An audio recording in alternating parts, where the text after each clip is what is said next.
In certain extreme situations, the law is inadequate. In order to shame its inadequacy, it is necessary to act outside the law, to pursue natural justice. This is not vengeance. Revenge is not a valid motive, it's an emotional response. No, not vengeance. Punishment. Tonight we have a chance to say, yeah, you're right. We're too extreme, we're too wild, we're too out of control, we're too full of our own shit. Or we have a chance to say, hey, fuck you, you're wrong. Fuck you, we're right.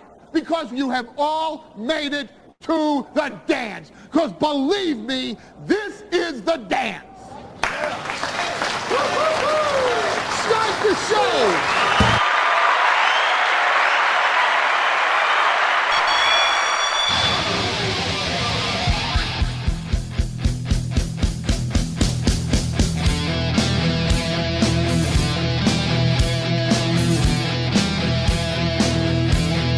Oh, hi, everybody. Good morning. Welcome to the show. Don't I look fresh and bright-eyed and bushy-tailed? Don't I? Don't let it fool you. I woke up like a half hour ago. Welcome to the program. Now, if you are a normal, average, everyday, in and out, checking out what Steel Toe's talking about kind of fan, you're probably not, you don't notice anything different. And that's great. That's awesome. I love that. If you're a diehard, here every day, notice kind of fan, which are a fantastic kind, whether they love me or hate me, you notice that we're technically not, you could say we're late. I would say we're late. We started at, the music hit at 5:59 rather than 5:58. Music usually hits at 5:58. I usually start the stream at 5:55. I started at about 5:57, I would say. Yes, if you're early, you're on time. If you're on time, you're late. And I am late today. And I picked a hell of a day to be late. Oh, my God. So I want to read you a message. So yesterday morning, you guys went insane. And we were going to start at 150 today. That was going to be the number because you guys went so over yesterday. I gave like $90 to the evening show, and they still missed by 15. Isn't that something? And then I gave $140 to the morning show today, and it was going to be a nice and easy one. And I was like, we're good, we're cool, not a big deal. And then I wake up, I wake up once or twice during the night. And I woke up at around 3 a.m. to this message from a guy who's been a fan of ours for years. His name's Matt. And Matt sent me a link. Now, yesterday I said something like, people are tired of the church stuff or whatever. Some people are getting tired of talking about, my Catholicism and everything else.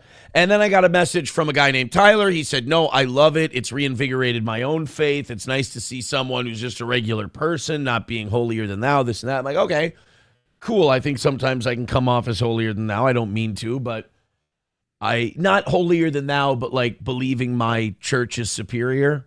But I love it. I can't help it. Sometimes when you love something, you come off a little smug about it. And then Matt sends me this message in the middle of the night last night.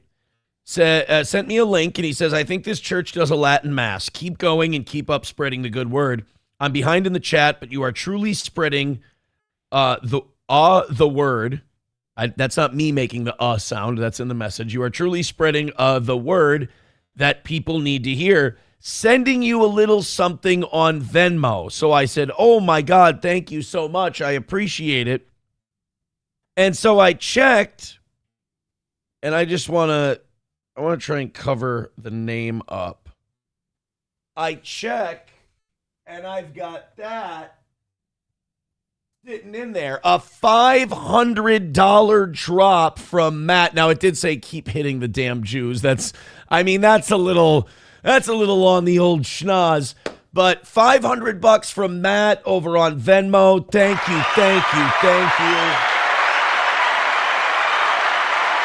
So, like, I have some of you telling me, oh, the religion, oh, the God stuff, oh, this, that.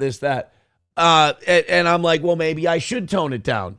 And then all of a sudden, here comes Matt off the top rope with $500. And he says, I'm loving it. I see. Now, this is how sin gets you. This is how these pastors go to these non-denominational churches and they become like their own pope. And they start huffing their own farts and everybody else starts huffing their farts. And then all of a sudden, these pastors at these non-denominational churches start thinking who the fuck they are. Is they start talking about God, talking about Christianity, and then people start giving them lots of money. You got to fight that. You got to avoid that. That's not what you do it for. You don't do it for lots of money. You ever seen the houses that the priests live in at like your local parish? They're just tiny little houses. They're just little like houses that your grandma grew up in. And that's the way it's got to be. That's the way you got to do it. So thank you very much, Matt. I appreciate the 500. That's amazing. So what I'm doing with that is that's going to you guys. That's going to the morning crowd for how incredible they've been.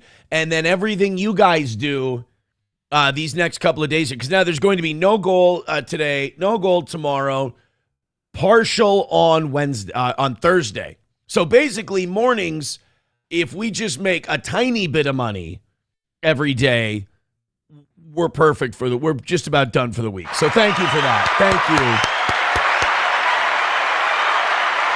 So that just leaves the pesky case of those damn evening show guys who, by the way, carried your asses for a couple of weeks there. And now you're carrying their asses. And that's kind of how it goes from time to time. So I can't be too upset with the evening show people. They deserve a break, quite frankly. Then I get here this morning, and I don't know if this is divine grace, divine intervention, whatever you want to call it. But then I get here, and before I can even get a word out, Average Plumber drops 20 memberships on the toe over on Rumble. And I just want to say thank you for making it happen. Thank you. Unbelievable with these people. Thank you so much. I appreciate it, Average Plumber. Now, here's the rub. Average Plumber just gave us 20 memberships. We were 14 away from 500 today. So that means that we've crossed over 500 memberships on Rumble. Now we're on our way to 600. And what happens every time we cross over a 100 marker on Rumble? That's right. I have to do an extra half hour. Chips and Diff says, fake dono, nobody chooses 490. No, I got 490. He sent 500. I got 490. That's how it worked. They took $10 off the thing. Bong Time says, wow, Aaron's going to be driving around in a Lamborghini pretty soon, going to church. Taipan says, keep up our Savior's word, buddy. Well, in fairness, that is my job.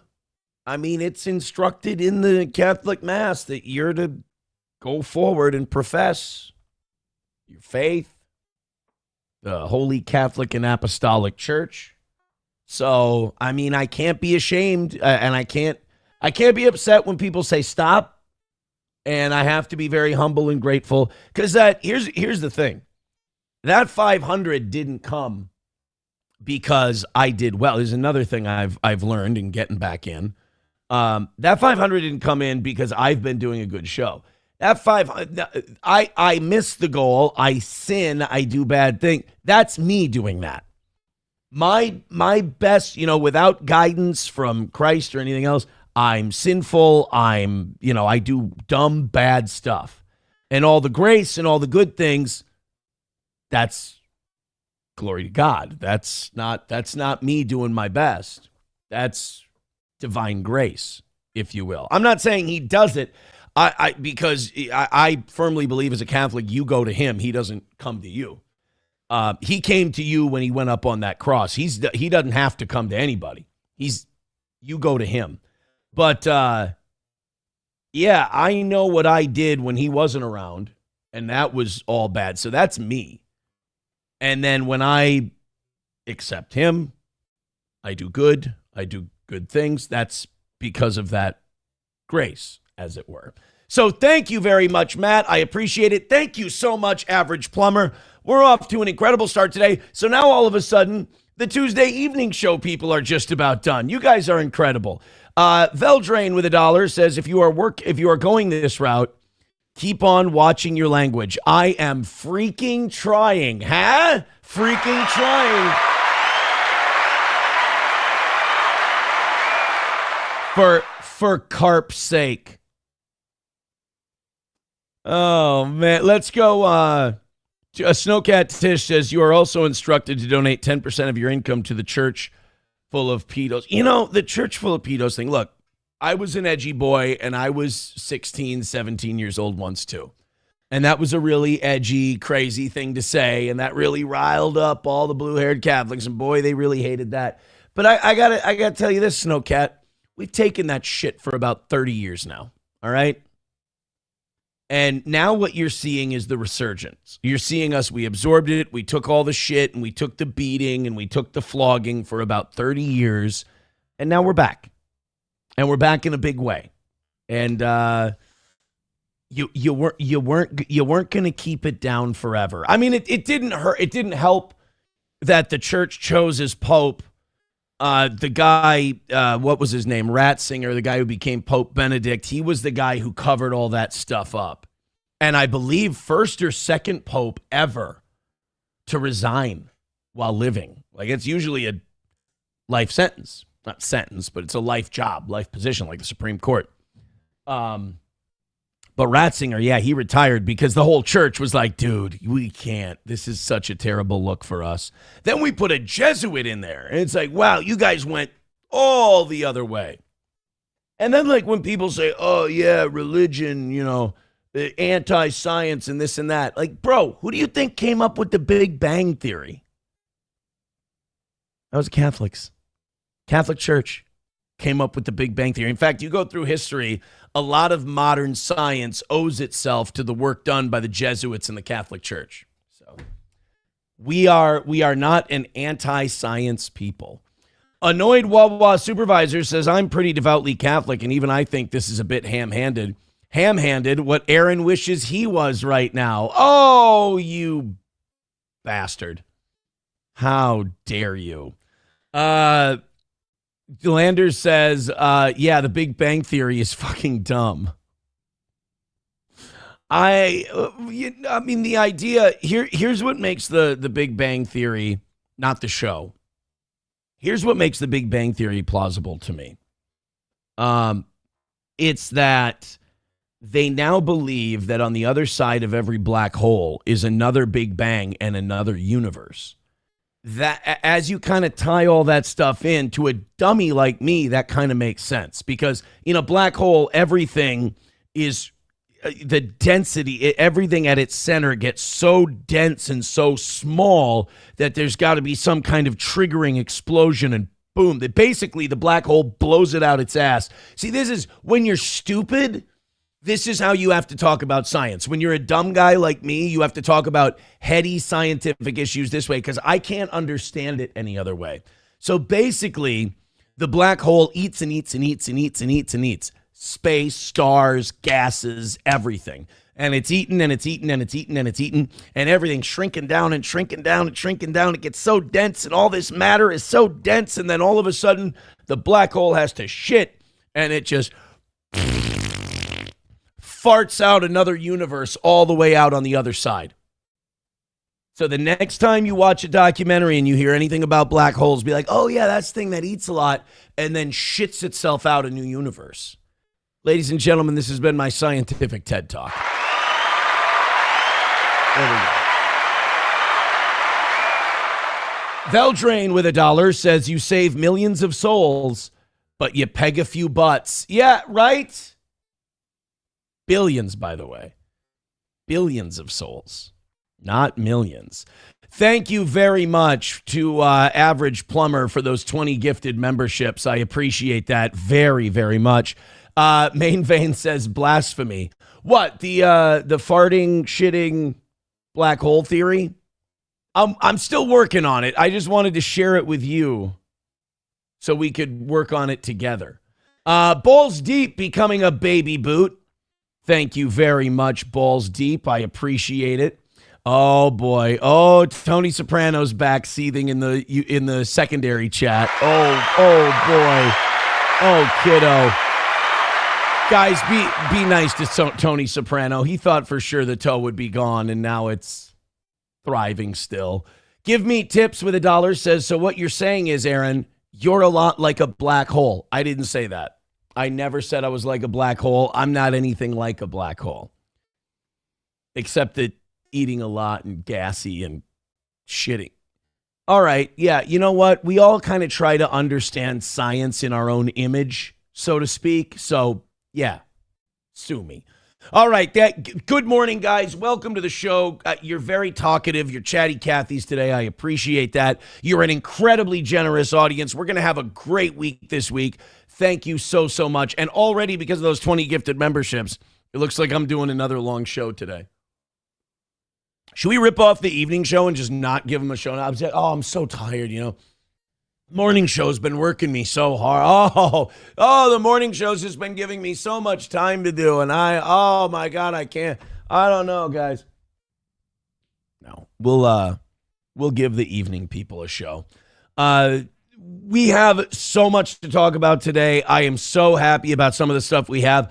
Apparently, the airlines are already enforcing their no headphones policy.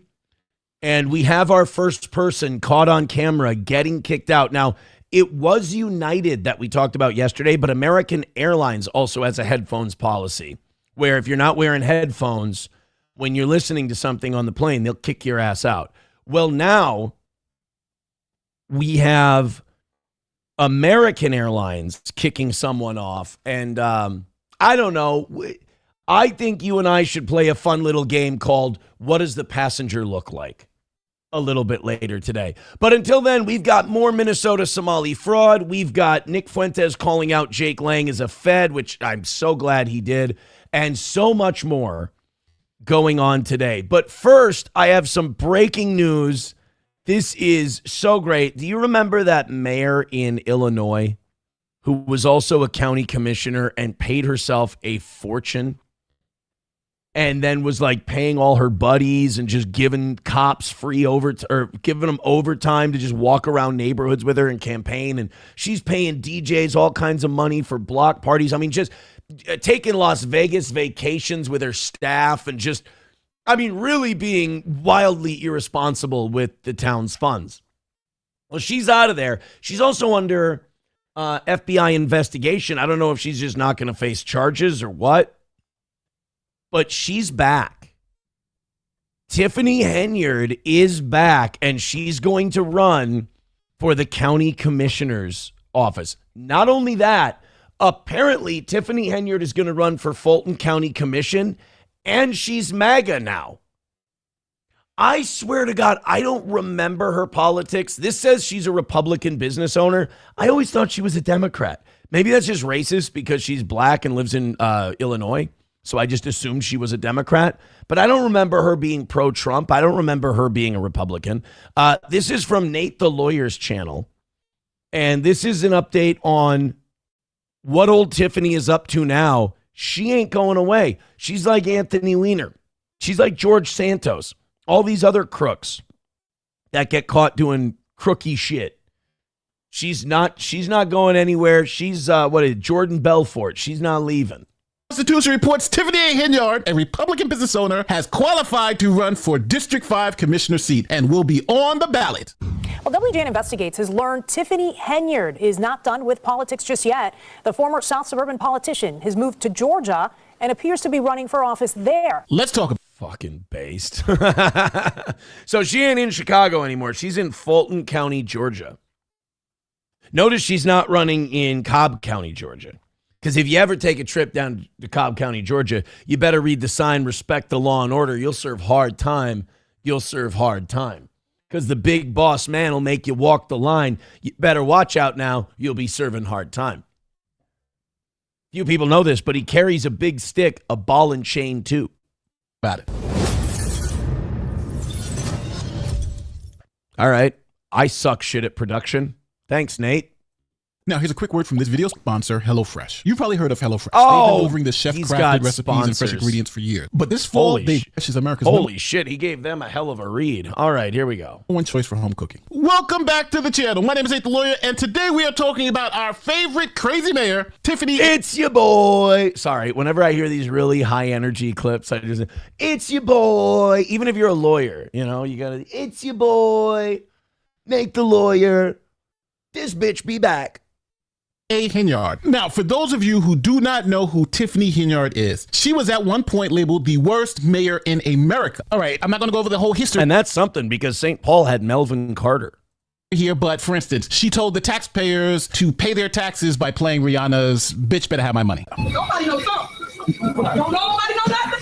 Tiffany Henyard certainly isn't shy about attracting attention. Here she is starting a Dalton Village board meeting dressed like the Wesley Snipes character in the movie New Jack City. She was New Jack City like Wesley Snipes. I love that. She's playing Bitch Better Have My Money.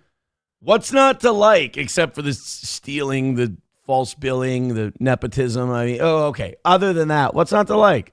Later punctuating her political points with the help of her own DJ. Every single resident. Pay me what you owe me. Thank you, DJ. Then she gave a convicted sex offender a badge and told him to go into people's homes. Okay. Now, see, this is where we get to the bad Tiffany Henyard. After a Fox 32 investigation found this registered child sex offender on the public payroll. A sex offender, you don't give them carte blanche to go into different people's homes. 46-year-old Lavelle Redmond is close friends with Dalton Mayor Tiffany Henyard, who in September hired You know, sometimes they say judge a person by the company they keep.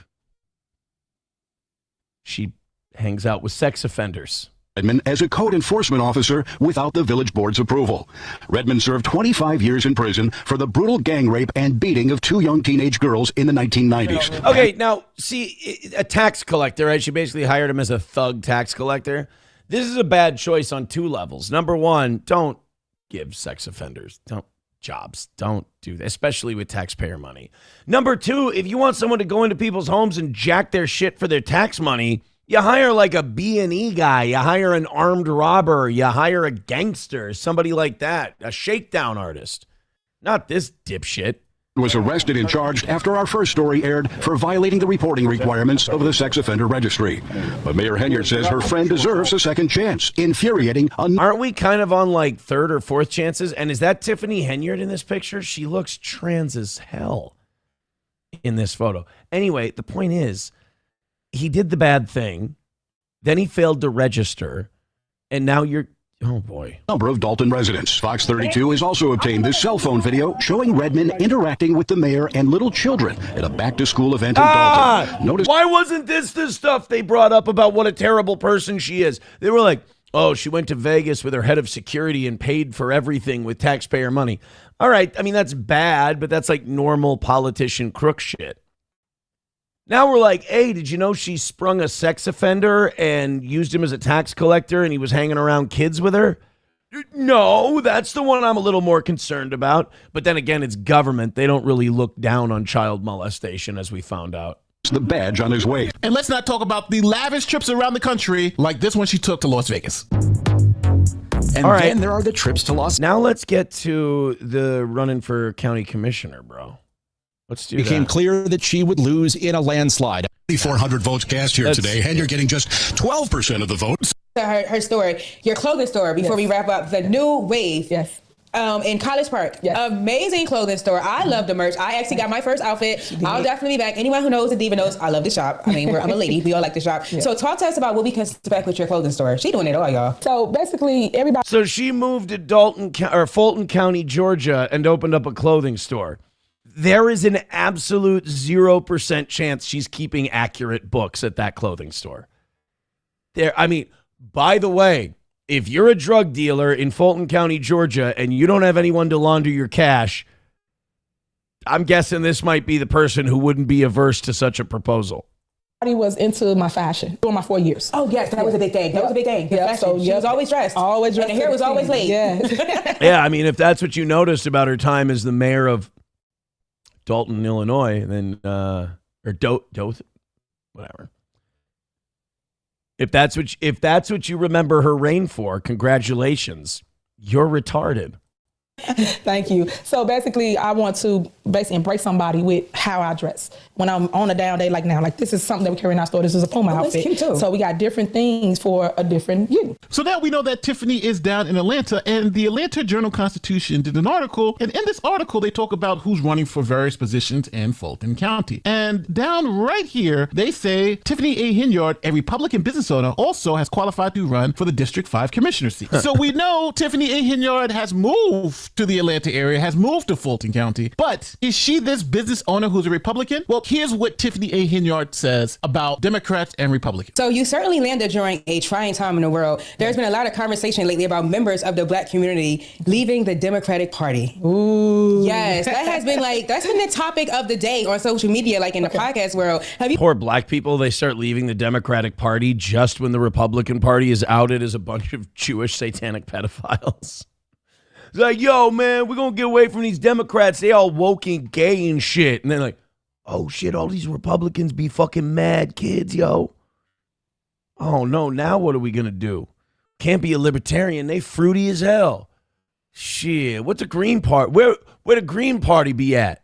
You heard anything about that? Oh, yes. They talking, honey. They are talking. They are talking. What's your thoughts about that? I'm really, really happy that people are entertaining the conversation. I really want people to educate themselves so they understand who does what, how it works, and what's the process. Right. Because everybody's pointing a finger at they did it, left, right, okay, whatever. Right. They did it. We did it. They did it. We did it. We ate the babies. We raped the babies. We ate the babies. Again, Tim. I almost said Tim Pool song, Tim Dillon song. So that's what Tiffany Henyard is up to. I tell you what, man, we thought that demon was dead. We thought a stake right through the heart. Tiffany Henyard's out for the count. Not the case. She's back, baby, and she's back in a big way. Tiffany Henyard is back in the game. Nobody asked. Nobody asked Tiffany Henyard to come back, but back she is. Joey Caravello with $2. Said Mike Calta, that's Cowhead, right? Mike Calta said on his show today that he would love a candlelight dinner with you and also for you both to slow dance to the song More Than a Feeling. Also, he wants to put your sausage up to A. Oh, that's Joey Caravello. You're such a creative, clever sort. Veldrain with $1 says, my message to anyone becoming pro-Trump right now, read the room. Yeah, The Trump train is not what it used to be. Now's a departure time. Did you see yesterday in his war of choice with Israel? Israel murdered a Catholic priest. Yeah, Maronite Catholic priest in Lebanon shot his church with a tank shell twice. The first time they hit it, the priest then went back in to help wounded parishioners. He went to tend to his flock, and then the Israelis launched another tank round into it, and that one killed him. They don't care, dude. I mean, the Israelis do not care about Christians. This is what infuriates me about Trump just bending over for the Israelis all the time. Trump's the one when he's campaigning, he's like, we're a Christian country. We believe in God. Remember, he did all that. The Israelis do not care about, not only do they not care about Christians, they're downright shitty to them. They're trying to pass a law in the Knesset right now. Benjamin Netanyahu's party is trying to pass a law that would send people to prison for 1 year for proselytizing to Israelis about Jesus Christ. More time if they talk to minors about Jesus. You look this up, mainstream news. I am not making this up at all. It is a 1 year. They're proposing this in the Knesset. This is Benjamin Netanyahu's party, and they're not dropping it because they've got more influence than they've ever had. And without them, Netanyahu can't hold on to power. So here it is. Here, I have the story for you right here. Benjamin Netanyahu to stop a bill proposed by members of his coalition to make it criminal to tell people about Jesus in Israel. Our Jerusalem correspondent Daniel Cohen is live near Tel Aviv with more. Good morning, Daniel. Good morning, Allison. Good morning, everyone. A big story just before, days before Palm Sunday, Good Friday, and Easter. Sacred time for Christians. Two ultra-Orthodox members of Prime Minister Netanyahu's coalition have... If it wasn't for Christian countries, and remember, Nazi Germany was into the occult and shit like that. If it wasn't for majority Christian countries and Christians bleeding the ground red all over Europe, you all would have been gassed to death. You'd be gone. There'd be no more of you. You survive only by our good grace and charity and blood. You know, they get to sit here for 80 years and bitch, oh, 6 million, 6 million, 6 million. Do you know how many tens of millions of Christians died, innocent Christians died in World War II? Tens of millions. You don't see us crying about it? It was a terrible time. It's awful. Stunk. The worst. But if it weren't for us fighting back, you'd all be dead. And then afterwards, we go. You guys go, hey, we're going to keep being gangsters and thugs and criminals and crooks and bullies in Israel. And we're going to keep kicking Arabs off their land and killing them and shit, unless you give us a country. And then those same countries gave you a country only for you to then turn around and go, we're going to throw you in jail for talking about Christ. Dude, I'm sorry, you Israelis, you wouldn't be alive if it weren't for Christ. I mean, by the way, that's how great he is that you wouldn't be alive if it weren't for him, even though you killed him. Introduced a bill that would punish believers for sharing the gospel of Jesus with prison time. United Torah Judaism. I'm sure this Daniel Cohen fellow's really broken up about this. Knesset members Moshe Gafni and Yaakov Asher introduced legislation last week. Yes, Yaakov, we ban you from talking about Jesus. What a country. That's a different Yaakov. He's not as funny as a Yaakov. Making it illegal to share in conversation or produce content online, in print, or by mail. Their explanation of the bill emphasizes a warning to stop Christians in particular. The punishment, 1 year in prison or 2 years for sharing with someone under the age of 18. Joel Rosenberg is the host. Now, wait a minute. What if we commit this crime? Let me just throw out a what-if scenario that's totally implausible and would totally never happen and is not in any way applicable to Israeli Jews. Let's say I did this thing to someone under 18, but instead of facing criminal charges for it, I just ran back to America and never came back to Israel. Would you allow that? Yeah, that would be crazy, right? I mean, you should face justice for the terrible crimes you commit to children. Like when I break out a map of American sex offenders living in Israel, it shouldn't look like my computer has chicken pox, right? Of the Rosenberg Report and editor-in-chief of All Israel News. He's also a Jewish follower of Jesus. Then you're a Christian, dude. Stop it. You guys aren't the chosen people anymore. You had a chance. Even after you killed humanity's Messiah, because it's not Christians' Messiah. He didn't die for Christians. He didn't die for this. He died for everybody. You just have to accept him. You got to go to the well, as it were. But and he gave the Jews a chance. Even after he died, you accept me, we're good. Don't worry about it. And the arrogant bastards, they still said, nope. Even though we watched it with our own eyes, nope, he's in hell. Obviously, Jewish people don't agree with Christians, evangelicals or others, about who Jesus is, right? We all know that there's a theological difference. Theological difference? We think he died for all of our sins. You think he's in hell burning in shit. It's not a theological difference. You're blasphemous. But evangelical Christians and other Christians have been so supportive of Israel. And Papa Shab, say it with me. Evangelical Christians are Jews. Sorry.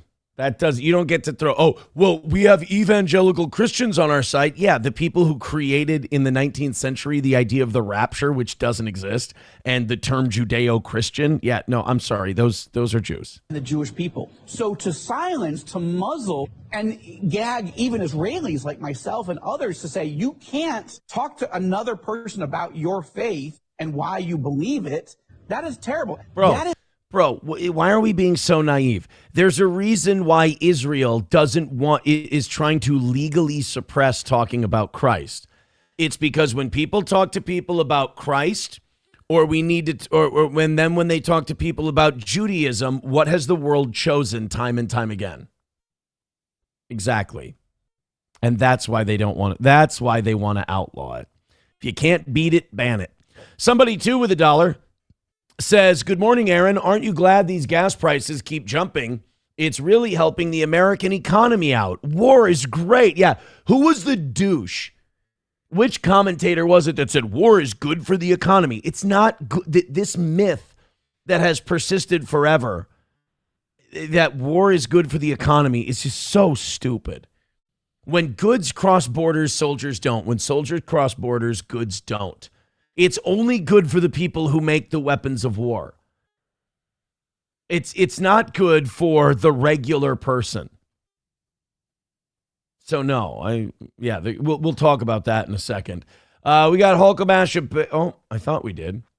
I'm sorry. We got Veldrain with $1 says, you know, baby, I can't be a Democrat. It makes it too obvious I might be doing bad shit. That's fair. That's fair. Veldrain with another $1 says, does it have any impact on the U.S. doing Israel's bidding that so many Zionists work in private equity firms? Stop saying things like that. You're going to get us all in trouble. Coltrane with $1 says, after we are busy fucking up Iran, we need to on to Israel next. Fuck Israel. Yeah, I mean, they're killing priests. They want to throw people in jail for talking about Jesus. Oh, my God. Figuratively, no pun intended. Yeah, maybe we need to do a George Patton thing. You remember what General Patton said after we defeated the Germans? On to Russia. Maybe we defeat Iran and then we go on to Israel. Here's the problem. If you take out Israel and you remove them from the equation, there would be no more wars to fight in the Middle East. Like, isn't that amazing? Like, you keep, evangelicals and Republicans keep skirting around this issue, but if there was one country removed from the Middle East to create Mideast peace, there's only one that it would work. You remove Iran, you've still got conflict. You remove Lebanon, you can remove Syria, you can remove Iraq, you can remove these places. It wouldn't matter. But if you remove Israel, I think the biggest thing you could probably think that would happen is Iran versus Saudi Arabia. But I don't think they would ever have like a hot war. I really don't. So, yeah, I mean, that's the question you ask people, and watch how uncomfortable they get. Well, they get uncomfortable if they're pro-Israel. If you go, hey, remove one country and you could have peace in the Middle East. It's always, what's the best is when they know your argument before you even say it and they try to cut it off. You're like, hey, remove one country from the Middle East to give us world peace. Well, no, you see, the thing is, it's because Israel went to, why are you giving me, I just ask you a question, answer the question. Well, no, but you have to understand Israel. Oh, so you're saying Israel, you're picking Israel as the country. No, I'm saying that it's a different situation. I just asked for a country, bro. Silverwolf says it cost me $40 to fill up a half tank in my vehicle. A few weeks ago, that was a full tank. It was the best of times. It was the worst of times. You'll Be Fine says, even my boomer mom has told me that she's on the nonsense of the Jays. Never thought I'd hear that from her. Honestly, dude, if Israel loses the boomers, they're done. Because they've lost Gen Z's 90-10 against them. Millennials are probably about 75-25. Gen X doesn't care. I don't know. I just haven't read any polling. But boomers are where all that support is. They lose the boomers, it's over. Carlos Cameo says, yeah, the bill never passed or even got to a vote. This was like 3 years ago. No. You're right. They tried that. They even say that in the story here. They tried this a few years ago. It didn't work. They've brought it back now because the coalition of ultra-Orthodox in the Knesset is stronger, and so they want to bring it back, and we're trying to ask Netanyahu to kill it, to cancel it. I wonder if he's going to do anything about it. All right, we got, what else do we have on Israel? We have Gas prices, Meanwhile, I think. the violence So we got Netanyahu possibly wounded and gas prices, and then we're done with the Israel stuff today, I promise. Here's the latest. Look, we're a morning talk show. We got to keep you up on the news. Here we are. This is Scott Ritter talking to RT News. Now, it's really difficult to figure out what's going on in the Middle East because Israel is threatening people with 5 years jail time if they release any video from Tel Aviv, from anywhere inside of Israel, of missile strikes. And then the the American news corporations, they're abiding by that, and they're not showing any live footage from Tel Aviv. And then all you hear is like Trump and Netanyahu going, it's going great, it's going amazing. But anyone else, like when you listen to Trump talk about like it's going way better than we expected, please let me know in the chat how many of you are getting mission accomplished vibes. I'm getting George W. Bush on the aircraft carrier with the mission accomplished banner behind him. You know, what's the that Reckless Kelly song, American Blood, has come back in vogue. Yeah, he said the hard part is over and it really wasn't all that bad. The roadside bombs for 6 long years were never really part of the plan. What's a couple thousand more with American blood on their hands? Black gold for silver stars. Cold hard cash for armored cars. The brass ain't fighting, but they're sure as hell taking a stand. All this stuff comes back around. Vietnam protest songs, they come back around because one thing you can count on our government to do is start illegal wars. Are we the baddies? You know, the Iranians are showing an ability to get intelligence information inputs in the morning and strike in the afternoon. With deadly effect. And also, they're starting to expand their target deck. Remember, they didn't invent the concept of regime change. That was Israel on day one. Yes. Killing Ali Khamenei. By the way, and now Khamenei, they just replaced him with another Khamenei. His son is in charge now. So great job. Their big day one accomplishment, like we killed the Ayatollah. I mean, it was only 90, but okay. Now, this is going to be the big regime change moment, right? No, they just put his son in there, and now they're still launching missiles and launching rockets. Not only, you got to think about this, not only is Iran slamming Israel with these hypersonic missiles, but also Hezbollah is launching their rockets into Israel while Iran is attacking. In many cases, many reports are saying they're overwhelming the Iron Dome. And that Tel Aviv, we're getting some boom, boom Tel Aviv. Last night, the Iranians struck the home of Benjamin Netanyahu. They killed his brother. They struck the home of Ben Gvir. He is seriously wounded, may not survive. Iran is going to start to take out the totality of Israel's leadership. So listen to this. This is an important part because Ritter just said they hit Ben Gvir. He's seriously wounded. Now, if that wasn't true, Israel and America would just say, that's not true. Here's Ben Gvir. He's right here. Wait until you see what this news anchor finds out. And by the way, this is how crazy it is over there.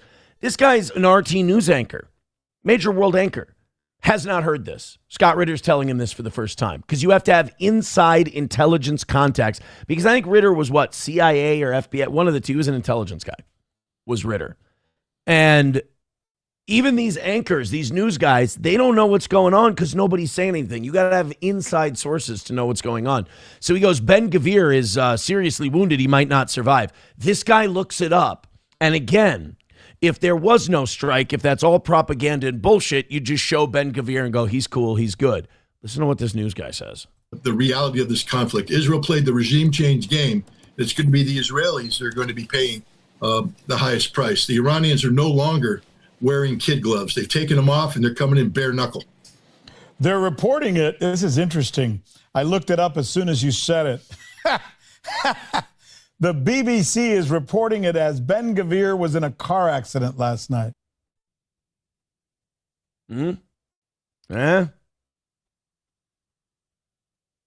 So this Scott Ritter, he ain't lying. And by the way, you know how when we go to war with countries like Iraq and we say this Baghdad Bob is a propagandist and all this, the Tokyo Rose and all that, we're doing the same thing. We're not letting information out. We're not letting anyone know what's going on. There's serious Israeli luminaries that are being targeted and taken out. And then it becomes so apparent that this is happening that the Israeli government, instead of denying it, has to make up some bullshit. Oh, yeah, Ben-Gvir was in a car accident. He's serious. Really? Does that surprise you? They can report it any way they want. We know that his home is on fire. So maybe he crashed his car into his house. Yeah, it was a car accident. Crashed his car into his house after it was hit by an Iranian missile. That's interesting. The only reason I just can't help but be amused by this, because it would not surprise me for the BBC to provide cover for a story like this. Yeah, you and I now know that the BBC reporters that work overseas are vetted by MI6 before they're allowed to take on their assignments.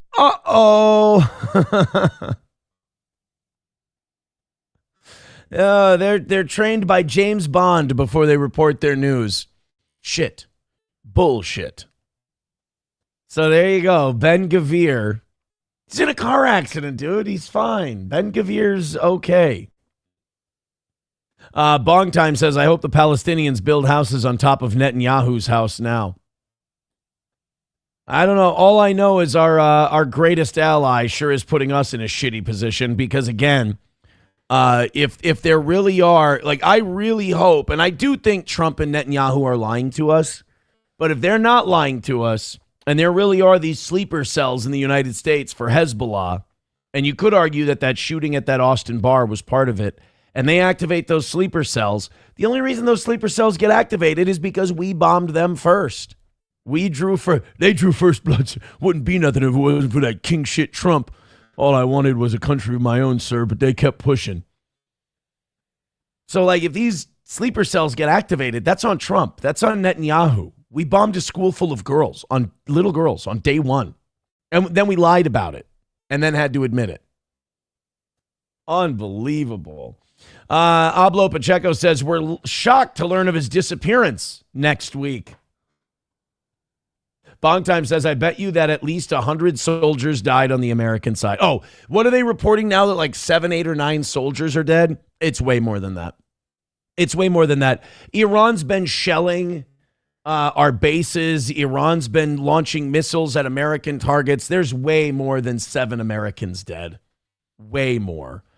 There's way more Israelis dead. It's a shit show. And Trump saying like it's going very well and it could be over sooner than we thought. The only reason he said that yesterday is because oil prices were going insane. Oil prices were up over 107. And then he's like, no, it's actually going so well that we might be done early.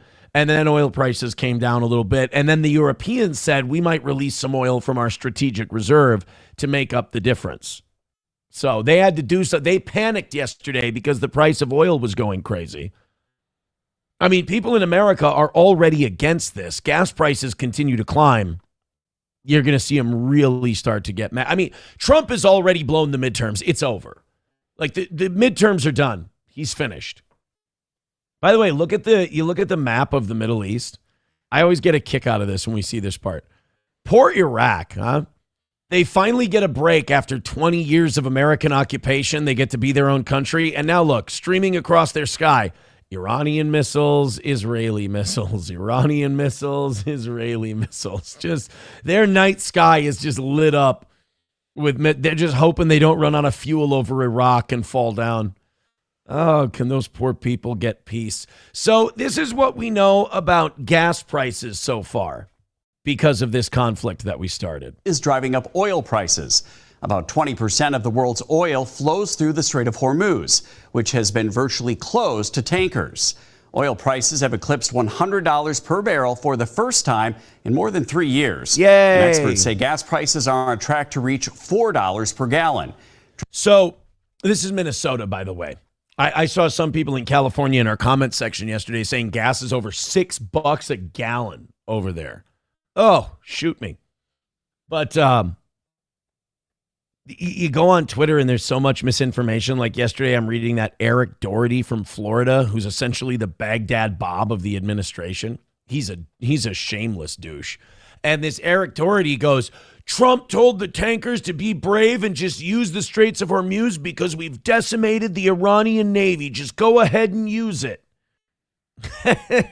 And like, that's why oil prices are going down. It's like, no, that's not what's happening. Not at all. It really is like, there's misinformation, and then there's just pulling stuff out of your ass. And it just seems like with this Iran thing, there's so many people pulling stuff out of their ass because nobody's reporting anything.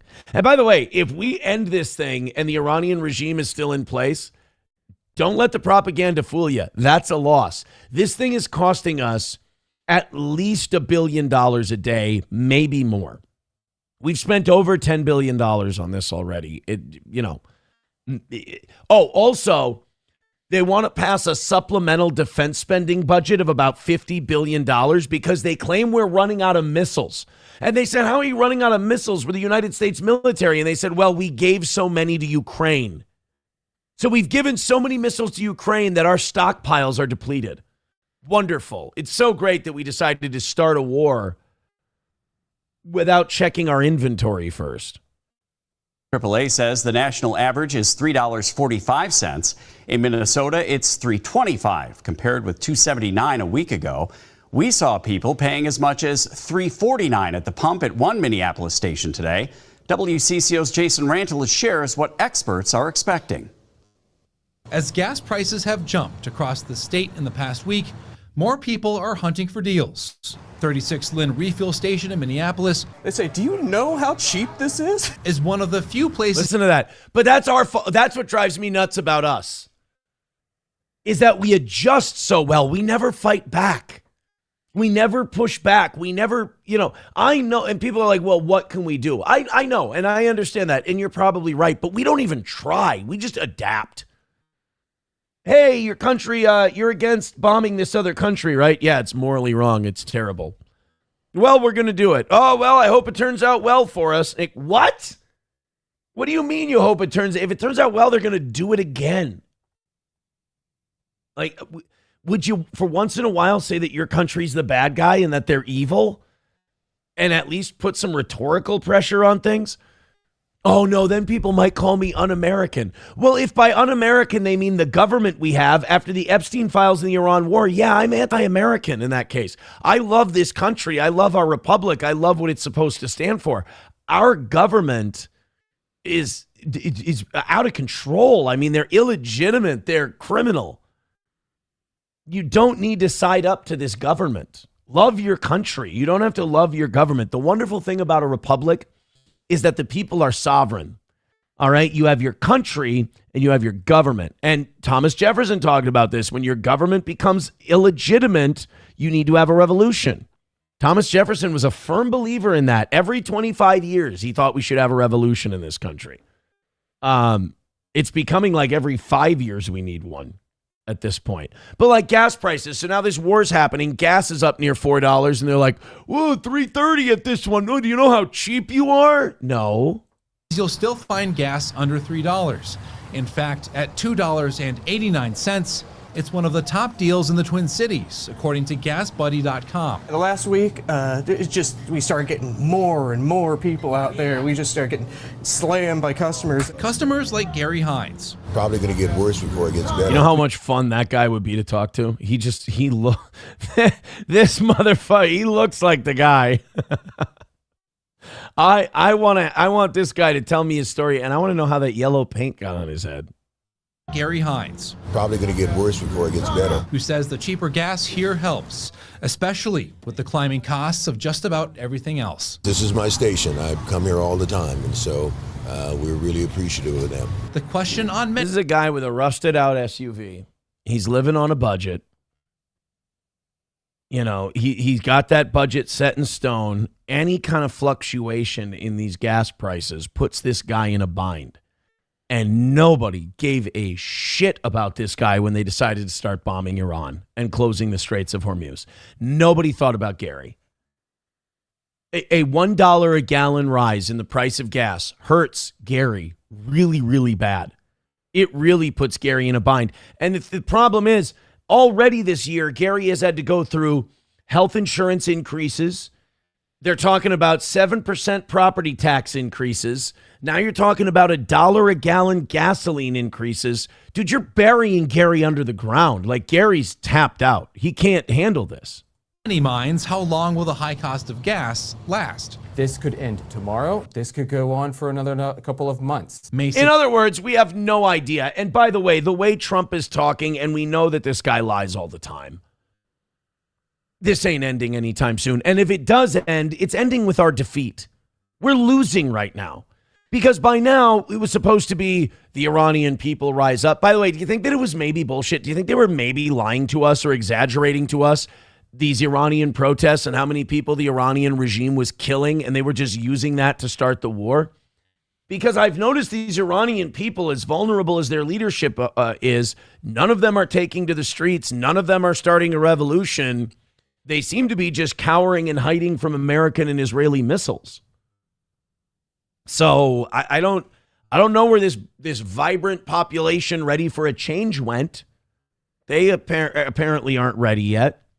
And we're starting to realize that if you want to take down this regime, you're going to have to send ground troops in yourself. And they should impeach this guy if he does that. So, yeah, I would say we're losing. Every day that the Ayatollahs are in place, we're losing. Hamilton with the American Petroleum Institute. And not only that, our allies in that region are seriously considering not renewing our base leases.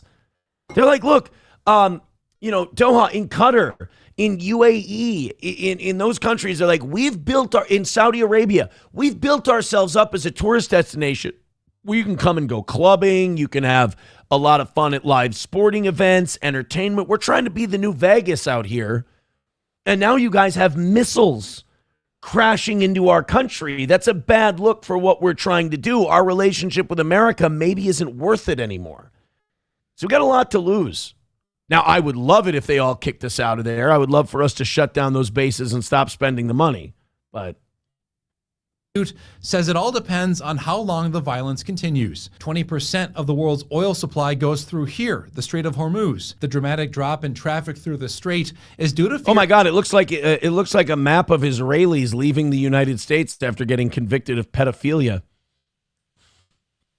Is due to fears of escalating violence. Gas prices likely continue advancing. Oil prices will likely keep climbing until that oil can move again. U.S. Energy Secretary Chris Wright says these rising gas prices are just a temporary pain. And we're fine. The guy from the Trump administration says we're totally cool.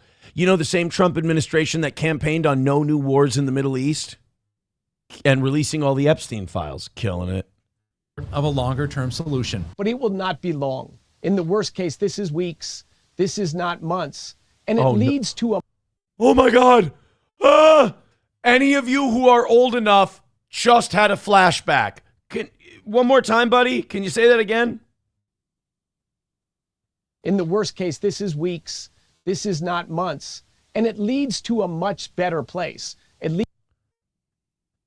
I want to quote Dick Cheney talking about the Iraq War. This is a quote. 6 days, 6 weeks, I doubt 6 months. Look it up. That is a direct quote on, I believe, Meet the Press with Tim Russert. Dick Cheney said in the lead up to the Iraq War, 6 days, 6 weeks, I doubt 6 months. This guy just said the same thing. It'll be weeks, not months.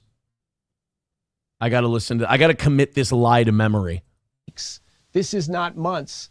And it leads to a much better place. It leads to an Iran that's defanged, that can't threaten its neighbors, can't threaten American soldiers. They weren't before. They were not a threat to us whatsoever. The only thing they did was they armed resistance groups against an Israeli occupier in the West Bank and Gaza Strip. They were the French aiding the Americans in the Revolutionary War. That's all. And and that's if the British were just picking off like if they were taking colonial children and shooting them, and the British weren't doing that. The British considered them their countrymen, their subjects. They weren't like bombing their hospitals. Continue to drive up energy prices. In Minneapolis, Jason Rantala, WCCO News. So there you go, guys. Don't worry. The gas prices are going up. 20% of the world's oil traffic can't get through the Straits of Hormuz. But don't worry. It's going to be weeks. It's not going to be months. I mean, if you say it's going to be months, that's absolutely preposterous. Bigot on socialist media said, will this guy talk about Iran not being defanged in a few months or just pretend he never said it? They usually just pretend they never said it and then root for the next war. I was watching Piers Morgan the other day, last week, and they had John Bolton on. And John Bolton is so thirsty for American soldiers' blood, and he's so in love with war, that the Trump administration is trying to put him in prison currently, and he's still cheerleading them on this Iran thing. Unreal. So now we're done with the war stuff for today. You'll Be Fine says, I've been telling people for months, Iran is not Iraq. They are not a pushover, plus they have allies. And that's just it. Saddam Hussein's military had been degraded by no-fly zone airstrikes, by American bombing runs. Iran's a fucking nasty beast, man. And they got a lot of their missiles and their launchers underground, safe from airstrikes and everything else. They were putting up inflatable tanks and inflatable planes to trick the Israelis and trick the Americans. Iran is a beast. If Israel didn't have us, Iran could wipe Israel out. They could beat Israel in a war. Israel can't take Iran on by themselves. We've seen this coming when Bibi gave Donald an award and named him America's first Jewish president. Well, no, I think, what was that him or was that Mark Levin? You little bastard, you attacked my stepson? McBuster says Netanyahu and Israel are hated more globally than the USA, but we are a close second because of Trump. Dude, our stock would go up so high with the rest of the world if we would just drop these guys flat. Sparky Rose says, no, thank Biden for giving those missiles away to Ukraine. I mean, don't you understand by now that it's all the same people? That Trump and Biden and all of this, these are all, rearranging the furniture. But the structure is always the same. Phoenix Modeling Photography says, I thought it was Rumsfeld. Yeah, you could be right because I'm not so confident in that either. It might have been Rumsfeld who said 6 days. 6 weeks. I doubt 6 months. You know what? Before we bring Johnny on, let's look it up here. 6 days, 6 weeks. I doubt 6 months. Oh, the first thing that comes up is one of our episodes from a week ago. Really? I thought that was a way more classic quote that would come up right away. Like that moment is etched in my memory. 6 weeks, 6 days. I doubt 6 months. Iraq. Now I'm having like a Mandela effect moment. Did this ever happen? You're right. Oh no, there's a Rumsfeld quote. You're right. It was Rumsfeld. I'm an asshole. Congratulations. You win. I lose for sure. It is not knowable if force will be used, but if it is to be used, it is not knowable how long that conflict would last. It could last, 6 days, 6 weeks. I doubt 6 months. Oh, that was him. For some reason, I remember Dick Cheney sitting across a table from Tim Russert saying 6 days, 6 weeks. I doubt 6 months, but I was wrong. It was Rumsfeld. And what's funny about that is that it could have been both of them because remember the Bush administration was famous for like everybody that was a Karl Rove thing. You had to have a talking point and everyone needed to repeat it. They were very disciplined in that way. $1 from Toad Climbs Mountains says this should not affect our gas prices at all. We should have plenty of oil and should always be self-sufficient. Well, the problem is that's not how oil works. The way oil works is not like you drill your oil, you refine your oil, and you give your oil to your people. You drill your oil, you refine your oil, and the oil companies put it out on the world market to be traded per barrel. And we all have a big communal pot, essentially. Pablo Pacheco says you were correct, Aaron. Cheney, Rumsfeld, Rove, and Susan Rice all said it. Okay, so it was all of them. Yeah, see that again. that's the thing with the Bush administration. They had very good messaging. It's crazy that I'm watching the Trump administration and I'm complimenting the Bush administration for how much more disciplined they were. Oh, my God. All right, let's bring him in, ladies and gentlemen. I'm sorry I'm a couple of minutes late here. Johnny, good morning, sir. Hey, how you doing? I'm always nervous. I make myself nervous when I'm like a chihuahua looking in the mirror. Every time I do a show, I choose subject matter that I'm like, this is going to be fun to talk about. This is going to get the audience going. And then I scare the shit out of myself. I'm sorry. I'm having a great morning, so I'm sorry that you've been freaking yourself out. You were listening to all that talk. You were listening to all that talk about how we're losing this war, and you're having a good day. I'm trying to stay positive. I'm having the best day I can. It just started, so it can't get worse. It can always get worse. That's fantastic. Did you hear the great news? That the war is going to be over soon? Yeah, Donald Trump. It might be over soon. I think that was him. Guys, mission accomplished. Mission accomplished, guys. Yeah, that's what we were talking about today. We're like, I'm getting aircraft carrier vibes, But I think he said that yesterday because he knows it's really not popular here and it's getting less popular every day. People are sick of Israel. And I think this is his way of being able to do the mission accomplished, declare victory, and stop bombing and just go, oh, see, this is what we meant to do. We won. And it's like, wait a minute, the regime's still intact. Remember, their big argument, and I didn't believe this argument for a minute. They were full of shit. But the Ayatollahs are killing their own people, the poor Iranians. Well, you're going to leave this thing, and they're still going to be in power, and they can still kill their own people. Right. And they're still going to be firing missiles and stuff at our bases like they have been for a long time. And so literally a whole lot of nothing's going to change. But we spent a lot of money and our gas prices are through the roof. So hooray. Well, and not only that, but also they're going to have the same ability to have nuclear weapons that they did before you started this war, which is zero. Like they started this thing with no nuclear weapons and no process to build nuclear weapons. They're still going to have that when it's all over. So I don't know. Yeah. I'm an idiot, but it sounds like maybe that whole nuclear deal that Obama worked out, maybe we should have just stuck with that. The JCPOA was working. Yep. Israel hated it, though. And the Adelsons gave Trump a lot of money. Hey, turn up your mic just a little bit, and we're going to be good here, and I'll turn on the camera. There you are. Sweet. All right. I rarely ever say this, but Hobo Chili Recipe made a really good point, and I want to go back to his chat here real quick. Hobo Chili Recipe says, had the same effect with Colonel Gaddafi, and I gave him the colonel because I have respect for that man. He would have been a champion for Africa. Thing about Gaddafi is his sin was not anything he did to his own people, anything like that. He wanted to push back against the petrodollar, and he wanted to localize the African economies. He wanted to start like an African version of the EU. And they didn't like that. Like a real-life Wakanda. Gaddafi was trying to start Wakanda. He had nukes at one point. He gave them up because we said, hey, we'll trade more with you and you'll get a bunch of money. He basically sold off his nuclear program, and then they butt-fucked him to death in the street. And then Iran and North Korea saw that and said, maybe giving up nukes is not a good idea. Yeah, it doesn't seem to work out well for those who do. Yeah, this is, I think I'm going to get, dude, I'm sorry, but we talked about this yesterday.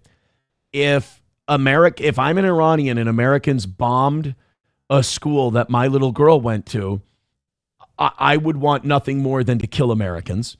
And if I saw if I'm a world leader and I see another world leader in my region get sodomized to death in the streets, I want a nuke as quickly as possible. And I'm not wasting time developing one. I'm calling the Russians and being like, how much do you need for a few of these? Because I need some nukes today. Hey, Kim Jong-un, your people need food, right?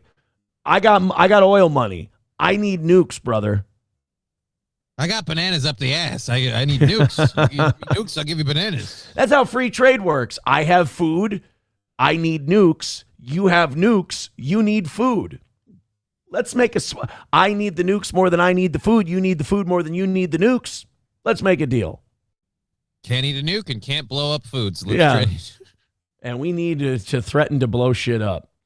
Labglass says, we're just cratering the land so they don't have to dig so much for their nuclear program. Oh, we're just creating the foundation. We're helpful. Would you says Muammar Gaddafi wanted gold and silver for payment of oil, not the petrodollar. Well, yeah, and we can't let that stand. You know, we can't let that Iranian bullshit stand. All right, guys, hit like, hit subscribe, hit follow.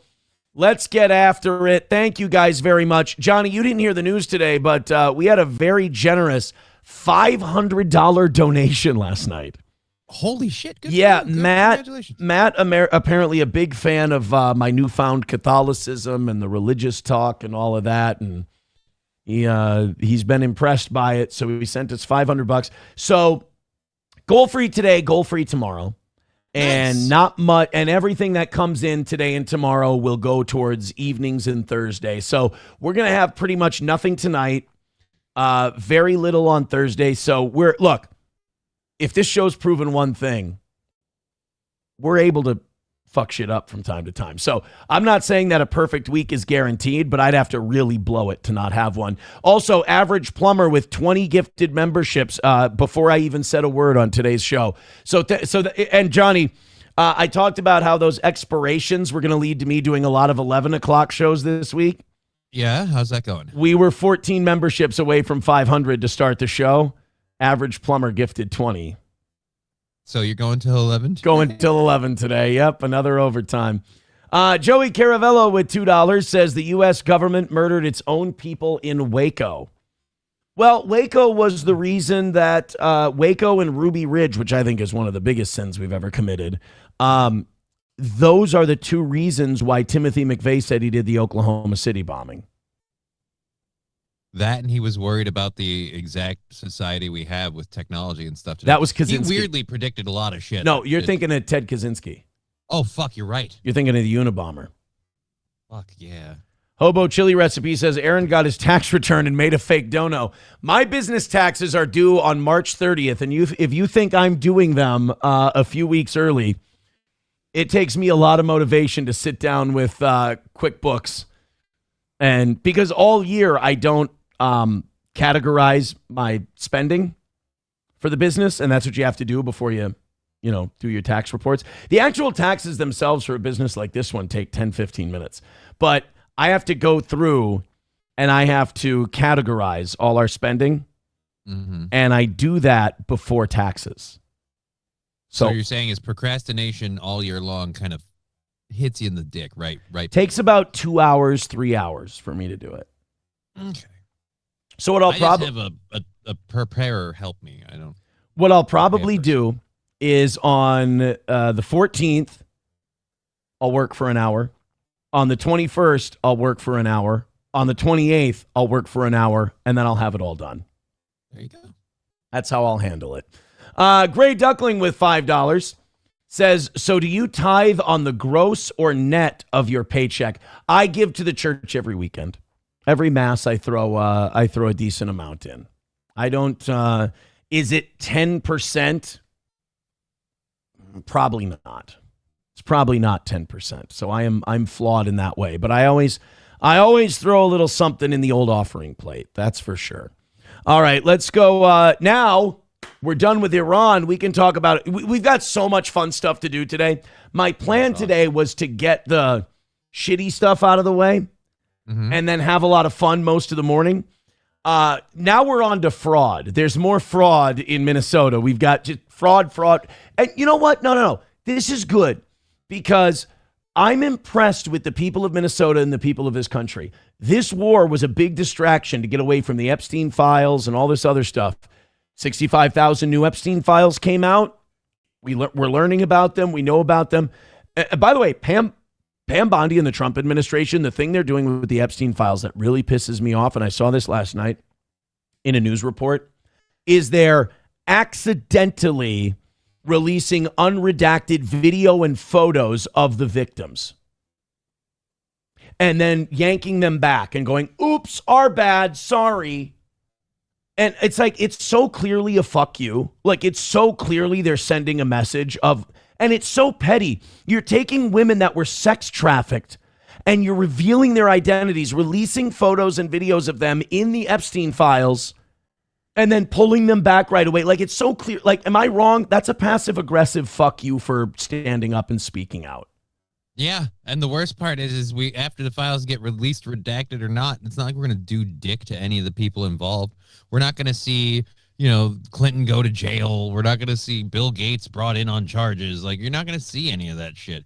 The best you're going to get is so-and-so lost his job at the front of a hedge fund for a couple of months until this shit blows over in a year or two, and then someone will hire him back. We should go back to... There should be medieval punishments for these guys. We should be getting some blood eagles. We should be getting some ordeals. We should be getting like some Spanish Inquisition Viking shit should be happening with all this, but it's never going to because we're so civilized now. But like, this is what's gross about the Trump administration and why everyone should oppose them. They'll release, remember, they've released documents with victims' names in it, unredacted, and they've gone whoopsie daisy. But then they'll take powerful men like Les Wexner, and they'll black him out on the co-conspirator list, which is not in the bill. The bill says all these guys release their names. They have to be unredacted. Yeah. All the victims, they have to be redacted. And the Trump administration has done the opposite. They'll release victims' names, and they'll cover up co-conspirators. And then they'll go, whoopsie. Like you told Marjorie Taylor Greene, a lot of these guys are my friends. I got to help them out. That's what Trump said. A lot of these guys are my friends. Yeah, which should be a very, very chilling admission. Right. And now you got Congressman Ted Lieu. He says there's videos of Trump raping underage girls. Which I don't know if I believe, but at the same rate, it's hard not to when they cover all this stuff up. It's easier to think, then there is something going on. I believe it. Okay. I believe it. I believe that he's guilty. Let me put it this way. We have come to the realization that nobody rises to power in this country or a position of influence without these people having some kind of blackmail on them. You have to join their satanic cabal. And Trump is just one guy that they let get in. Oops. One snuck through. Oops. We steal elections all the time, guys, but this is the one time that the will of the people, just beat it down and made it through, and there was nothing they could do. Yeah. You know what, guys? This is the one... Who forgot to blackmail Trump with the underage girls? Who forgot? Come on, guys. You had one job, Jeff. One job. Guys, it was Jeff who blew it.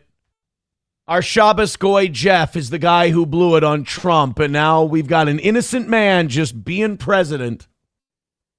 I mean, I believe that they have the videos of, like, Obama sucking cock. They've accused Obama of sucking that guy's dick in the limousine. I believe that. I believe he's gay. 100%, or at least, I've seen him.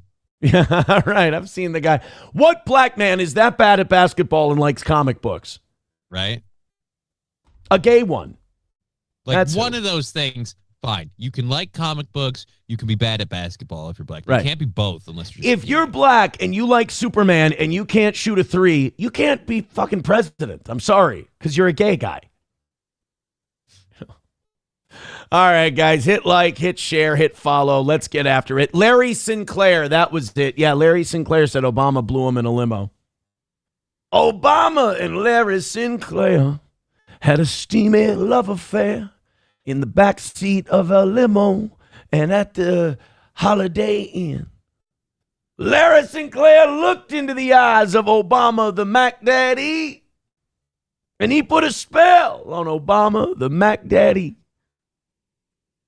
Pastor, what's his name? Pastor Manning. I love that you memorized it. Dude, that's one of my favorite songs. That's right up there with Boom Boom Tel Aviv. It's got a nice hook, so I get how it stays there. The second verse isn't as fun. And bro, it's a freestyle. That's the best part. I know. That's skill that guy has. Do you think it's on Twitter? Pastor Manning, Obama, Mac Daddy. I need y'all to talk to the long-legged Mac Daddy. Tell him to resign. White folk are ready to riot, and I'm joining them. That's what I love that Pastor Manning was saying he's going to join the white people in their riots, and it's like, sorry, bro, you need to be invited to shit like that. You'll make the rest of us feel really uncomfortable. Right. Pastor Manning, Obama. God, that's got to be somewhere. Obama is a Mac Daddy. Oh, here we go. Obama, the long-legged man. There are a lot of people running around here telling me that I'm preaching the wrong thing. And that, in fact, I made mention of this earlier today. There are a number of people who I've never heard them say the long-legged Mac Daddy. And I've never heard them say anything that would be considered to be ill or untoward towards Obama. Black people. Now, they appear as if they don't like him. But you got to give him time to heat up. For Obama, I have never, in the 3 years he's been on the public stage, I've given him a name that is world famous. It'll be in the Guinness Book of Records. This isn't the clip I wanted, but God, that's funny too. Oh yeah, he blamed Obama for turning black men gay. I believe it. This is the, here we go. All right. Okay. Oberman, go ahead. We'll see. We shall see. We shall see. You know, got the Black Panthers and all those militant groups. They're white groups forming right now. They're not going to take it no more. I don't blame them. I'm praying for their success. I hope they let me join them. I do. No, I do. Plus, he is an avowed homosexual. Fell in love with Larry Sinclair. Here we go. They had a steamy love affair. Obama and Larry Sinclair had a steamy love affair. Obama and Larry Sinclair had a steamy love affair. Larry looked into the eyes of Obama, the Mac Daddy, and they put a spell on Obama, the Mac Daddy. Obama! I just want to point out this man's a pastor. He has his own church. Yeah, he has his own church. To Larry, oh, you're just my style and my kind. Oh, you look like just what I want, my man, woman, and half whatever look to look like. Oh, yes, oh, yes, oh, yes. Obama and Larry Sinclair had a steamy love affair in the back of a limo, and then at the Holiday Inn, they had. I love how even his stutters and stammers are in key. I'm having fun watching the captions at the bottom. Yeah. They're so wrong. They're really not. They don't speak Blackanese. In love affair. All right, my friends. All right, enough with the horse shit. Okay, folks, enough with the gay jokes, especially from a gay broke bitch yourself, eh, Loke? You know, I understand. I get Pastor Manning because I, too, go off on tangents on this program. So I get it. Never seen it. I'm not supposed to be here says, what is this, from the 90s? Now, it's like 2010, 2009, around there. It's when Obama was in office, so. MSO says, Aaron is the hack daddy. I'm the long-legged hack daddy. It's a little different. Little different. All right, let's go. Okay, so anyway, I started this by saying we're going to get into the fraud stuff. Let's go ahead and do that. I mean, if there's a rock in Minnesota, at this point, I'm pretty sure you could turn it over, and there's a Somali hiding daycare money under it. So wait, is it the usual suspects again for this? Is maybe the first I was one? hopeful we had like some good old fashioned white fraud. We used to. Oh do no, that. it's hard to catch white fraud, dude, because like I said, white fraud is a long game. The Somalis, it's more like a game of hungry hippos. That's there. Okay, let me put it this way: white fraud is Stratego. You ever play Stratego? Yeah. Okay, white fraud is Stratego. All right, it's a game of chess. Somali fraud is hungry hippos, rock'em sock'em robots. You know, you go to Chuck E. Cheese and you go in that tube thing and a bunch of certificates are flying around. You grab as many of them as you can. Mm-hmm. That's Somali fraud. Everyone's on the outside looking into the tube going, they're just grabbing a fuckload of money. But on the inside, the Somali's like, I don't care if anyone's looking at me. I got to grab as many of these certificates as I can. And that's a good way to explain their fraud. Hungry hippos. Chuck E. Cheese wind tunnel. Again, white fraud, boring. Risk, Stratego, chess. That's why we don't get caught. Nobody looks at the guy playing chess and goes, oh, we should stare at him for a while. Because then you get bored and you're like, this is gay. But the Somali in the wind tunnel playing Hungry Hungry Hippos, you're like, holy shit, that skinny is really hammering on that hippo button. Jeez. By the way, check swing on taking the Lord's name in vain on that one. I pulled the nose up at the end. Right at the end. So first I have the Minnesota fraud czar testifying at the Capitol. Then I have, not Corn Hoggard, my other favorite Minnesota reporter, Lou Ragoose. The goose is loose, and he's telling us about another Somali fraud case. So we'll get to all that in a second. Here we go. This is the first one. Everybody hit like, hit subscribe, hit follow. I'm shot out of a cannon today. Let's go. This fraud crisis is back in the spotlight at the state capitol. Yay. The man tasked with investigating and finding solutions for the problem testified before lawmakers this morning. Our Barrett Leone listened into that hearing, joins us here now. So Barrett, what did we learn here? Well, Aaron, Tim O'Malley, the governor's newly appointed director of program integrity, testified before the Fraud Prevention and State Agency Oversight Policy Committee this morning. This after he released a 56-page report showing the issue stems back decades last month. Oh.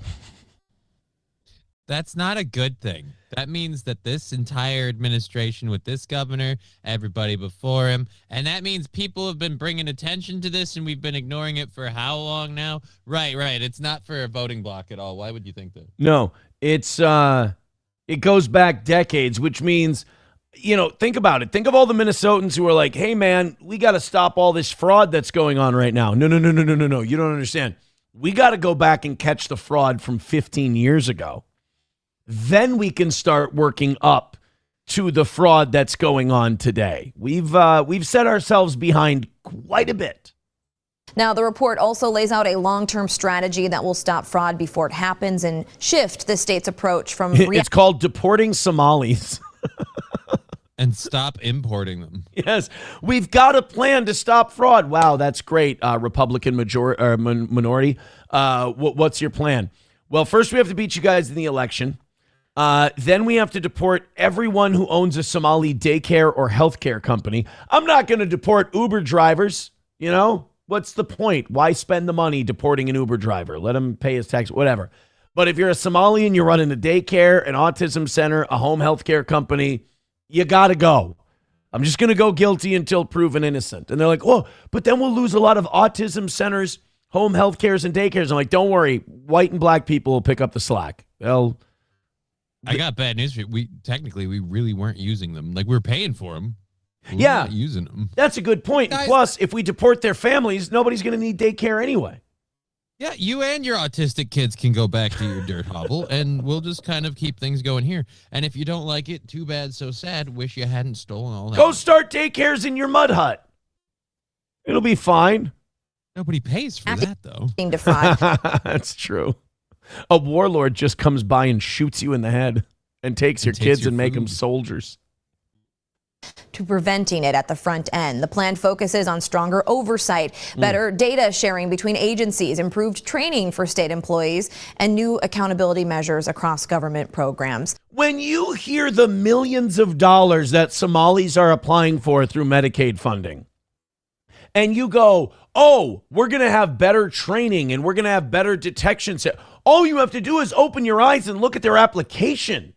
Like, we're not asking you to do a Herculean task. We're asking you to take a look at the obvious lie that's going on here and go, oh, that's bullshit. Let's go investigate them. Like, we're not asking for the moon.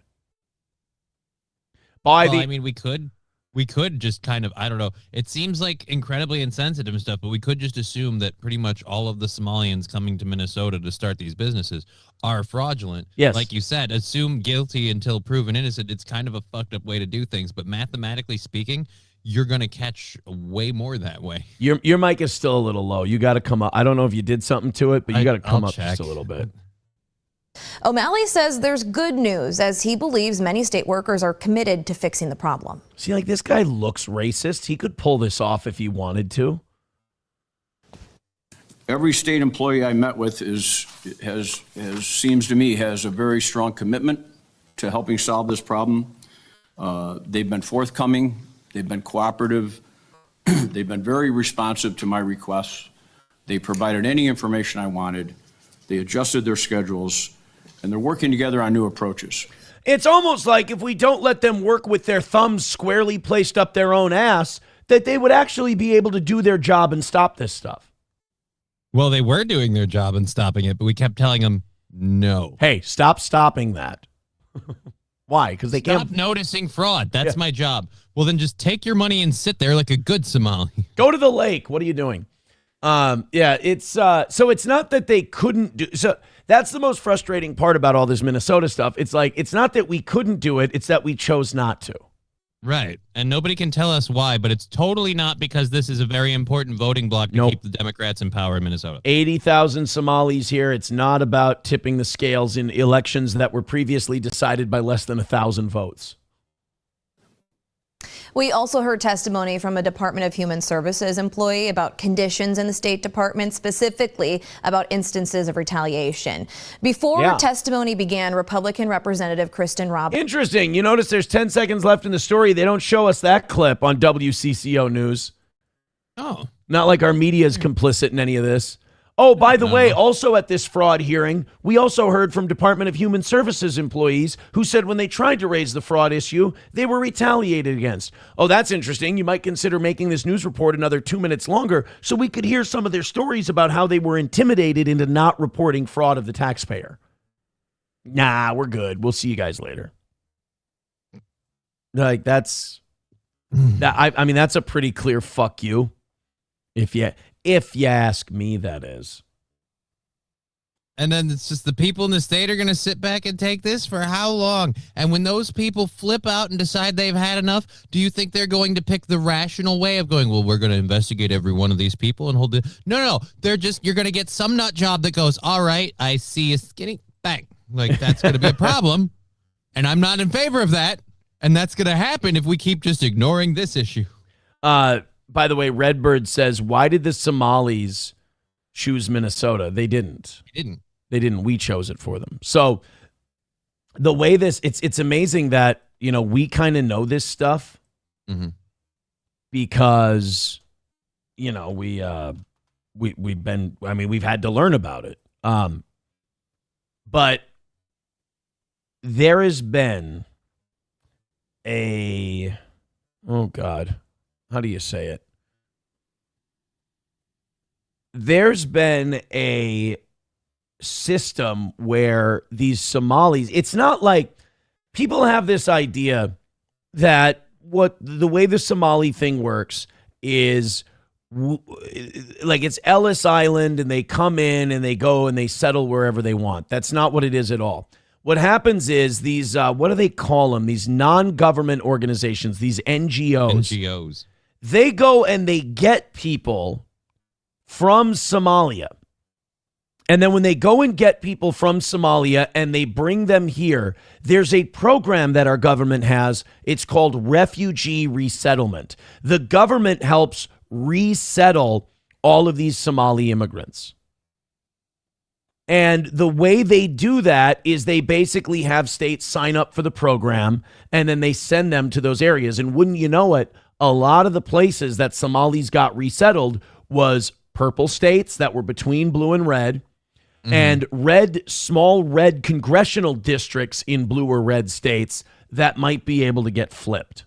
And then when the Somalis got there, they gave them a bunch of social services, a lot of welfare, a lot of EBT that basically had property of the Democratic Party stamped on it so you knew who it was coming from. And especially since they're the only party saying we don't want to cut those benefits, we want to keep them going. So yeah. So now You'll Be Fine says, yeah, Aaron, but why Minnesota? I'll try to explain it a little clearer. Minnesota's elections, like I'm talking 2010.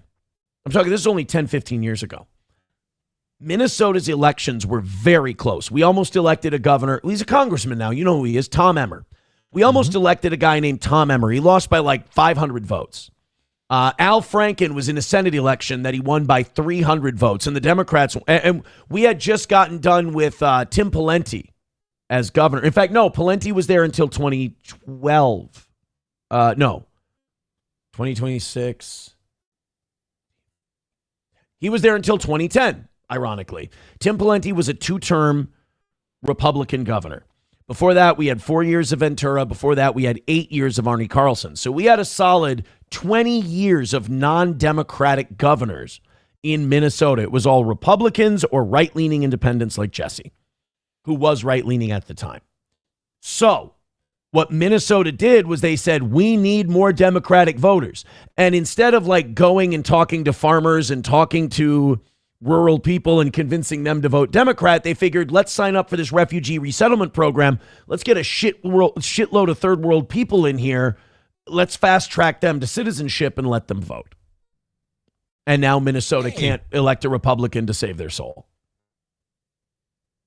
Yeah, I don't know why anyone would think that this whole thing with the Somalians is entirely political. It just doesn't make sense. It seems to me like we're just trying to be good people. Minnesota nice, just helping out our neighbors. To me, saying that, Johnny, is really irresponsible. And I can't believe you would say something like that. Guys, thank you very much. We're off to a good start. We're only an hour and a half into today's show. We're almost at 600. Hit like, hit subscribe, hit follow, especially on Rumble. You guys are doing great, and I do appreciate it. Again, hit like, hit subscribe, hit follow. YouTube down about 40 people or so, but again, we're not at our peak yet, so still plenty of time to get there. Let's see if we can hit 700 today. Why not? Like, subscribe, follow. If you're just joining us, I'm sorry, but there's no goals today. There's no goals tomorrow.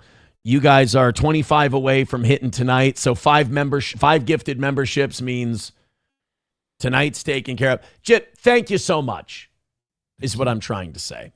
Thank you so much. So we got a new Somali fraud story, or an update on a Somali fraud story. And this is our buddy Lou Ragoose, who he's reporting on all this fraud. And Kara Levin is dedicating so little television time to this, just like we saw with WCCO. They did a 1.5-minute segment. They left a lot of clips on the table, stuff we would have loved to hear about, like the revenge being taken against the Department of Human Services workers that are trying to expose this fraud. So now, Lou Ragoose, if he wants to report on fraud, he's got to sit there with his cell phone in his car and talk about it. Because, like a bitchy lady on her lunch break. Yes, he's doing a Big Arch food review. He's basically Lou Ragoose has become review bra if we want to report on Somali fraud in Minnesota, because Kara Levin's not doing it on TV. And this is starting to embarrass the local news in Minnesota, because these are starting to get more hits than their nightly news ratings do. Because surprise, surprise, this is the shit Minnesotans want to hear about, not, paid family leave and shit. So this is Lou Ragoose with an update on Minnesota fraud, and I'm sure it's going to be great news. I have more new details about the amount of taxpayer money given to the latest suspect charged in the Feeding Our Future fraud case. Fahima Mahmoud owned a daycare. Protestant? I was guessing a Catholic based on the dress. Oh, no. You know what? She might be a nun. You're right. No, she's not, because it's the Lenten season. The color's purple. So yeah, I didn't know that. Thank you for that information. You would have, but if you hadn't known the color scheme, you would have definitely thought Catholic. Right? Yeah, me too. She kind of looks like she's giving, as the kids say, something. I'm trying to figure out who she looks like. It's bothering me. Franklin the Turtle. I'm getting Franklin the Turtle vibes. Maybe it's the green. Maybe it's the beak. Maybe it's the beady eyes that are casting a Somali spell on me.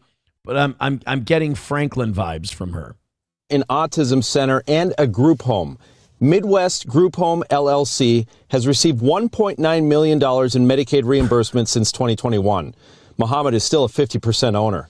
This is like the tip of the iceberg thing. This is what a lot of people outside of Minnesota don't understand, is how deep this Somali fraud goes. So you heard a second ago, she was part of the Feeding Our Future thing. Mm-hmm. Feeding Our Future was a program where you ran a restaurant and you reported that you served a bunch of kids meals, and you turned that into the federal government and they'd reimburse you. The problem was none of these Somali restaurants were serving anybody, so they were just getting cash. Just, it was extra. Weird. So that was her original sin. That was her original crime. Well, now they're looking in and they're finding out that she's part of this Midwest Group Home LLC that took $1.9 million. Now you're going to find out later in the story she's involved in the daycare thing. So here's another assumption you can safely make about Somali fraud in Minnesota. If they're involved in one, they're probably involved in all of it, because what they do is they start these shell corporations and they all have the same mailing address. And it's some office park in Minneapolis or Brooklyn Center or somewhere like that. And they just get checks. That's it. Great. Yeah. I got to sign up for that shit. Oh, you're white. They'll catch you in a heartbeat. So, what this woman did was she was feeding our future. And we went, oh, we got her. All right. Somali fraud. And they're like, oh, shit. You know what? Turns out she's part of the group home thing. Oh, shit. You know what? Turns out she's part of the daycare thing. Oh, shit. Turns out she's part of the autism thing. And this isn't a one-off or a coincidence. They're finding a lot of Somalis involved in these programs that have them all across the board. And all of the restaurant owners own a daycare. And all of the daycare owners own an autism center. And all of the autism centers own a home health care company. And we're just paying them hand over fist. Who gives a fuck? Oh man, they're making bank.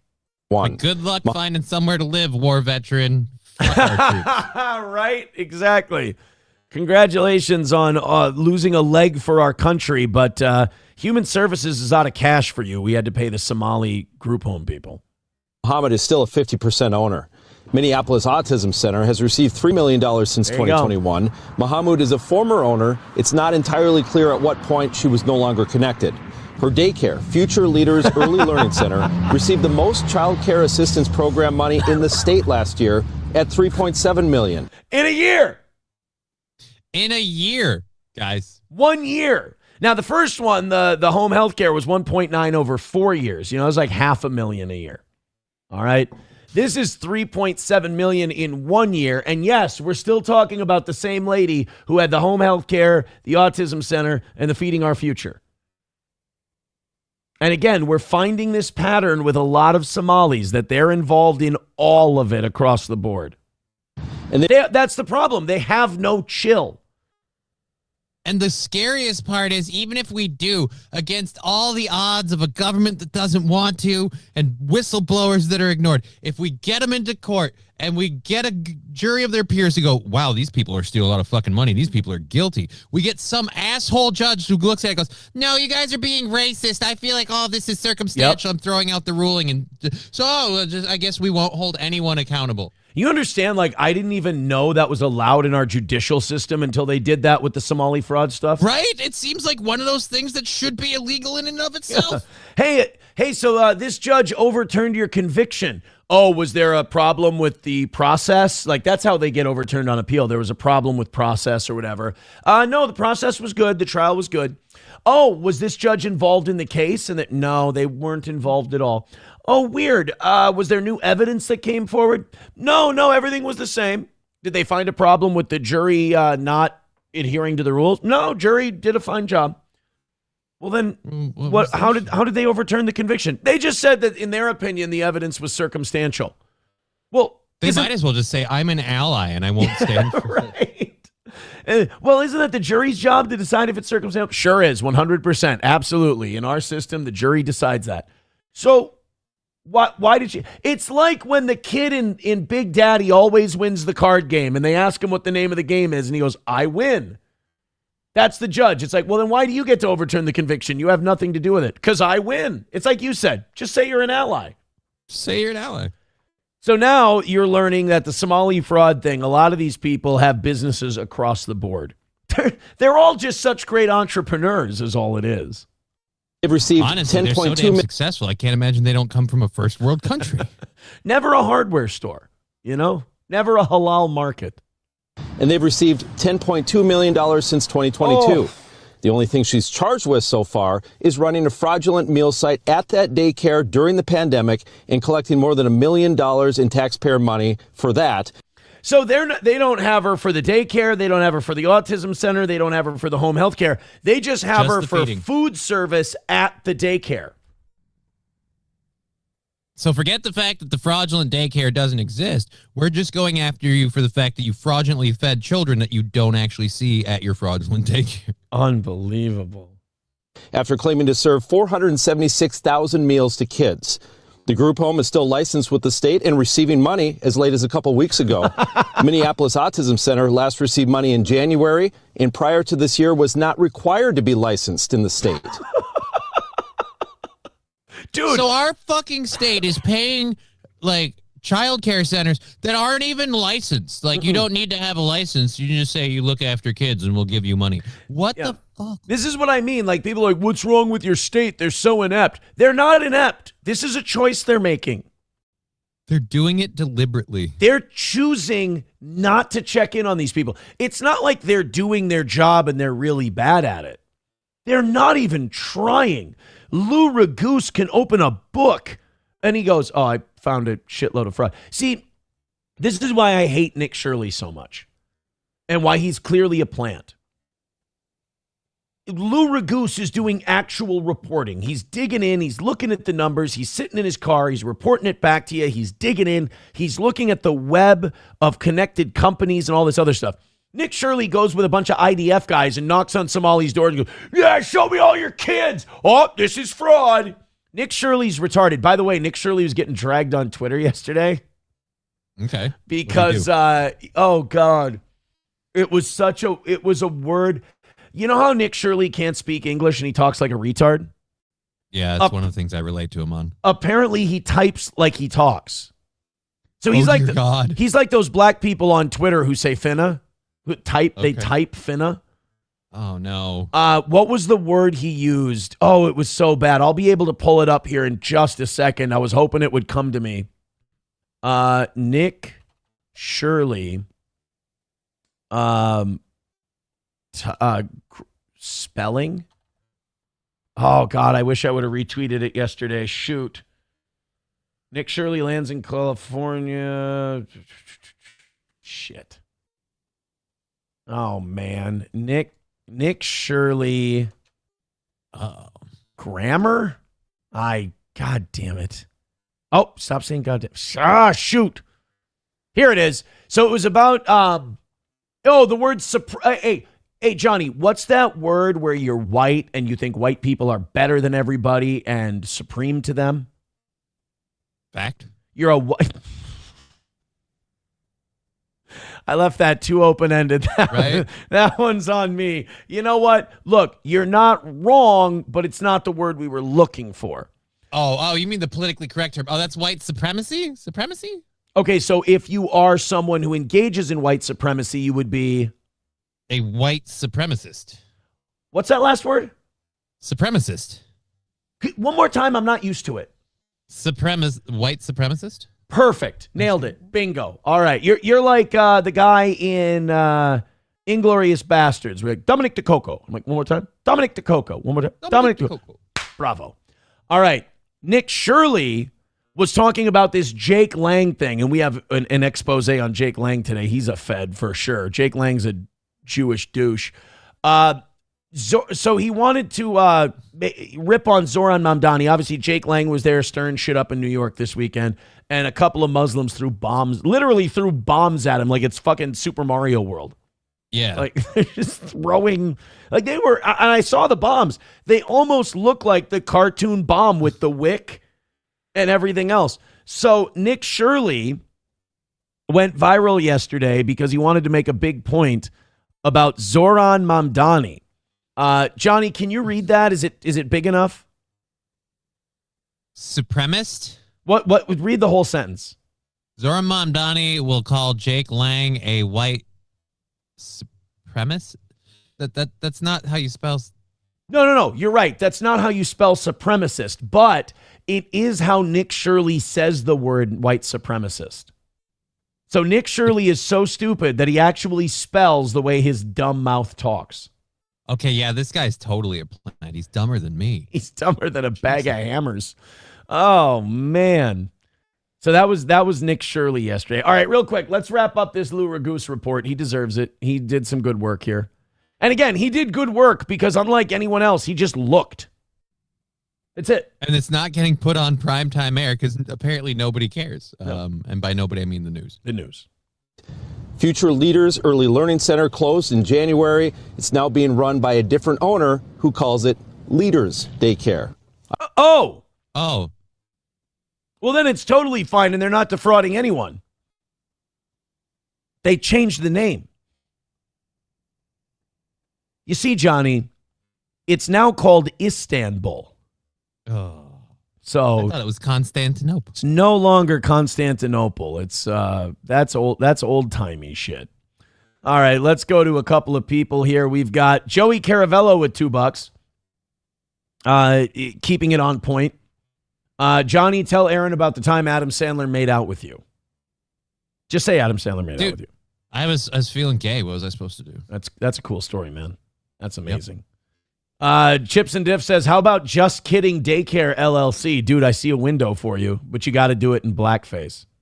Yeah, I'm going to have to change my name to Muhammad. They won't even look. It's like camouflage. Right? Yeah, I'll put it on the paperwork. They'll never.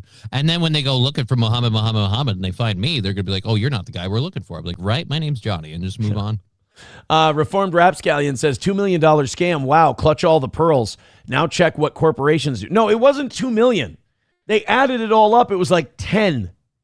And it's no, it was 10 from one from another, and like 2. So it's like 13 or 14 altogether. Yeah. And this is one person One human with being. one group. There's other groups that have taken just as much. Like you add it all together, it will add up over. But he says, now check what corporations do. Right, but I feel like this show has built up enough goodwill saying that we should be hanging CEOs as well. Oh, yeah. I mean, let's get them all. Like, yeah. If you want to end, like, people are like, oh, stop all this welfare. It's like, right, stop welfare for people that are living on the dole. But let's start with the biggest welfare, corporations. Boys, you don't have to fight. We hate everybody.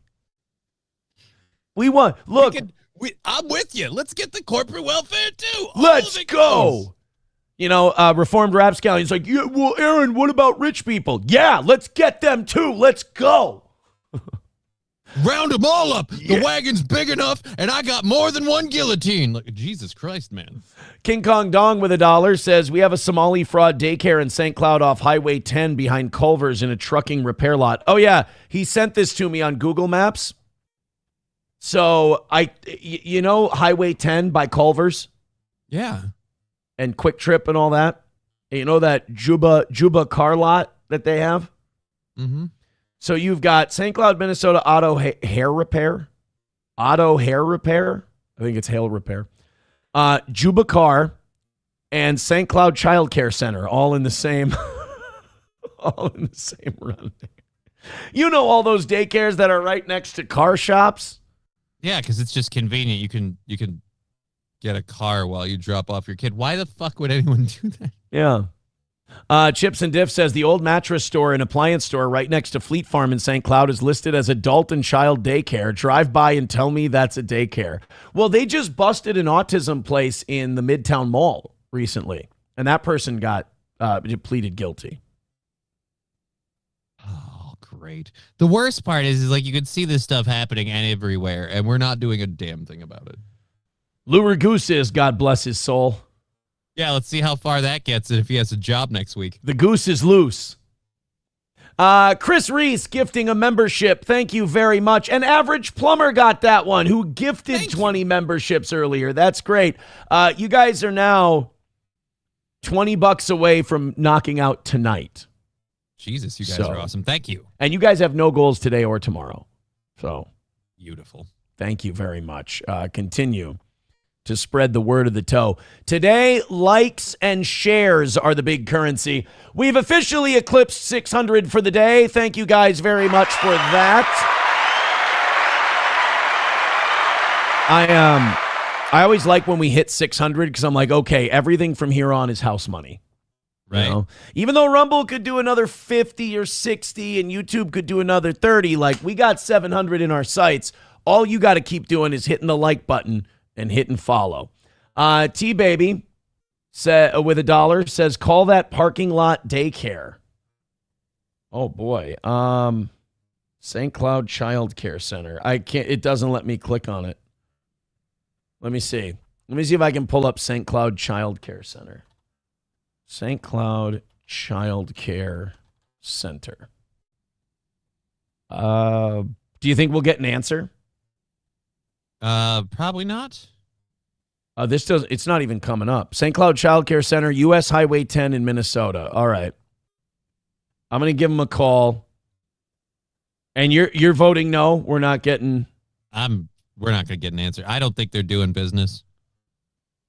How dare you? Well, one, it's 8 a.m. Parents got to go to work. Kids are on spring break. If you are working, you're busy, but I don't think they're working. 4-2's okay.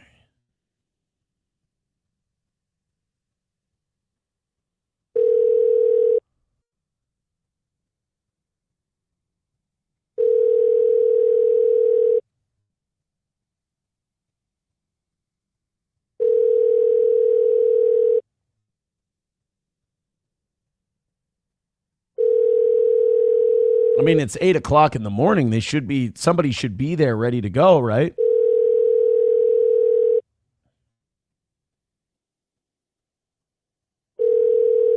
The party you are trying to reach has not set up voicemail on 320-420. You know, like most businesses, they just forgot to set up the voicemail. To send a message to another subscriber, enter the area code and phone number of the person you are trying to reach. I can't send a message to the St. Cloud. Press star. I can't send a voice message to the St. Cloud Child Care Center. If I call the St. Cloud Child Care Center and I want to talk to them about getting my kid in there, I can't leave them a message. Nope. Because again, it's not a real business. They've done literally the bare minimum of actually having a property. I'd be impressed if they put up signage. But on top of that, nothing at all. How many times have we seen these daycares like, yeah, this is a child daycare. And you look in the windows, it's an empty fucking room. There's literally... we have a chair. And they all have like a table that's turned over on its side. You know? You don't have a whole lot of furniture. Could you at least fix the one piece you have? Jesus, man.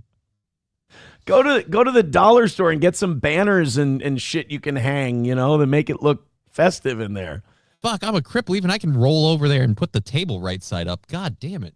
T-Baby writes, haha, damn it. Right. It's funny, but it hurts. You'll be fine says, calling to check on your kid. Yeah, what if somebody was calling to check on their kid? Again, you're assuming people actually bring their kids there. They're not there.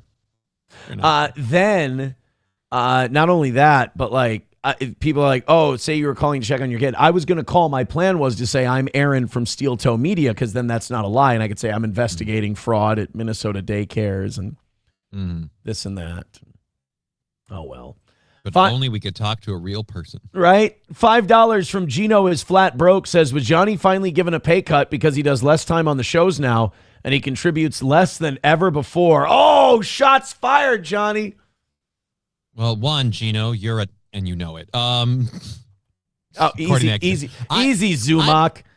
I'm not doing less time on the shows. Like, those are both two patent lies. I've been contributing more than ever before, factual, and I do the exact same amount of time on the shows that I used to do when I did 2 days. Yeah, Johnny got an extra day and an hour off each day.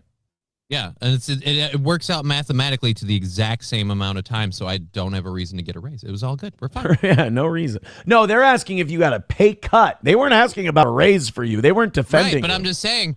But yeah, they're asking about a pay cut. But again, his two reasons for the pay cut are factually false. I'm doing the exact same amount of time, and I'm contributing more than I have before. So, lie and lie, caught and caught. We should, somebody said, do the Google Earth for that St. Cloud Child Care Center parking lot. Yeah. Google Earth. Oh, boy.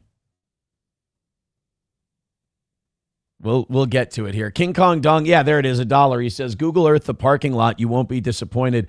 T-Baby with $1 says, how much for you to live stream there to find someone? To go, you mean to set up a live stream and go like do a Nick Shirley thing at this child care center? Knock on the door. I don't know, $100? Okay. I mean, to go just turn, because I don't want to say too much money because nobody's going to be there. It's not going to be a long thing. You're going to go, you're going to knock, there's going to be nobody there. Right. So like $100 past tonight's goal. And I'll go there today after the gym this afternoon, and I'll do a little razzmatazz from there. All right, let's check this out. Here we go. I got St. Cloud Child Care Center. Look at that building. So there's the car lot. There's Juba Juba Auto. Is this Highway 10 right here? No. Highway 10 would be over. There it is. That's Highway 10. Here's Highway 10. Here's Juba Juba Auto. And then here's the child. This is a daycare. See this building here? Yeah, all those cars are to replace they play in them, I guess. We don't have a It's just a bunch of wrecked cars. It's like a fucking 18-wheeler. And then a bunch of cars just parked all kitty wampus next to each other. You can tell by the way they're parked. Those cars haven't moved in quite some time.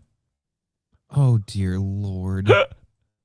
Oh, wait, let's check out the back lot. Whole lot more of just, hey, guys, welcome to a car graveyard, but if you need somewhere to bring your kid, this isn't a safety risk at all. Bro, I feel like I'm going to find Teresa Halbach's body in all this stuff. Little Making a Murderer call. Oh, bunch of 18-wheelers that aren't moving anymore. And in other news, we investigated the St. Cloud Child Care Health Center. There were no children, but we did find Nancy Guthrie's body. Yeah, well, we might find Nancy in all this. Jesus Christ. There you go. There's Highway 10. There's the child. That's a fucking gate. So is the child care center on the outside or the inside of the gate? How do you get? Do you have to get a security guard to let you? This says right here is the child care center. And a bunch of tires at the end of the building. It's just a bunch of tires. You know why they have those there? In case they see a Black Hawk helicopter, they light a bunch of them on fire. Old habits die hard. Oh, the kids get to grow mosquitoes in the What summer. the fuck is this? That's a pile of garbage. That's just a pile of garbage. Oh, look, Johnny. Wait, there's another one. It's another pile of garbage. I don't care who owns this place. It's a shithole. You see these dots flying around? This is so racist of me. I literally thought these were flies. Oh, flies and cat. Oh, look. Hey, more shit. Oh, is this like the playground? This is the sand pit they send the kids into to play in at the daycare. Yeah, dude, I'll live stream from here. I'll do a live stream from here this afternoon. $100 swamped with all the kids that are going to be asking what you're doing. They asked me how much to do it. $100 past tonight's goal. So like another $120 today, and I'll go do it. All right. Fuck. Thank you, King Kong Dong. I believe this is called listeners giving us content. Yeah. Well, here, let's go next door and let's see if it gets any better. Oh, this is the boat place. This, like, no offense, this looks a lot more put together. Yeah, this is a marine place. I can't remember what it's called. Not the Somalis Marine. And then, boom, there's the child care center. They just feel more comfortable being next to boats. It reminds them of home.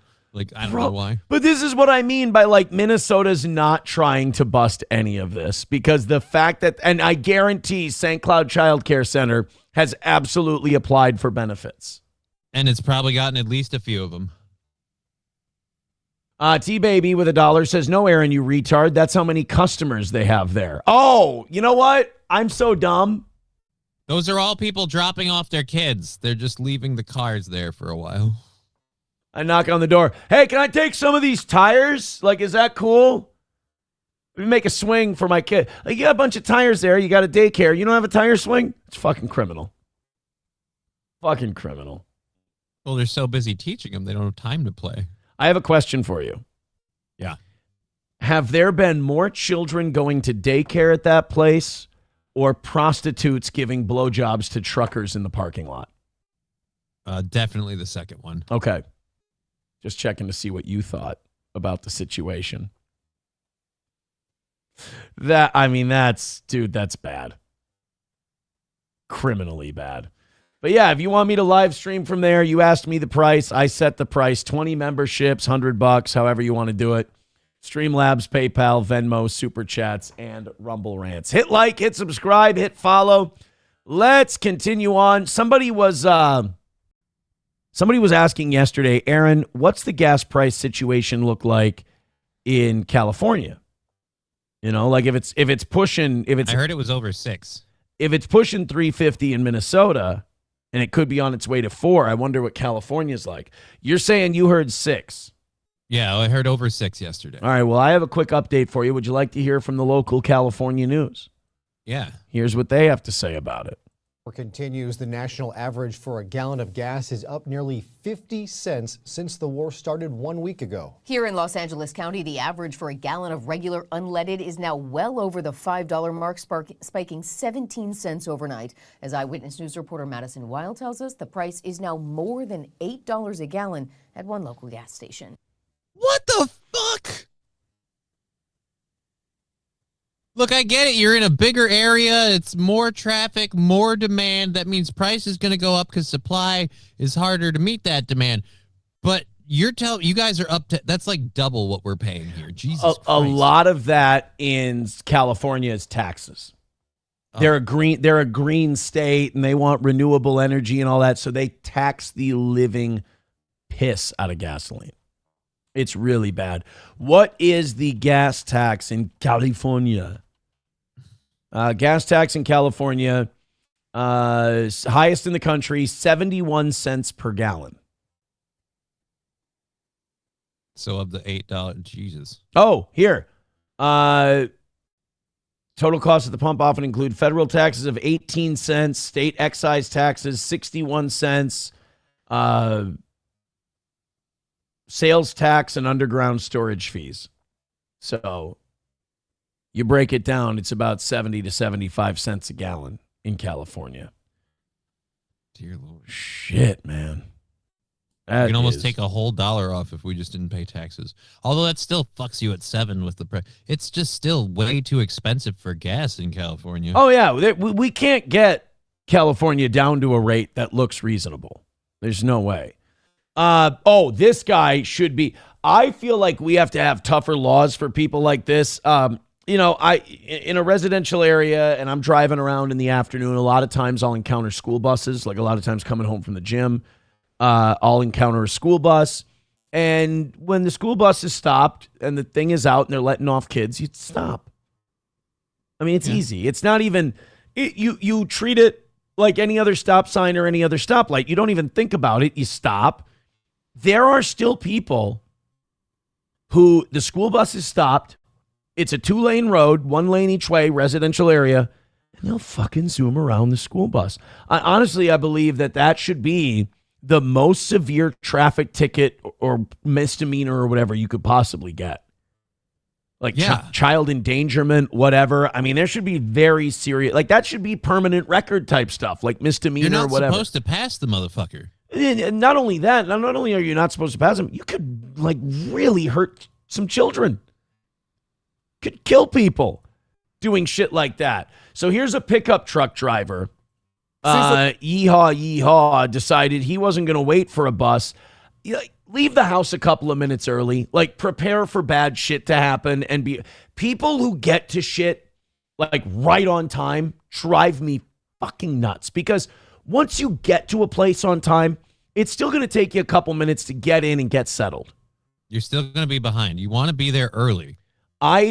My principle is I leave 15 minutes early. So let's say it takes 15 minutes to get there. If I got to be somewhere at a certain time, I leave a half hour early because that gives me 15 minutes. I'm there. I'm set up. If there's a school bus or there's some kind of stall, costs me 5 minutes. I'm still there 10 minutes early.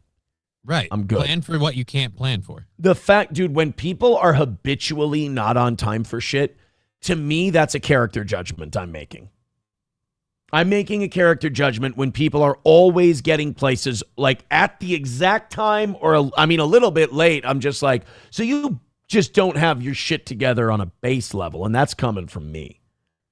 Like, be early to shit. Be ready for everyone to start.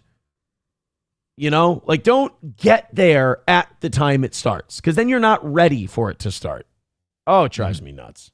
County Sheriff's deputies are determined to find the driver of the truck.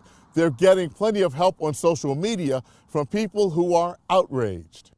By the way, I love this reporter, but I liked him even better when he had that big dog in his backyard when all those kids were playing baseball. I'm pretty sure you're thinking of the Sandlot. I don't. Yeah, that's the guy, right? No. Oh, George signed this? I take it back. You're not in trouble. You're dead where you stand. That's not him? Oh. No. They all look the same to you, don't they? I guess so. Yeah, that's a problem. That's a me issue. I got to do some work. problem. Yeah. Hit like. This is where he hit, went up, and went back over into the road. Marks along a grass embankment and security video we obtained from Duval's Lawn and Garden show just how close two girls ages 7 and 11 came to getting hit.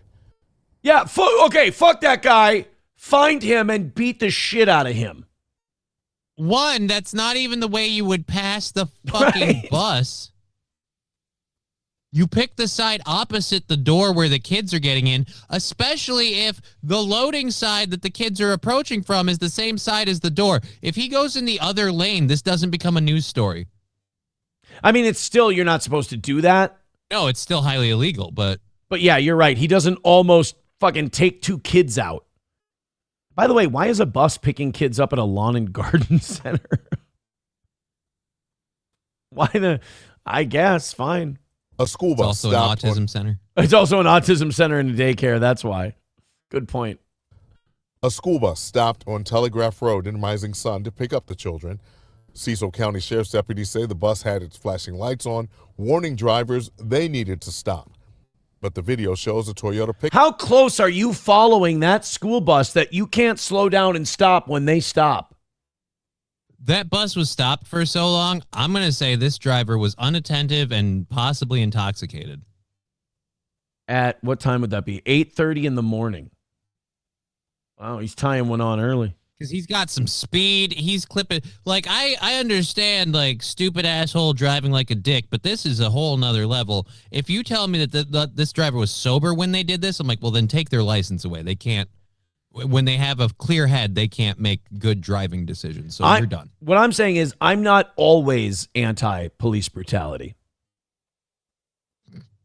Pickup truck pulling to the right and going around the bus, passing between the bus door and the children who were about to board, nearly hitting the kids. The mother of the 7-year-old was standing nearby, helplessly watching. She was visible. So what did you guys do after you cleaned the shit out of your pants?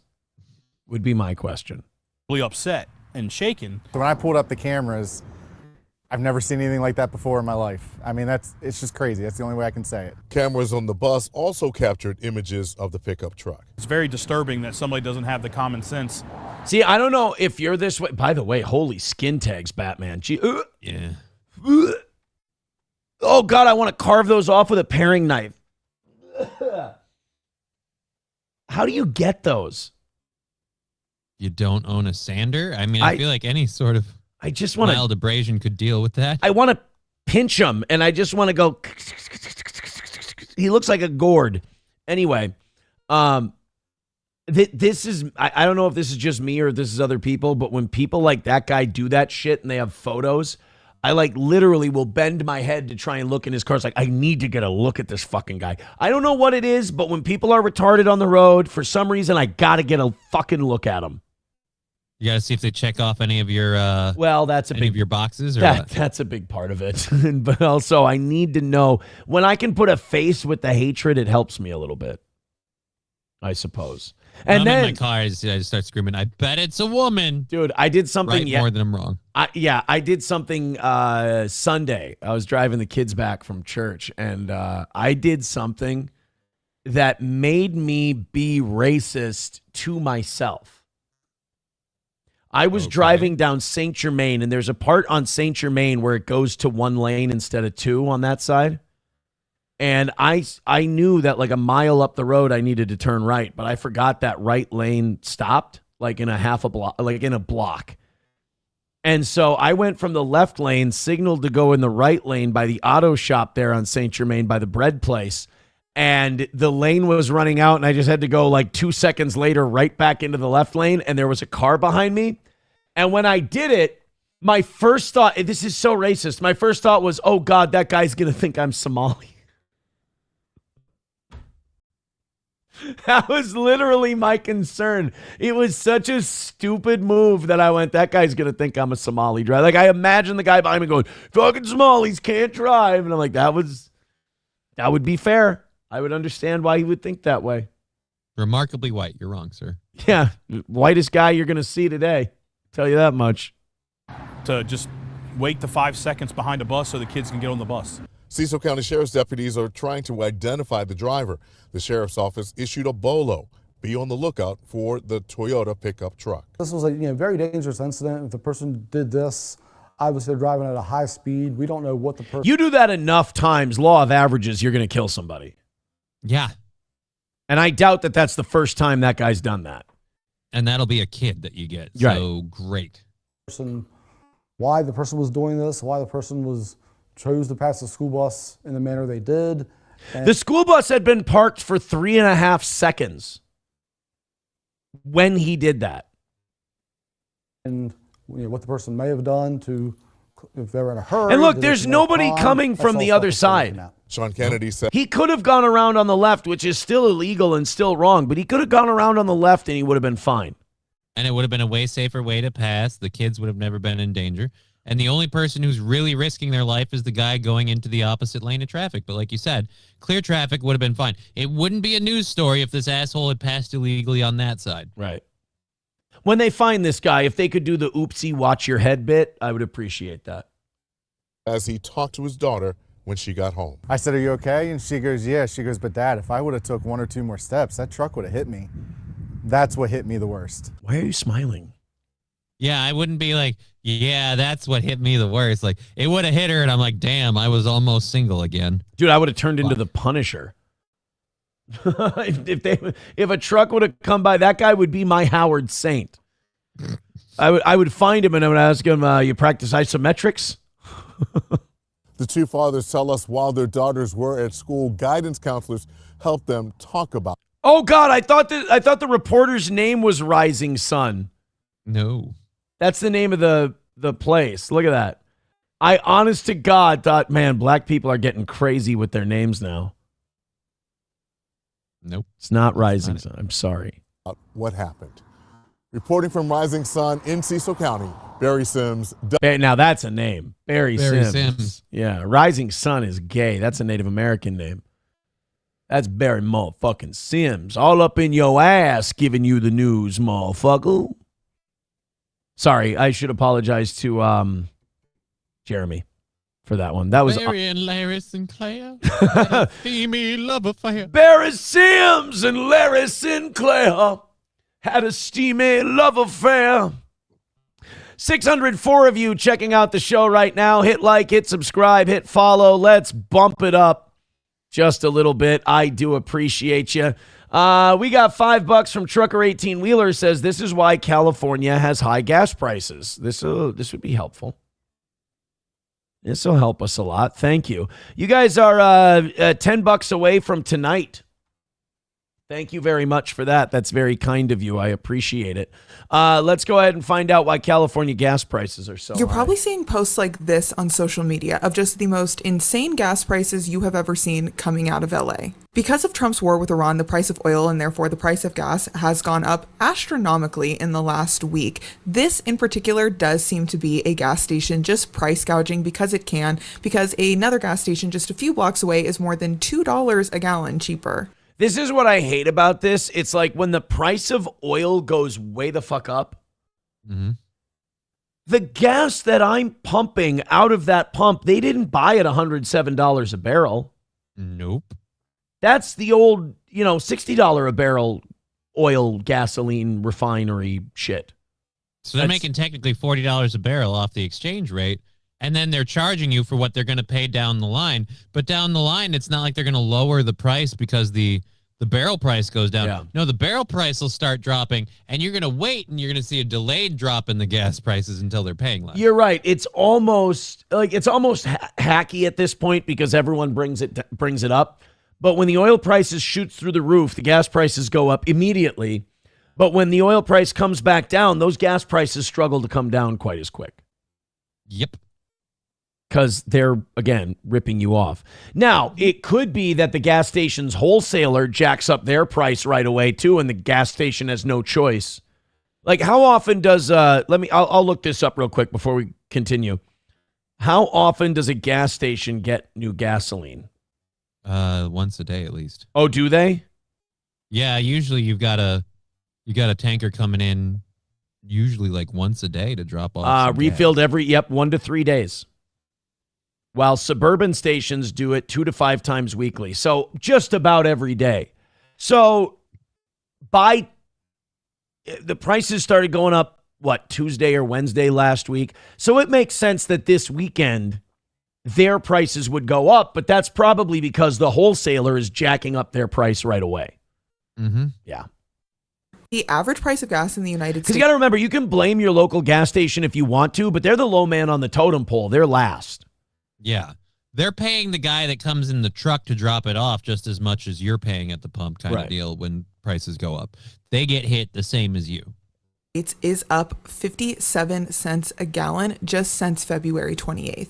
But I want to talk about why California's gas prices are higher in general and why they will continue to be higher as the price of gas just in general goes up across the United States. First thing you need to know is that California is very isolated from most U.S. fuel markets, which Makes largely sense. moves gasoline from the Gulf Coast states to the rest of the states via large pipelines. This is a map of U.S. fuel pipelines. The light blue that's in California is all interstate pipelines, meaning it's all within California. The dark blue goes in between states. So no major pipelines connect the Gulf Coast to California, which means California has to import a lot of fuel. About 25% is just California production. 15 or so percent is imported from other states, most often Alaska. I have a really stupid question, and I suck at science, and I'm sorry. But wouldn't California have a shitload of oil, like with the San Andreas Fault and earthquakes and all that? Like, wouldn't you have a lot of oil? No, you need a healthy dinosaur graveyard and biological matter to How about the produce a lot of Pacific Ocean? They've got a lot of fossils and shit over the years, and Yeah, but that's not a drill baby drill state, so I don't think California. yeah, that's a good point. California, you're right. They probably could build more oil infrastructure. They choose not to. Yeah, because they can lean on the electric cars. Because there's no downside to those. There's no environmental disaster that can happen when that thing catches fire. Just slavery getting the lithium out of the ground. Well, hey, as long as it's an Ethiopian kid's arm that's lost to get the battery for my car, I'm fine with it. All right? Yeah, that's true. That's true. Those Californians, they care about people until they find out how their Teslas run. And then 50% is from foreign imports. California imports a lot of its oils from places like Saudi Arabia and Iraq. So West Coast and California oil prices are... Oh, so their gas prices are largely based on the Straits of Hormuz. So this hits California harder than it hits the Gulf Coast. Straighten the uprights now with this war, then, yeah. Oh, boy. Yeah, this is going to make me feel bad for California. Here I thought that California was just overregulated and overtaxed, which they are, but I thought it was just that. It's also that they're butt-fucked compared to the rest of the country. But they did kind of self-impose it. I have a feeling like there's plenty of oil companies that would be more than happy to get a pipeline into California to help sell and move some more oil. But I bet the government is like, no, that's not green and that's not environmentally friendly. And that's a good point. You're destroying the environment, so we want to go get those Teslas. Yeah, I agree. That's a good point. Are going to be more dependent on the situation in the Middle East. And then the next thing to understand is that California uses a unique, cleaner type of gasoline to reduce pollution and smog. Well, there you go. So now we're getting into the taxes and the regulation and all that stuff. But I didn't know about the pipeline shit. So that makes sense. Dragon Wizard God, I love that name, says, LOL, hydroelectricity from British Columbia supplies about 40% of California's electricity grids.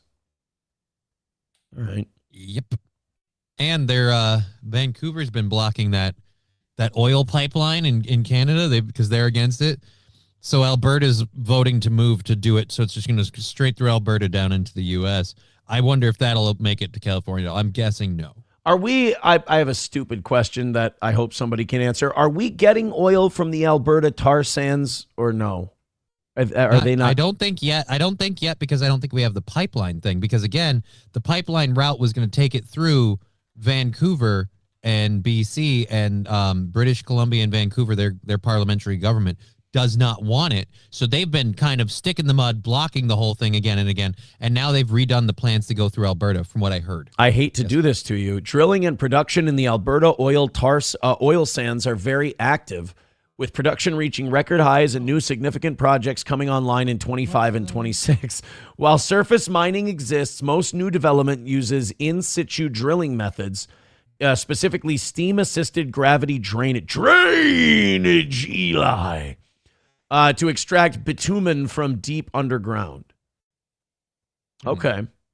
So that's the thing. Like, they think that the Alberta oil sands have more oil than Saudi Arabia ever had, and it could power the world's oil supply for a really long time.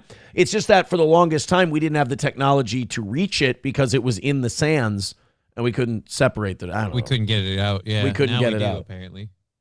So great. Good for us. Another win for the toe. King Kong Dong with $1 says, my dad is a doomsday prepper, and when we lived in California, it was impossible to prep. Yeah, I mean, you got to keep gas for your generator. Shit, the Armageddon's going to be expensive in California. You want to get to the end of the world, you want to be in Texas, I think. Well, I mean, but it's going to be the end of the world and you're in California. You're not going to need gas. Just go out and eat your neighbors. You'll be fine. There's plenty of them. G. Shepardini did not think my James Earl Jones Sandlot voice was good over in the YouTube chat. He says, LOL, what voice is that? I'm going to get you, sucker. It was a really bad James Earl Jones Sandlot impersonation. I apologize. I was just trying to remember his name, so I didn't really notice the impersonation off. Rest in peace, homeboy. Yeah. Rest in peace, James Earl Jones. Not rest in peace, James Earl Ray. We don't want him to rest in peace. You don't know who James Earl Ray is, do you? You're looking racist right now. Why? James Earl Ray is the man who shot Liberty Valance. No, he's the man who shot Bro. Well, okay. He's the guy who they say shot. Again, I don't know who James Earl Ray is. Martin Luther King Jr. Oh, shit. Bro, you got to know who killed black people. No, I don't. Oh. I mean, technically, if FBI statistics are to be believed. Oh, go ahead. I'm just saying, it's just apparently you can just point to the same community you're asking me to identify. It would be funny, a guy who doesn't know shit about history just takes a wild guess in a quiz show. They're like, the man who shot black activist Martin Luther King. Bing, bing, bing, bing. Yes. Another black guy. No.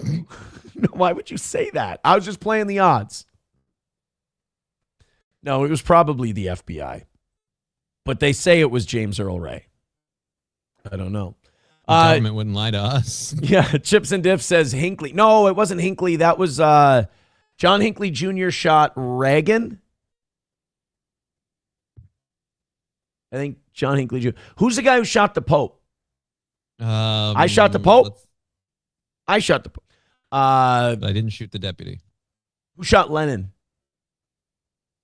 I don't know. God damn it. Hinckley shot Reagan. Mark David Chapman shot John Lennon. But there's a guy who shot the Pope. I think he had a goofy ass like Siberian name. I can't remember. Who it wasn't. Gavello Princip shot Archduke Franz Ferdinand for World War I. Who shot the Pope? Mehmet Ali Agca, a 23-year-old Turkish militant and escaped murderer. Oops. Shot John Paul II in St. Peter's Square in 1981. Dude. I thought John Paul II, when I was a kid, was like a great pope. And then like just toward the end of his run, all the kid scandal stuff came out. And you're like, oh no. John Paul II is either like not a micromanager, or he's a real piece of shit, because all the kid stuff was happening then. But you weren't allowed to say that about Pope John Paul II because he was a Cold Warrior. He battled for his native Poland to be freed from the Soviet Union and spoke out against the oppression and all that. A lot of people credit Pope John Paul II with ending the Cold War as much as Reagan did. A lot of people give the Pope credit, including Bill Maher, of all people. So, yeah. Okay. You're not allowed to say. I didn't know he had so much to do with ending the Cold War. That's what they say. Hit like, hit subscribe, hit follow. Rumble's starting to climb. 623 is the number. Johnny, 700 on the horizon today. Nice. YouTube, keep hitting thumbs up. Let's do it. All right, here's what I'm going to do. We got evidence that Jake Lang is a Fed, a Jewish Fed, and I want to go through some of that. We got Nick Fuentes pointing out a couple of things. And then we have, I really don't like this Jake Lang guy. I know he's not as well known as some other political people. But Jake, there's also screenshots out now that Jake Lang has been texting with a 15-year-old girl. Really? Yeah. Like unknowingly, like he didn't know she was 50, or like knowingly? No, more like an every ... single ... time ... kind of one of those deals. So we're going to go through all of that Jake Lang stuff in a second. Johnny, I have to pee so terribly bad.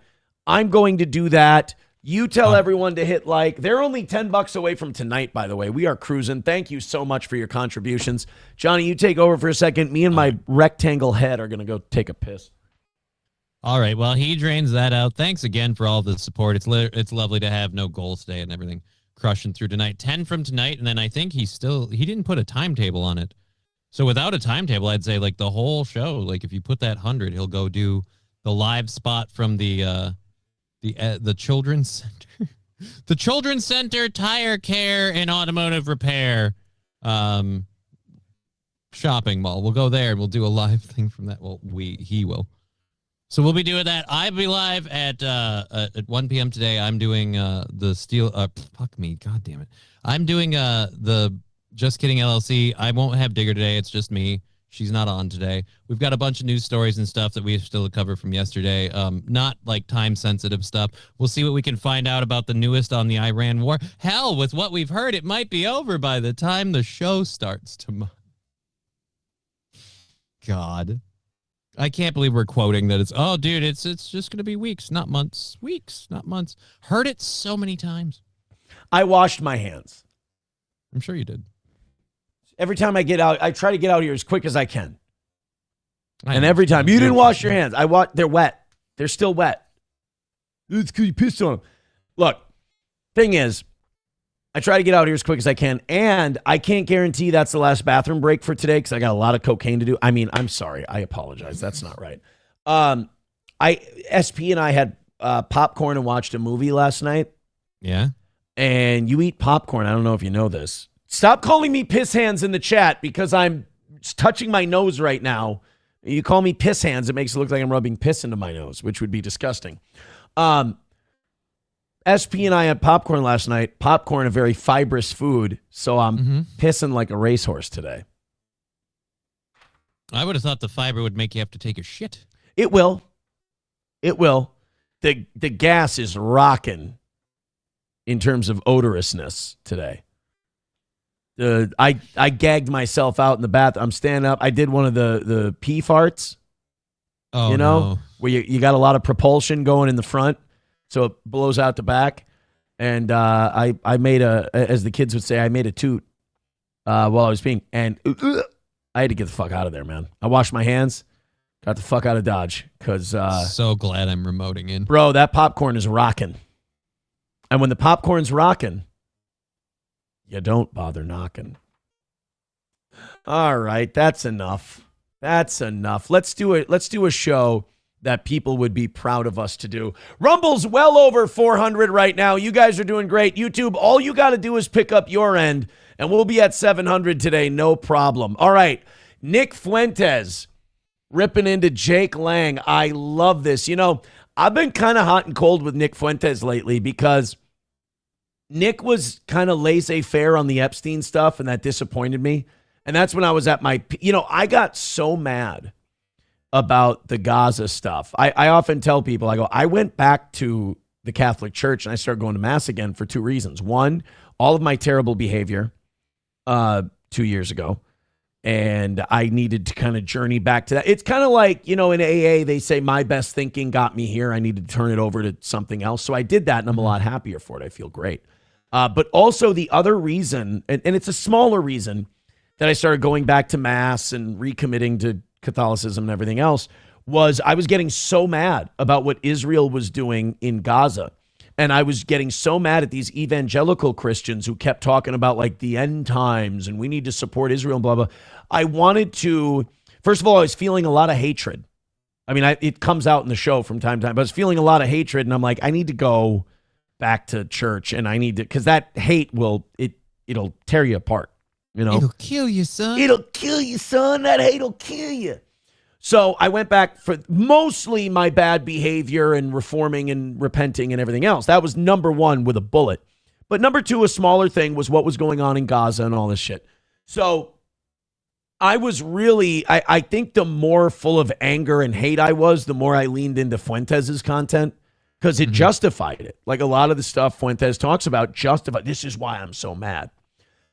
Then I think Fuentes, a lot of people say Fuentes is a Fed. And a lot of the reason they say that, a lot of people are renewing that claim because Fuentes seemed like he got all this momentum and all these hits and all this fame, and he's the biggest streamer out there. And then he started dropping the ball and saying goofy shit. Like he was wearing the Epstein pullover. He was saying having sex with a 16-year-old or whatever is not that bad. It's not as bad as this, that, or the other. He was trying to like parse pedophilia. And then he just kind of got lazy. Like he's a really smart guy. You can tell he knows his shit, but it just seemed like he really started to get lazy. And people were like, well, yeah, that's because he's a Fed and he's trying to tear that entire movement apart from the inside. And a lot of people are pointing to the fact that he's encouraging people to vote Democrat now because Trump let everybody down. And they're like, see, this was his plan.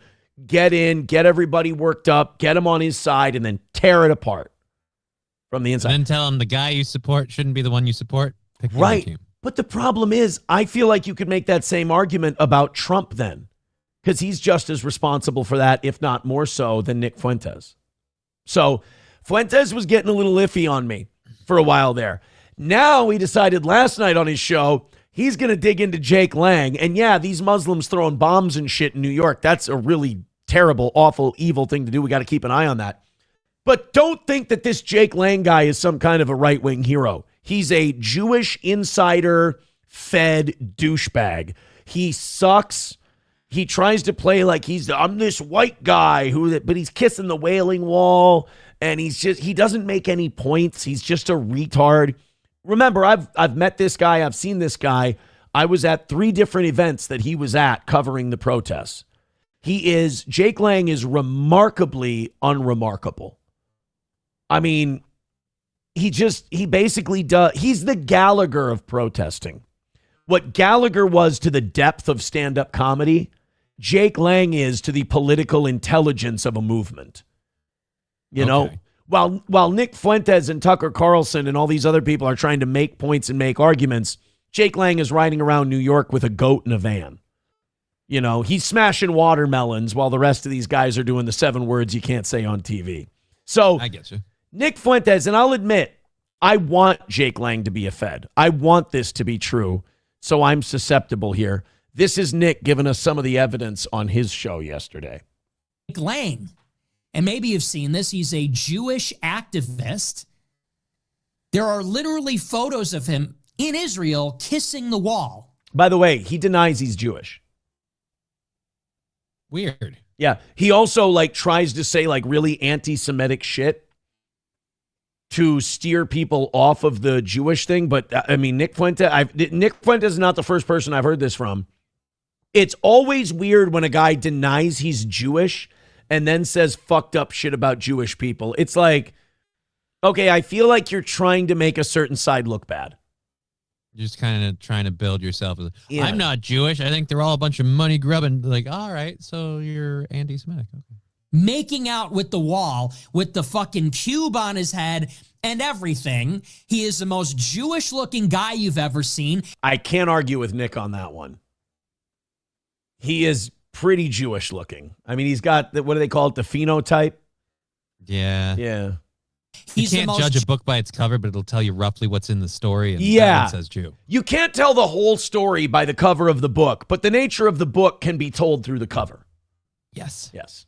Ever seen. He's the most Jewish sounding guy you've ever heard. True. Yeah. He is a big, disgusting, revolting Jewish. Jesus. All right. See, now, this is where I feel like I have to go. All right, Nick, could you tone it down a bit? Could you do this in a way where I don't look crazy when I bring up something you said to people?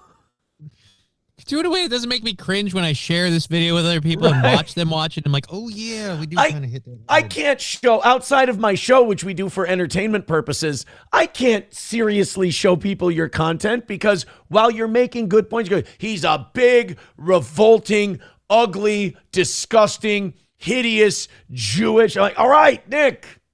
First of all, my first criticism would be, you already said Jewish. Right? So now we're just piling on.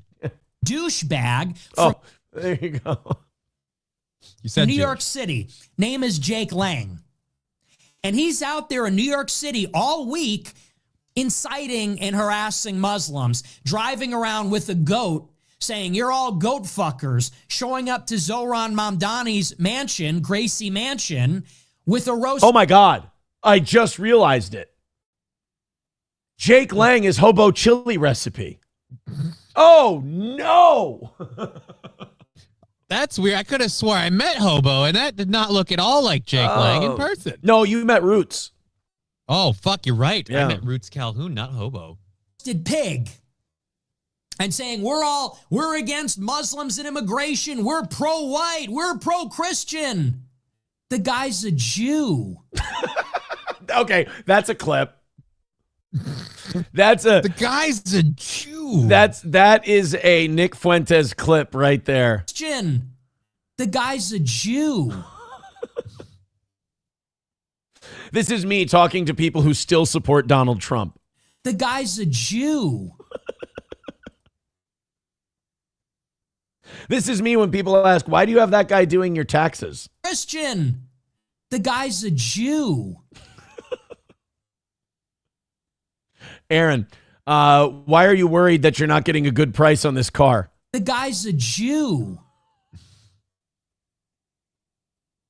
I just love that. I love that. The guy's a Jew. And it could not be more obvious. He's doing his best Trump impression that he could do. It's all fake. It's all a lie.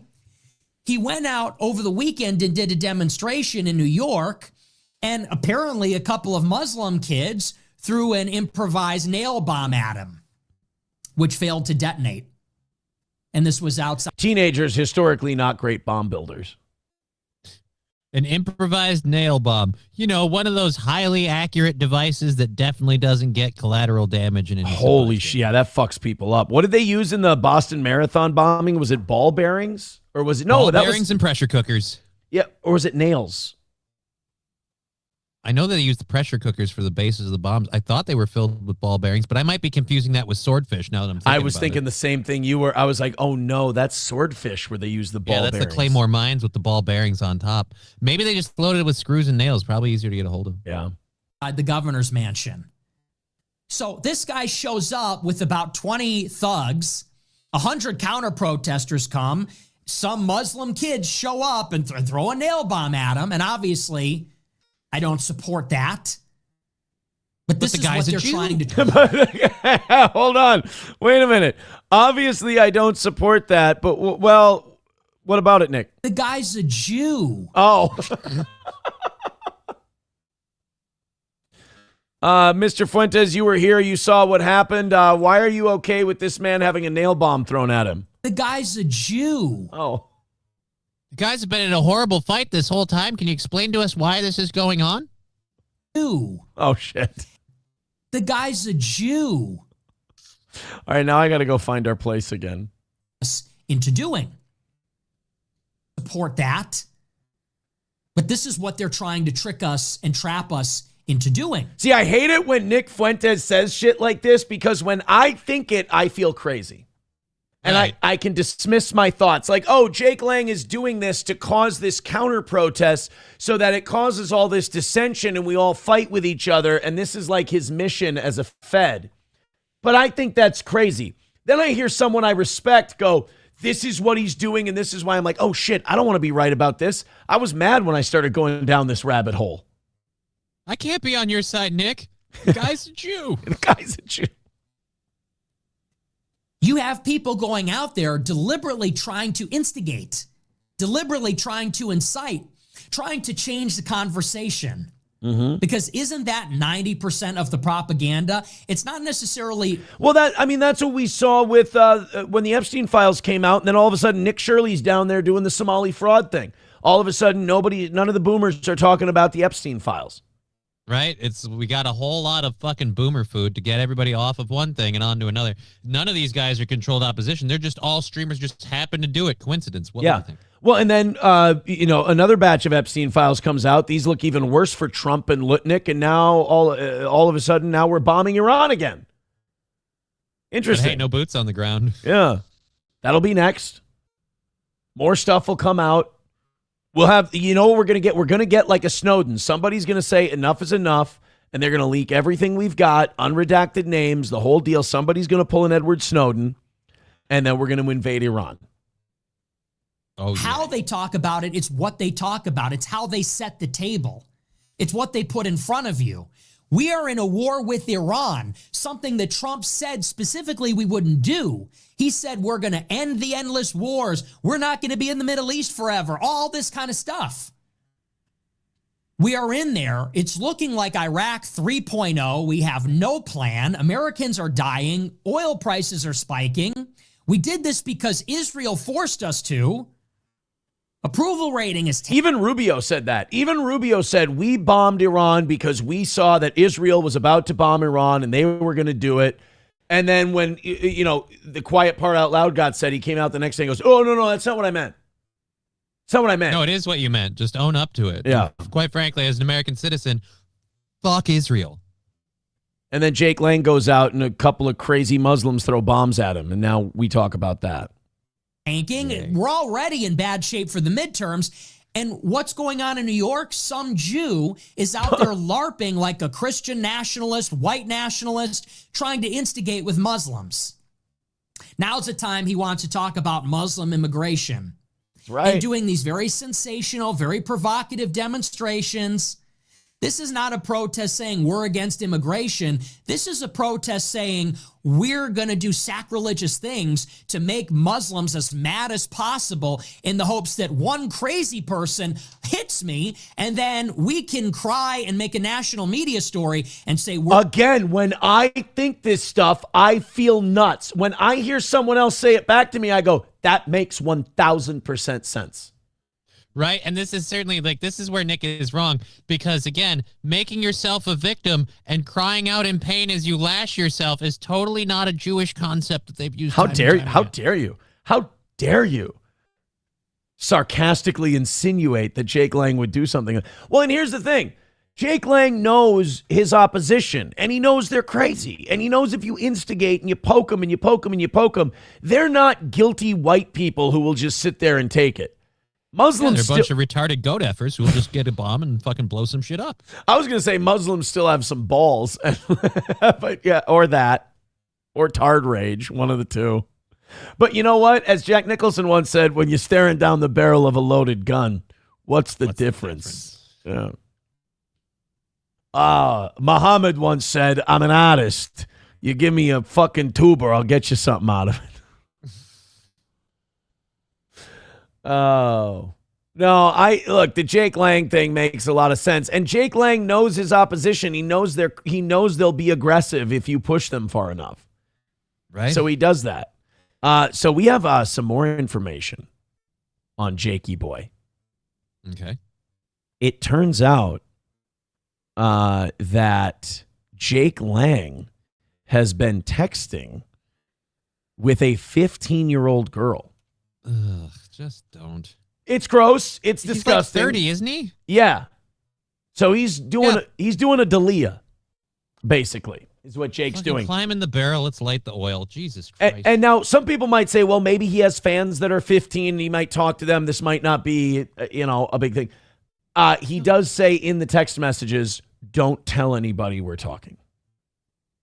So you know it's wrong and you do it. It's fucking Jesus. Just like I don't understand. How does you've seen it go bad for a bunch of people before you, Jake? You've seen it never really work out. Text messages get caught. The infamous delete of Snapchats aren't automatically deleted. After that happened, I feel like everybody who's I want to fuck around with underage kids on the internet, kind of needed to learn, this will come back to you if you're any sort of internet personality. So I got an idea.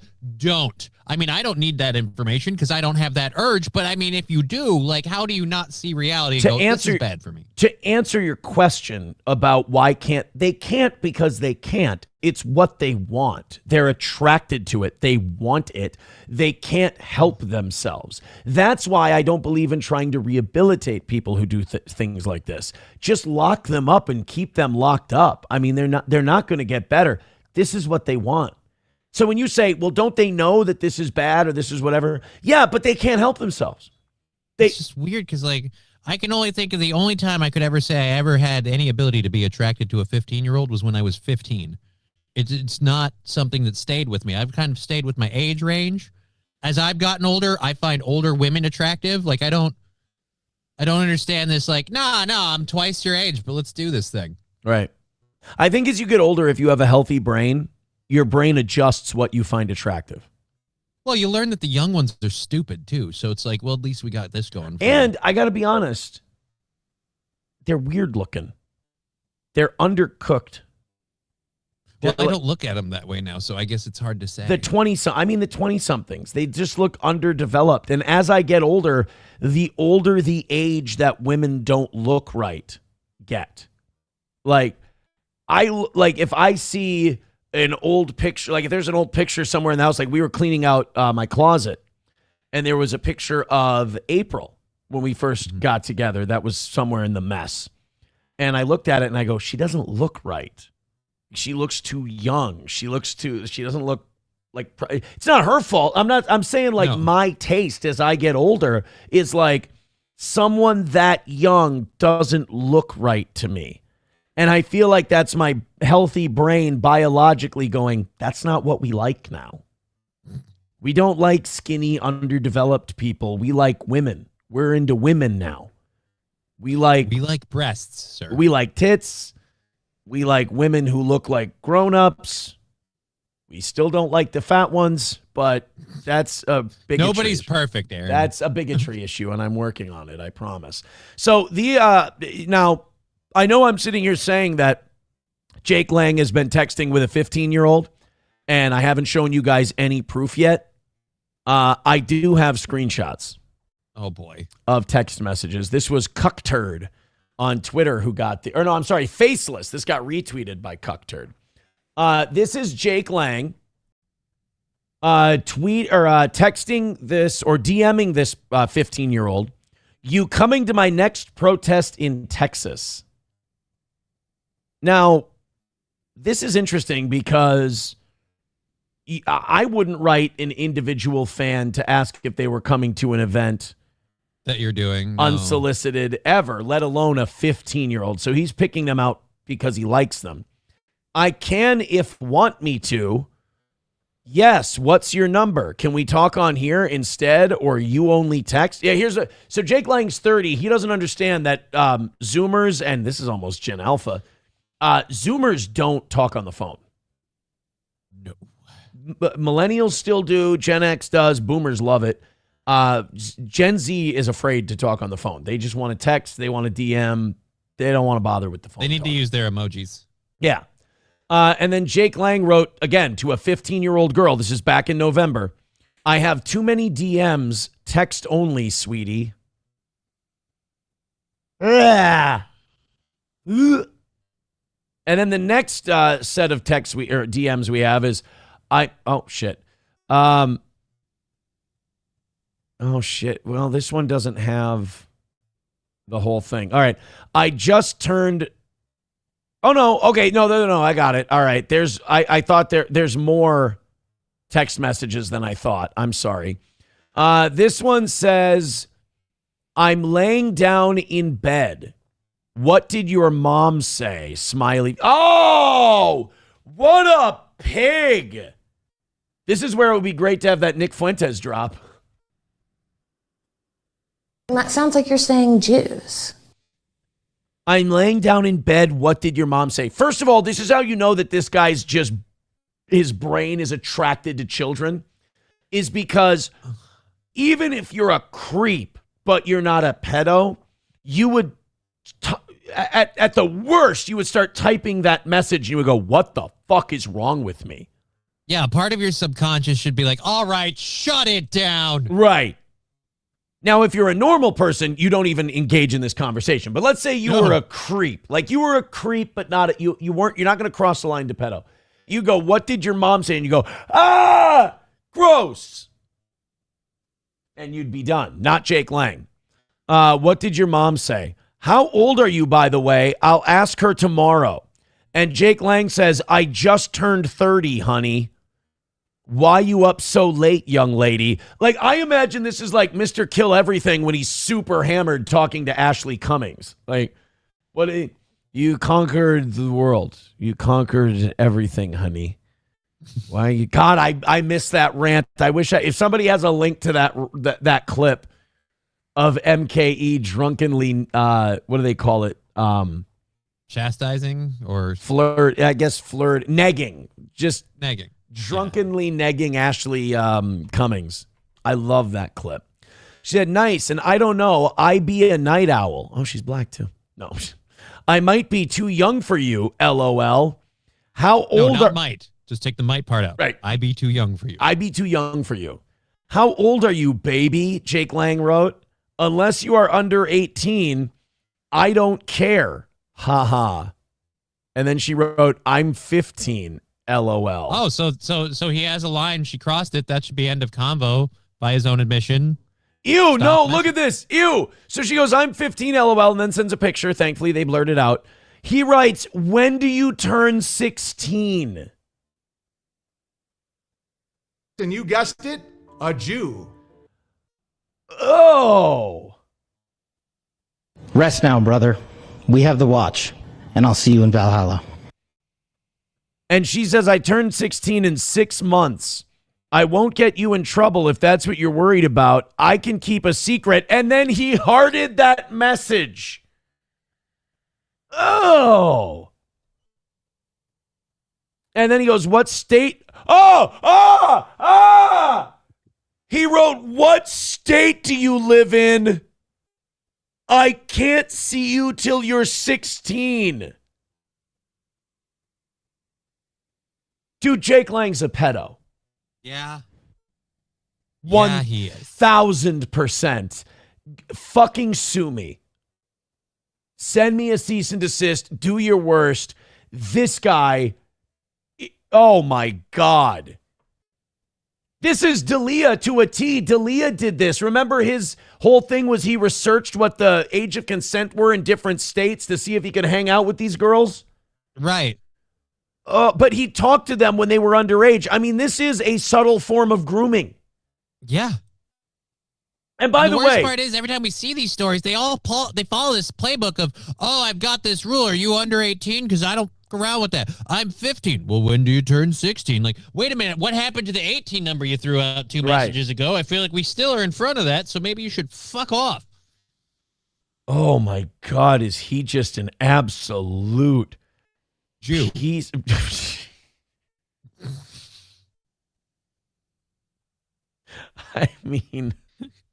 I mean, I guess.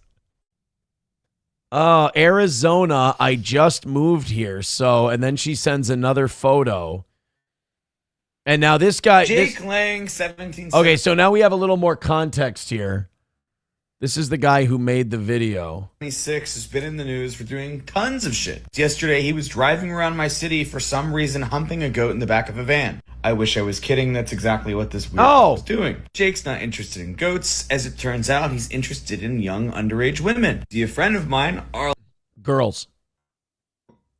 Underage girls, they're not women by definition. And by the way, I don't care if your state does have a age of consent that's 16. You're still a fucking pig as far as I'm concerned. I don't care about I don't recognize your laws. Look, if you're 30 and you're worried about age of consent, you're a piece of shit. Yeah. That's a good point. If you are an adult and you're asking what the age of consent is in a state, you're a piece of shit. Yes. aka the Zerg, does underage things. It turns out Jake Lang was stupid enough to give him his number and creepy enough to interact with him thinking that he was a 15-year-old girl. Oh, this was a catfish. Nice. Good work. Good work. Send Andrew Rosen after Jake Lang. They started working on this back in November when they followed Jake Lang's account. Jake Lang reached out and said, "You coming to my next protest in Texas?" So they didn't even talk to him first. They just followed him and The dude was so thirsty for it. He found a catfish on his own like he was noodling for the motherfucker. There's something that makes me very proud of myself and makes me believe that I've got a sharp intellect about me when guys like this, you know this from the first time we brought Jake Lang up on the show, my reaction was, something ain't right here. This guy's a fucking piece of shit. Well, him and the Shirley guys, like they kind of came out together at the same time. And I was like, both of these guys they're both controlled opposition and they're fucked up. You were calling out both of them from the beginning. Yeah. I didn't expect to find out Jake Lang was into kids, but you know. But what I'm saying is it's just a feeling you get. You can see it on him. You don't know what it is, but you know it ain't right. And then when it happens, you go, I knew it. See, I had a vibe. I caught something from this guy. That guy's crazier than a sack full of cats. You can see it on him. I prefer rat in a tin shithouse. I like that one. That is a good one. Crazier than a rat in a tin shithouse. Jake immediately goes for the phone number. Now I want to make it apparent that these profiles are very clearly belonging to high school students. I obviously can't show you the profile because that would blow the entire operation. Right. But they always have some sort of high school and some throwback to being in high school. But it gets worse. Jake insisted to move it to text message conversation. He said, "I have too many DMs. Text only, sweetie." Decoy gives phone number in this message. Jake gets chatty. "How old are you, by the way?" the decoy asks. He says, "I turned 30, honey. Why are you up so late, young lady?" "How old are you, baby? Unless you are under 18, I don't care." The decoy says, "I'm 15," and sends a selfie. And he sends possibly the creepiest message a 30-year-old grown fucking man could send to a 15-year-old. He says, "When do you turn 16? Especially when the selfie looks like that. No, I'm just kidding. Ironically, it kind of looks like if Jake Lang grew a beard and had glasses. Oh, that's shitty. I mean, this guy, no wonder he's coming out to get this guy. He's catching all of Jake Lang's flack. Decoy then says, "In 6 months I turn 16. I won't get you in trouble if that's what you're worried about. I can keep a secret." Jake hearts this message. And he takes it a step further. "What state do you live in? I can't see you till you're 16. Jake, you're 30. Is this crazy right-wing influencer thing going so poorly for you that you have to try fucking children? Answer, yes. I had no idea that Jake Lang was a log cabin Republican. That's news to me. It's a surprise. Ugh. By the way, I like this guy Viking in our YouTube chat, in our B chat. Okay. He was convinced mid Nick Fuentes rant that Jake Lang was a Fed. He wrote, "Jake Lang is not a Fed. He's an edgelord." And then his very next message was, "Lang's a Fed." Lang's a Fed. Yeah. Shuli Madoff with $5 says, "Jake and minors. He traveled to Israel. He kissed the wall. He's trying to put Christians against Muslims." Makes sense. Makes sense. And you guessed it, Thank you, a Shuli. Jew. Yeah. Thank you very much, Shuli Madoff. Oh, Viking says, "I meant Fuentes is not a Fed." Oh, okay. Lang. I called you a Fed. Dude, that interview with Tucker Carlson where they're both talking about how they called each other Feds is such hilarious. a funny moment. Sorry, I called you gay, by the way. I called you a Fed. I called you a Fed. Like, we both did it. Now they're fighting again. Of course. Yeah. They're both bitchy. King Kong Dong with $1 says, "I hope this Catholic shit is a giant April Fool's joke." Sorry. Makes me feel better. Doesn't make me feel better. You've been reading all the rules and you haven't figured out how you are. I'm worried for you, son. Real Fringe gifting a membership. Thank you very much, Real Fringe. Appreciate that. You guys are, oh shit. One more contribution and we're good for tonight. Sweet. Doesn't matter what denomination it is. It's just one more and we're good. King Kong Dong with $1 says, just like Aaron having mashed potatoes in his pockets, I can sniff it out from his vibes. I have a confession to make. What's that? What are two things that this audience say I love eating? Mashed potatoes and I think the other one is hot dog buns. What do I dip the hot dog buns in? Queso. Yeah. So I have something I need to admit to the audience. Don't jump ahead. Don't jump ahead. All right. When you assume, you make an asshole out yourself. Oh my God. The fucking chat is killing me. I said, well, I got to stop asking this chat open-ended questions. Yes, what do I like to eat? Darkness Rising, ass, Gurmy, cum, tilt, ass. Oh, never mind. 09 Canyon, potatoes and man ass. Toss optic nerve, shiz.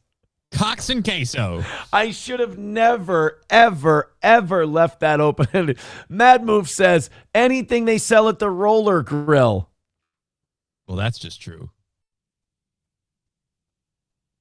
Oh, fuck. That didn't go the way I was. This was already going to be bad enough. But now. Yeah. So, yesterday, Saturday night, after Mass at the Cathedral, I made ribeye and pork chops for the kids and myself and SP and everybody. So, we had a lot of leftovers, you know. Mm-hmm. And I made a big batch of mashed potatoes for 8, I wasn't serving 8 people, but I made enough for 8 people. So a lot of mashed potatoes left over. Yesterday, Mondays, I'm always cooking for the kids on the weekends. I got a lot of leftovers. So Monday's usually a leftovers day. Like clean out the house. Yeah, I get you. Yeah. So I decided I was going to have a bowl of mashed potatoes. And I would be lying if I said I didn't think of our audience every time I dish myself up some mashed taters. I'm like, oh, I get it, mashed potatoes. I did something that is so unforgivable. And Sam Show just writes, here we go. Yeah. Yep. I got curious. I didn't stick my dick in the mashed potatoes. I got curious. And you know how sometimes people will put like shredded cheese on a potato? Yeah. And they'll melt it on there or whatever.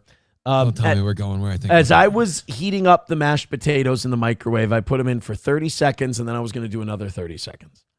Fair. And for the second 30 seconds, I went, what if I take a spoonful of queso? Oh, fuck. I had white queso. It was the white queso. So I had white. That doesn't make it better. Yeah, it does. So I had white queso, and I put it in for 40 seconds. And then I whipped it all together. I mixed it all together, the queso and the potatoes. Look, no. You guys are writing, fuck's sake. No, you did not. Stop writing that in the chat. Don't judge yet. Just fucking wait. I see the chat already going off about this. So stop. Just give me a second to explain. Hold on, guys. It's way worse than you think. I don't have any tortilla chips, and I didn't want to go shopping, and I don't have that much queso. I still have some queso left. But it's been in there for a week or so. And I So you got to use it up. Fuck me. Don't tell me. So I took a scoop and I put the scoop. Someone says 227 pounds this morning. I took the scoop. All right. And I lied. I then took like a half a spoon scoop, a second one, and I put it in another, and I put them in different parts of the bowl. And then I heated it up and I stirred it together. And I'm here to tell you, I ate that whole bowl and it was delicious. It was really good. I confessed to SP last night, and she goes, that's not okay. You can't do that. She can't keep doing that. I got a question with your mashed potatoes. Do you do them like chunks in them, or do you whip them to a fine mash? How do you do Here's my thing. So I prefer to boil potatoes, whip them up, do the milk, do all the seasonings, the garlic, everything else. I like to make them. My daughter, my oldest, likes the instant mashed potatoes. So we had a big bag of potatoes, and I was going to make those. She asks for instant mashed potatoes, the flakes. Yeah. And so I made a big thing of those. I don't prefer those, but they're not as bad as people say. It's fine, whatever. Right. So it was. I reheated that and I put queso in it, and I really. So it's very silty. So there's no chunks in there. So I mean, yeah, you could do it. I don't think you should. It was good. I liked it. And here's the thing. Yeah. Why is it weird if I put queso in mashed potatoes, but if other people put cheese and sour cream on a baked potato, that's fine? Because they're putting cheese and sour cream on a baked potato like they plan to. You put queso in leftover instant mash because you're like, all right, this'll totally make me feel better. I'm not a fat piece of shit for this, and I'm sorry to tell you were wrong. I did gain a pound. Yeah. Yesterday. You got away lucky on that one. Yeah. I'm going to the gym today. What brand queso was it? You said it was white queso? Tostitos. You get it at the grocery store, just the regular, the jar of Tostitos white queso. So it's almost cheese. Okay. Yeah. Somebody, too, with $1 says this was made in Aaron's honor. All right. We're going to check that out in just a second. I'm going to scroll through the chat. I'm not going to catch them all because there's a lot going on here. You're a gross fatty, says Kelly Cat. That's mean-spirited, and that one sneaks up on you a little bit. Why do you care about your weight? Stop being a chick. I can't help it. We all got chicky things about us. So those chins are full of queso and mashed potatoes. You know, someday I'm not going to feel comfortable sharing with you guys. All right? And I would like you all... He's like a squirrel. That's his pouch. I would like you all to acknowledge that at least this has been entertaining and funny for you. Entertaining and horrifying, yes. The cleaner says, you fat motherfucker, you put poverty dip on it. Right? I'm not that poor. Bro, people are talking about putting like bacon bits on mashed potatoes. Did your family ever do this? Like growing up, my mom would make baked potatoes and cream corn. We put cream corn on our mashed potatoes. Never. Okay, that might be where I'm getting a lot of this from. But yeah, how come you guys can put shit on your potatoes, but I can't put shit on mine? Just because to try it. You made them that way. You had leftovers and you made hodgepodge instant mashed potatoes. It's fat food. St. Caesar says, fucking hell, fatty. Why do you tell us these things? Can I break down the fourth wall for a minute? This might hurt some people's feelings. Because in the grand scheme of things, I really don't care what any of you think about me. And I know it's going to be really funny and really entertaining for you. So it's the classic mind over matter. I don't mind. You don't matter. If you think I'm a fat, disgusting, gluttonous piece of shit, it just kind of makes it more funny to me. Right. So that's why why do you share these things with you? Because if the internet thinks I'm gross, it literally has zero impact on my day. And I kind of, getting that rise out of people is kind of funny to me. So okay. I'm a performer. So you're saying is you intended to make those mashed potatoes and eat them, and you're like, I'm going to tell people. No. It was while I was making them, I went, oh, shit. But it was too late. I was already stirring them together. You tell them potatoes are coming, and nacho cheese is coming with them. Well, you know what they say. Jews be Jewing. Niggas be nigga-ing. Spank the Monkey with $2. Thank you very much. You guys have knocked out tonight, by the way. Thank you so much. Says, let's go to the parlor. We'll have the white queso. If you join me in the parlor, we'll be serving white queso. That's what he meant for me to do. Lander says, you should care. We care, dog. But that's what makes it funny to me, is you want me to care really bad. And I laugh. Can you believe this piece of shit eats? Like, could you imagine hating, like, and you guys love the show. You just like making fun. But, like, there are people out there who will be on Reddit all day today clipping this last part and going, this piece of shit ate mashed potatoes with queso. You understand that you obsessing over that for a day and commenting on it is really, like, that concept is really funny to me as an entertainer, that I drew that out of you. I like that. You guys spiking your blood pressure over this clip is going to cause the same coronary that's going to eventually take him out because of the potatoes and queso. So Right. It's like that Friday group therapy cope show they all do. It's like, that's fantastic to me because it's like, look at how little I have to do to trigger the fuck out of these people and get them to spend 3 hours on some bullshit I just said as a throwaway thing to incite on my show. It makes me think, fuck, I still got it. I'm still the baddest man on the planet. All right, so let's, are they done? Are they done with the, yeah, Lander says, you gotta care, bro. No. Dragon Wizard says, real mashed potatoes take 20 to 25 minutes to boil. They do. It takes a minute. Baba Shab says, you should go to confessional because of this. You're not wrong. You know, the man's got a point. Forgive me, Father, for I've sinned. What have you done? I put white queso in instant mashed potatoes, and I ate it and enjoyed it. Son, there's no saving you. Just go. He's a priest. He's very godly, and he lives his life in accordance with the Catholic canon. And I go in and I go, forgive me, Father, for I have sinned. I ate queso with mashed potatoes. Now, this guy's heard it all, right? This priest has heard it all from everyone. Affairs, deaths, whatever. And you go, I've had mashed potatoes with white queso, and you just hear a pause, and you go, get the fuck out of here. Like, what, you're kicking me out? I already kicked you out! Get your shit. Get out. If you don't share this church's enthusiasm for proper diet, then you don't belong here. I already excommunicated you. Why are you still here? By the way, let's have a discussion. Ashton Kutcher deserves more respect for his Steve Jobs performance. I thought he was better than Fassbender. But to quote Langella in Frost Nixon, but I am aware that not everybody shares my opinion. It's weird because I have just a general, I haven't enjoyed Ashton Kutcher and a lot of the stuff he's done, so it's harder for me to pick him over Michael Fassbender because I'm a huge Michael Fassbender fan. Dude, I was rewatching The Killer the other day just because I love Michael Fassbender in that. Michael Fassbender possesses one of the greatest tension scenes in all of cinema in the whiskey scene in Inglourious Bastards. Mm-hmm. One of the, him explaining his accent and everything, it just fills you. Tarantino's so good. Tarantino's one of my favorite filmmakers of all time. And one of my, that movie has two of, I think, the greatest scenes in all of cinema. First of all, that opening scene is maybe the greatest single movie scene in American film history.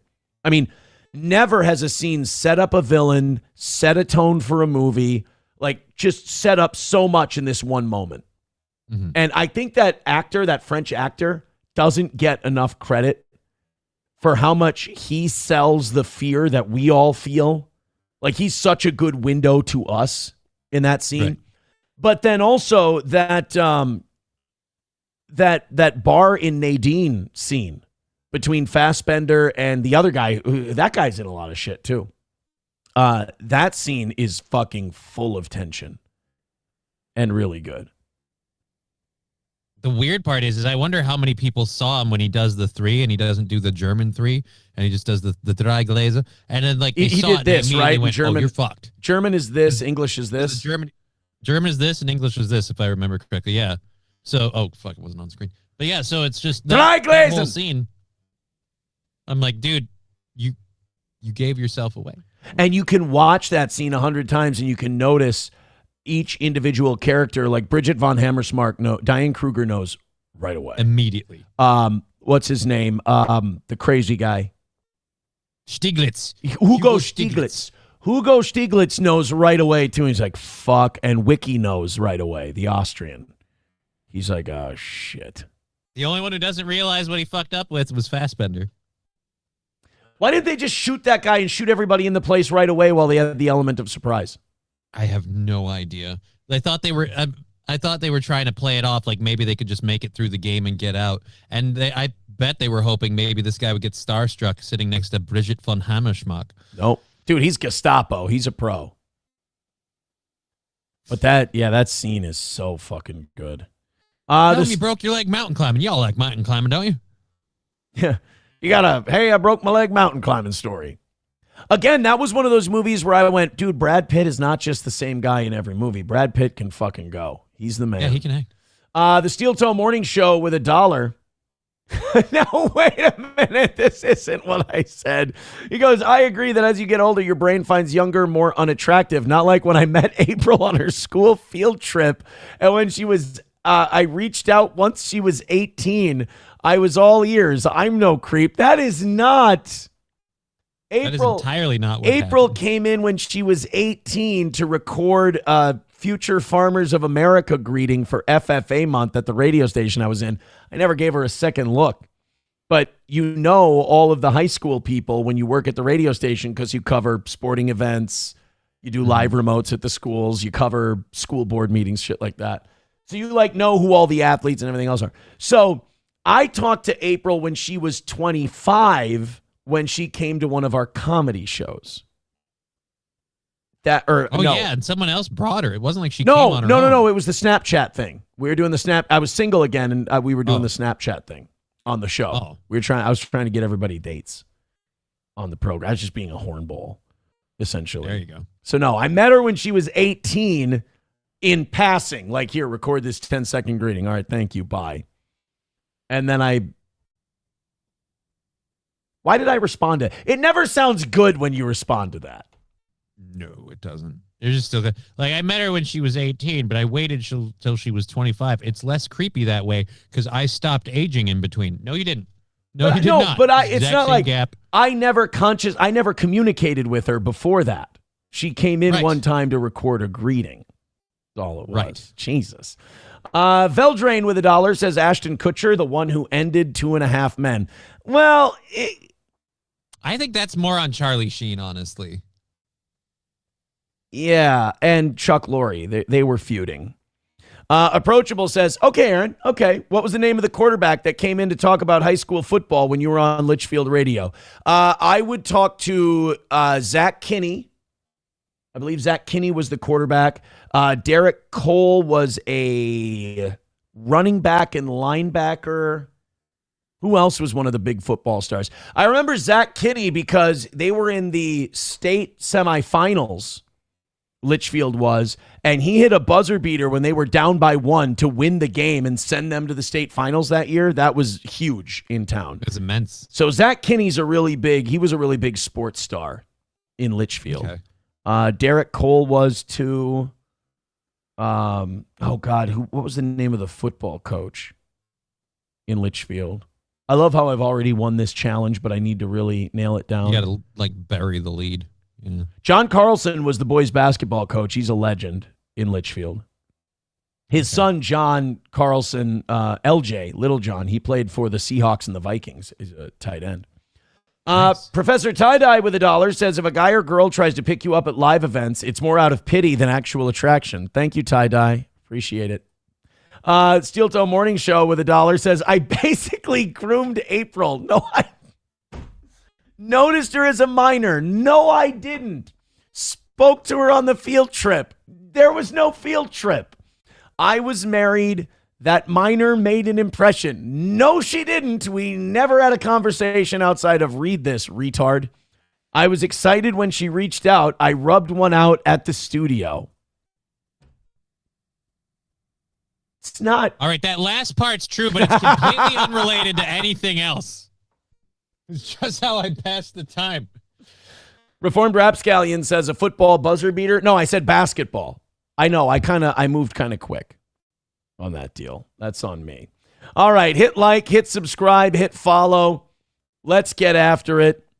Let's, here we go. This is, somebody sent this in and said, this is my theme song. It's not true. This is not true.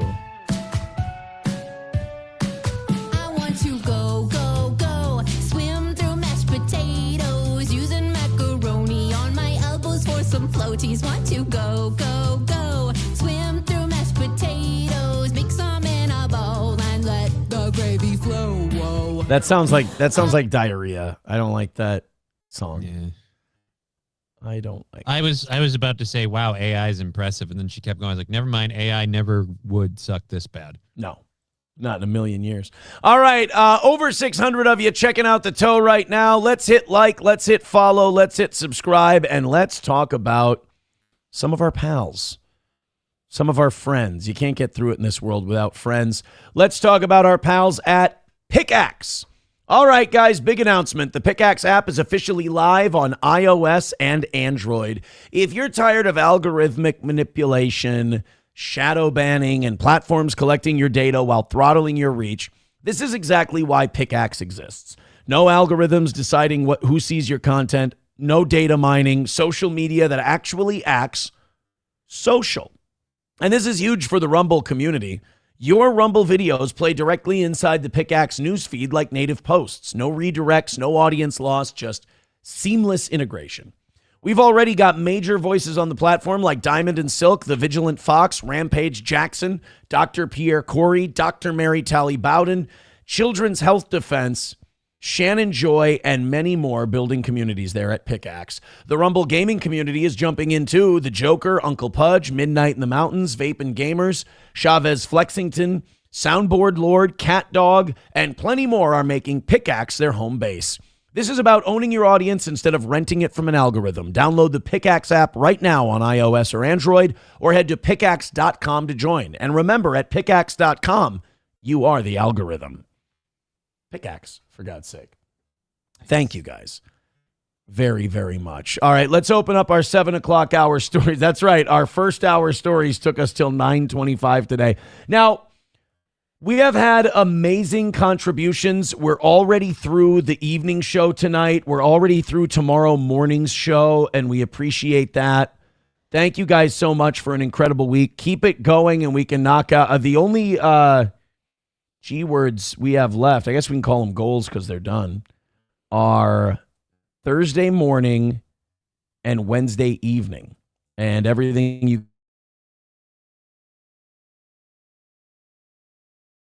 guys throw in goes towards those. So thank you very much. All Care Towing, 320-253-5203 for All Care Towing of St. Cloud. When you get in an accident, when you go in the ditch, the roads aren't as slippery anymore, but you might still have car troubles. And when you do, nobody is quicker than All Care Towing. So put this number in your phone so you have it when you need it. 320-253-5203 for All Care Towing of St. Cloud. Midland Armory in downtown Foley, Minnesota, midlandarmory.com. Of course, with Midland, they have everything you need for home defense, hunting, self-defense, carry. They take care of the suppressor process start to finish, and ammo, parts and gear, you name it, it's yours. And Greg and Stacy are so knowledgeable at Midland Armory. They can answer whatever question you have or whatever information you're looking for. That's Midland Armory in downtown Foley, Minnesota, or midlandarmory.com. And Stoney's in downtown Rockville, Minnesota. They've got their big St. Patrick's Day celebration this Saturday. They've got Brian the Leprechaun. He's going to be there live. They've also got the big parade in town. So right there on Broadway, downtown Rockville, it is Stoney's in downtown Rockville, Minnesota. Visit Stoney's today. All right. Victor Vic says, I just passed All Care. Look at that. What a story. Victor, speaking of Victors, he did get us the Fuentes drop and we didn't even ask for it. Nice. Fucking guy. He's great, isn't he? Yes, he is. Did he get us video or audio? He says, didn't know if you wanted it, but here it is. Enjoy. It's audio. So let me open up Stream Deck. Oh, no, we got to get rid of one. Because I like to keep one page now. Because otherwise you don't use your drops.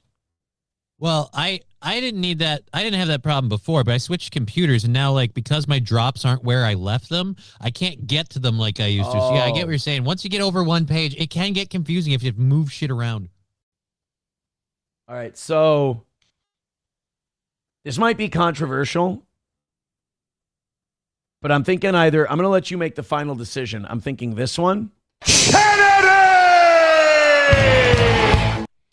This one. That sounds like you're saying Jews. Or this one. And you guessed it, a Jew. Which one do you think should go? On the one hand, we won't use the Kennedy one as much, but at the same rate, if we replace the Kennedy one with the Jew one, we are establishing a narrative.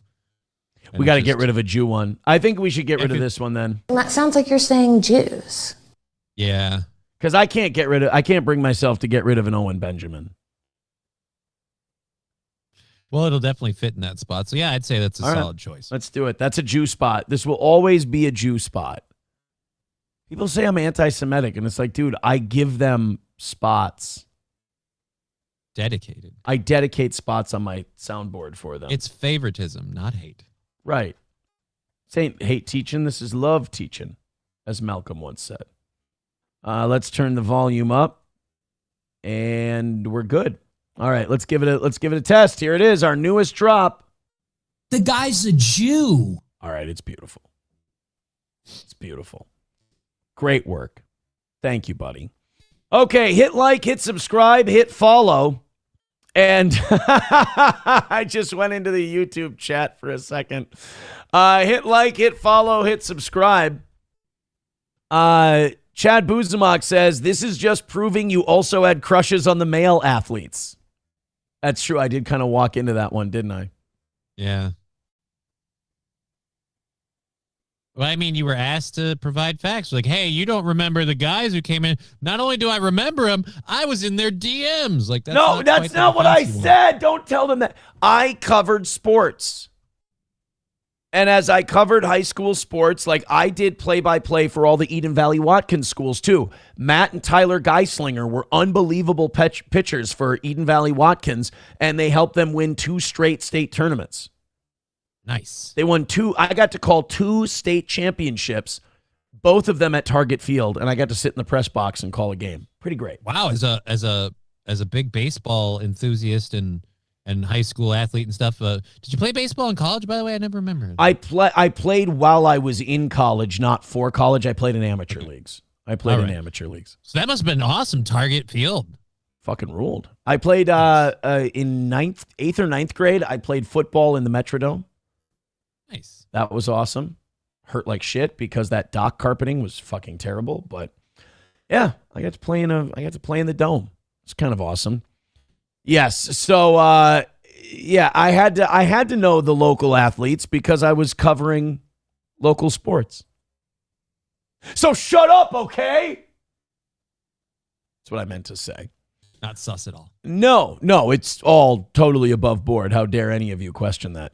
$1 from Veldrain says, Aaron said to himself, forehead check, good core check. I'm your Huckleberry.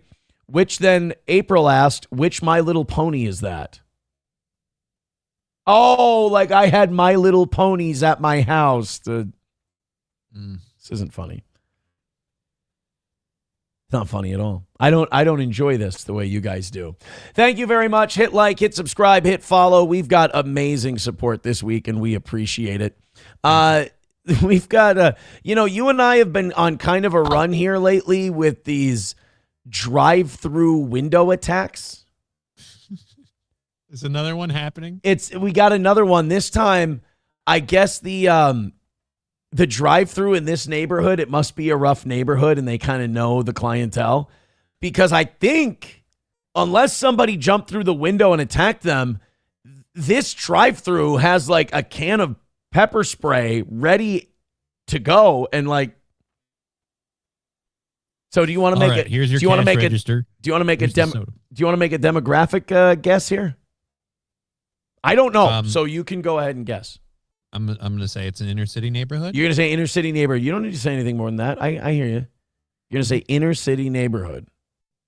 Now, I think the cashier is white, so you're already starting at a disadvantage. Shit. Let's take a look. The top tonight, a drive-through pepper spray attack caught on camera. Surveillance video from inside the Rocky Rococo at Howell and Layton in Milwaukee shows a customer pepper spray an employee, then drive off. Here's 12 News' Oh, no, they stuck it through the window. I thought I saw the employee with it shooting it out the window.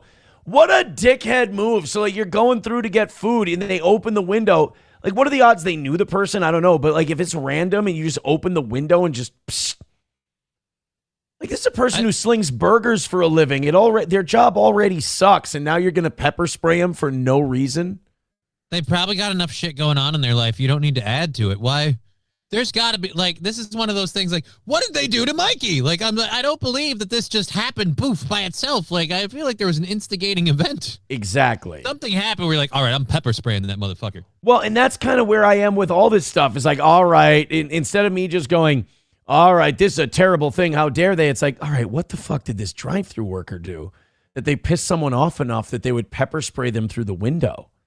And does that person just have pepper spray in their vehicle just in case, or did they bring it specifically to the drive-thru?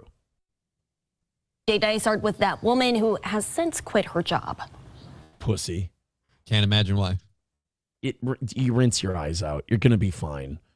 You're in a restaurant. They probably have milk. Right. And honestly, when I got gassed at the protests, I just opened my eyes wide, shut them really tight for like 10 seconds, opened them, and they flushed out after a couple minutes. This is a pizza place, too. Oh, no. At first, it looks like a routine stop at the Rock. It's like a poor pizza place, too, because it's like it's not a chain. It's not a Little Caesars, but it's trying to be a Little Caesars. They even have the same square pizza bullshit. What is that? The Rockfather for $24.95. It's a big square pizza. Ew, go out of business. Rococo drive-thru at Howell and Layton Wednesday afternoon. What happens next is far from normal. What the fuck is that all about? She didn't even do anything to deserve that. Like, this is just somebody being an asshole. A woman is seen on surveillance video pepper spraying 18-year-old Veda Fedokovic. We've blurred the customer's face because she hasn't been charged. That's the right response to getting pepper sprayed through a drive-thru window. What the fuck? Oh, God, it's a pizza place with a nacho cheese machine. You're going to be there tomorrow. No, I'm a white queso man. No, that's Why gross. the fuck do you have nacho cheese? Do they sell pretzels too or something? I don't know. No, this is just fucking nasty. This place shouldn't be around. This shouldn't exist. After spraying her, the woman drives off, leaving Fedokovic wincing in pain. I just love pepper spray. Can I take your order, please? That former employee tells us that the... What a dick. You're holding up the line. To do a news story. I really hope there's nobody behind you. Yeah. He's just sitting there like, can I help you? And he just ignores them and starts talking to the camera. It's like, why? Because you have great hair, you dick? Fuck him. Fuck him and his awesome hairline. He just got done doing Stranger Things. He needs a new gig. That's true. Finn Wolfhard is down bad. Fucking, can we do something about these? What's with eyebrows lately? Like, whether it's Ben Shapiro, this guy, everyone's like trying to fucking grow payas on their eyebrows. Something the way about his eyes are popping makes me think this is some sort of filter. That doesn't quite look like his face. It's not fake, but it's like it's got the fake touch-up shit. You're saying he's like Haley from Pretty Antisocial and he uses heavy filters and stage makeup? Do you know she uses stage makeup, like the shit you have to scrape off? Oh, dear Lord. To stream to 100 people. I stream to 600 or 700 people at a time, and I look like dog shit every day. What the hell is this stuff? Oh, it's xanthan gum, so I can put on the fake facial prosthetics that round out my... Otherwise, I look hideous. Right? And then you're running filters, too? Like, I mean, vanity is a sin. Definitely my favorite sin. Vanity. All right, so anyway, go ahead, Finn Wolfhard. So is Rocky Rococo Pizza a thing? That looks like it's a chain. Customer had been waiting at this drive-thru window for a longer period of time than usual. It was at this window where that customer attacked and then... Bro, if you're getting pizza at a drive-thru, that ain't good pizza. Well, I don't think they were planning to get the pizza. I think they were planning to spray somebody in the face from the looks of things. Drove off. My heart is still pounding at being here at this location. Fedokovic says the incident was so traumatic, she quit her job the next day. I left on my own terms due to the circumstance that I did not feel safe there. And says the moment replays in her head constantly. It's traumatizing. Absolutely. In my 18 years, I would have never thought I would have been pepper sprayed. It burned. Like, pepper spray is for, like, if you need to defend yourself, if you're under threat. Not like, I'm mad at you, here's some pepper spray. Yeah, but this is what, the second time in 2 days we've covered a story where someone just went, I don't like what's going on here, and pepper spray comes out. That's true. At least this stuff didn't look like powdered cheddar cheese like the other stuff. That shit fucking burns. Yeah. It is like one of the worst feelings you could ever feel. She filed a police report but said they still haven't made an arrest. She says the attack was because the customer's order had been taking too long. My manager told me to go get ice. I went to go get ice, forgot that she was. I didn't even know the person at the drive-thru was an illegal. Yeah, I was going to say her hands looked very, very white. I would have never guessed. Yeah, I know. Well, you got to, hey, look, you break the law, you break the law. That's what I always say. There. An honest mistake, she says, that didn't deserve such a violent response. There's multiple people there. It's not just you in line. We have other things to do. And it's just all about waiting your turn and trying to work with us. In Milwaukee, TJ Dysart, WISN. I think if someone is of driving a vehicle legally age and you have to explain to them waiting patiently for your drive-through food, you're wasting your breath. Right. I'm also thinking that this lady, even though we couldn't specifically tell with the camera, fucking fat as fuck. Because only fat people lose their shit when I ordered my food, why is it in my gut now? Right. Like, you're not starving, asshole. We could take a few days. You'll still be alive at the end of this, but hold on. Fuck on.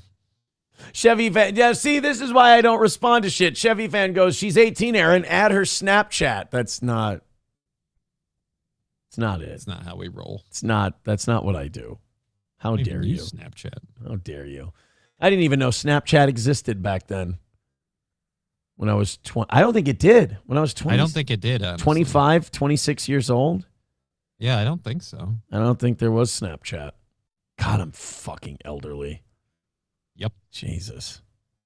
39. When was Snapchat? Hold on a second. When was Snapchat created? 2011, but when did it become popular? Between 2012 and 2015. So in 2015, I would have been 28. Yeah. It was just kind of becoming a thing. I didn't get into Snapchat right away. Grand Poobah with $1 says, I always tell people I would rather be tased once a day for life than ever be pepper sprayed again. Shit sucks. The worst is when you it gets in your mouth and you feel like you're gonna puke. Like you can't get it to go. Like No. It's nothing. You can't wash it out. I've never, thank the Lord, I've never been pepper sprayed. But like people are like, oh, you can use milk, and I've seen the people that like douse themselves in milk after they get pepper sprayed and stuff, and I'm like, that doesn't look like it's actually helping. Like, and if it is, I'm terrified to think of where that person would be without the milk aid, because dear Lord, it looks like that sucks. Again, when you inhale it, you can't like cough it out. You start gagging. It's just stuck in you. Yeah. I hate it when never mind. But like getting tased once a day than ever be pepper sprayed again, fuck that, dude. The only thing I've ever had is like the stick, the cattle prod thing, and I've had that in the leg, and that's kind of like a hitting an electric fence feeling. I think I'd rather, if you're talking about the prongs, like going India, getting tased, that seems like a bitch. Yeah, if I'm gonna be laying on the ground and like dead fish stanky legging it, just like I don't know about that. But I've had a lot of electricity pumped through me, so it's not too intimidating. I've never been pepper sprayed. I can only go from what I've seen. If we're going pepper sprayed / tear gas, I'd rather be tear gassed again, because again, it didn't last that long. And I didn't take a direct shot of it. They shot it and it blew into my area. And then I ran and I was downwind, so I was running with the tear gas. We just need someone to put AI your face onto Bobcat Goldthwait's head in Police Academy, and you just go back into the stack and start huffing the fucking tear gas. Or like the Walter White scene when he gets pepper sprayed by the cops and they put him in the back seat and he's just full of like snot and tears. It's pretty good. Sam Show says, I grabbed onto an electric fence and ended up on the ground, and I don't remember the time in between. Dude, I was at, there's a resort across the lake from the cabin that my family has, and we were we were crawling underneath. No, this was at my cousin's house. We were crawling underneath electric fence, and my back came up a little bit. And the small of my back caught the bottom of the fence, and I just got a buzz, and my ass went down, my back went down, and I scurried like a dog. Like, I remember moving faster than I've ever moved before. I did a doggy run. Well, if you hit the small of your back, the electricity is entering into the spinal column. It's gonna be a little bit more intense that way. Fucking sucks. You know what else sucks?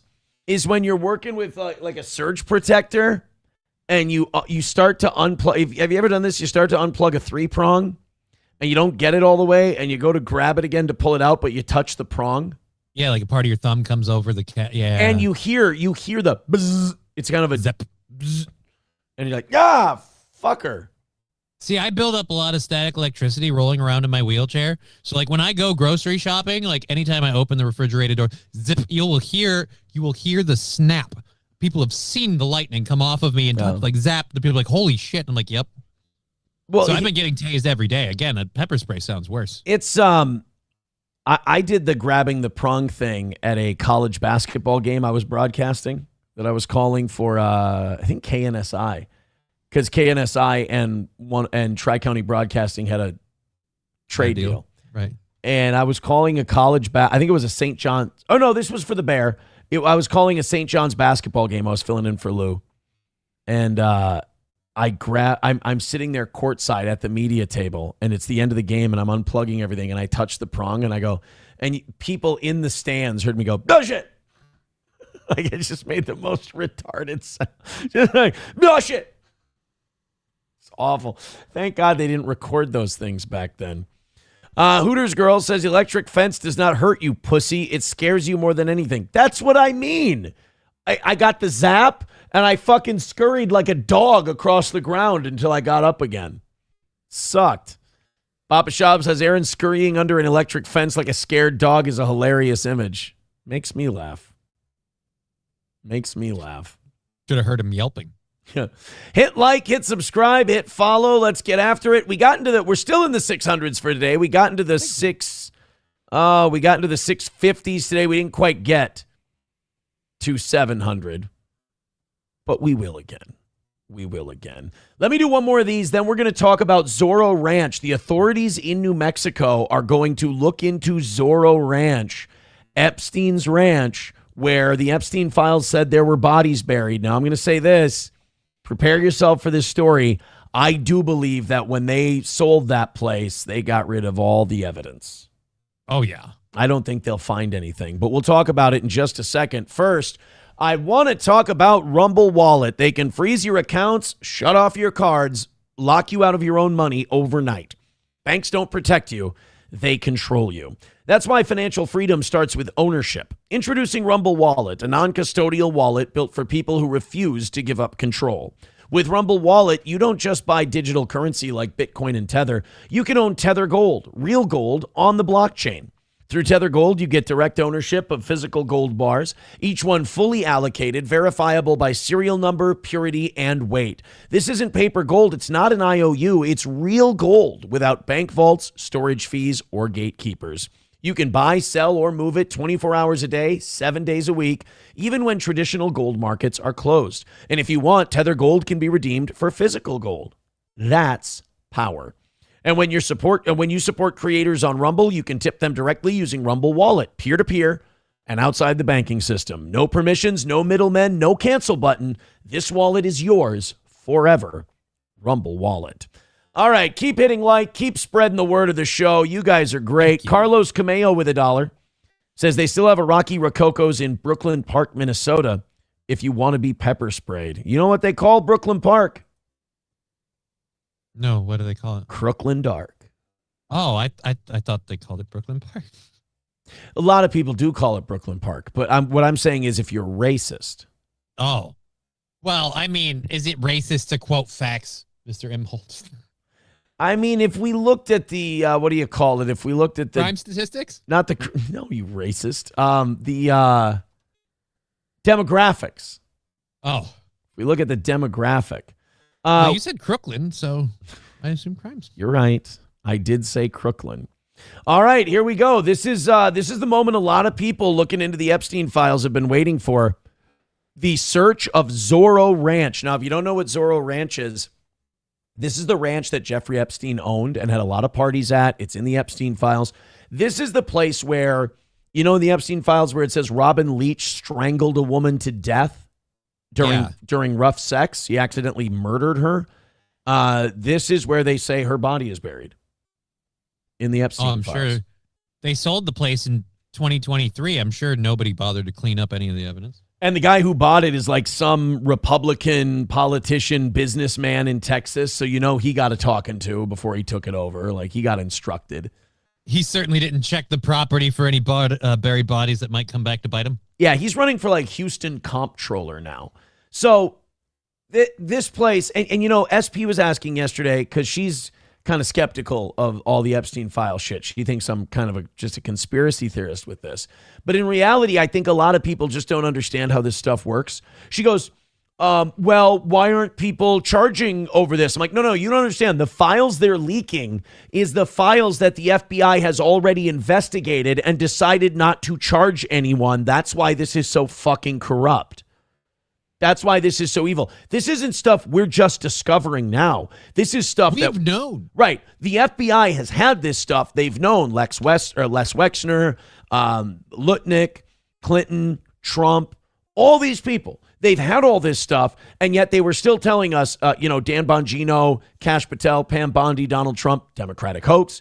There was no trafficking, this and that. Even though we have victims' names, they're called victims. We have photos and videos of the victims that the DOJ now released unredacted and then pulled them down. That was a clear fuck you to the victims for speaking out. We've arrested, and one person died, but we arrested two of the lead people in the trafficking. It's weird. Right. Epstein and Ghislaine Maxwell. And then, but nobody else. Even though there's co-conspirators that are listed in the files, even though we're finding out we have these accusations against Robin Leach, who's since died, we have all this other stuff that should have led to thorough investigations. It should have led into, like, Zorro Ranch should have already been looked at. Feds should have been crawling all over Zorro Ranch the first time they got this information. They never did. So they should have hit it like the place's name was Waco. So, if there were a bunch of Christians there trying to build a church, then definitely they would have firebombed the fuck out of it. So, SP was like, well, who's going to bring charges? Why don't they bring charges? It's like, no, these are the people who were supposed to bring the charges already and are releasing this to us to show us why they didn't bring charges. Unbelievable. So now they're finally searching Zorro Ranch, and I'm glad they are. But I have a feeling this is being done by the elites to go, see? I don't know what you guys are bitching. Here, it's all a hoax. We looked at it. There's no bodies. There's nothing here. Well, of course not. I don't think people who run an international globalist secret society pedophile ring are just going to sell a large plot of land and not clean it up beforehand. Jesus. I mean, we think you guys are evil and satanic. We don't think you're stupid. That's how a conspiracy works. You don't think those two dudes at the Mexican ranch are still alive, do you? No, they're buried out in the field past Terra Lingua. How do you know that? Still got the shovel. Those two hookers with Robin Leach are already dead. Buried outside there at Zorro Ranch. You know that for a fact? Still got the shovel. God, that's funny. God, that guy's great. All right, let's. So this is what happened. They looked at Zorro Ranch. In fairness to the owner, he's been very cooperative. He's like, come out here, dig it up. I don't fucking care. Yeah, because he got rid of the bodies when he bought them. Right, exactly. Investigation is so important. I think the Truth Commission I think New Mexico and the legislators are doing a great job of showing that, even though this administration wants to sweep this under the rug, that we're not just going to sweep it under the rug. New Mexico is not going to sweep it under the rug. And we're going to ask for a thorough investigation, transparency, and what comes of that, I think, is really important for the people to understand.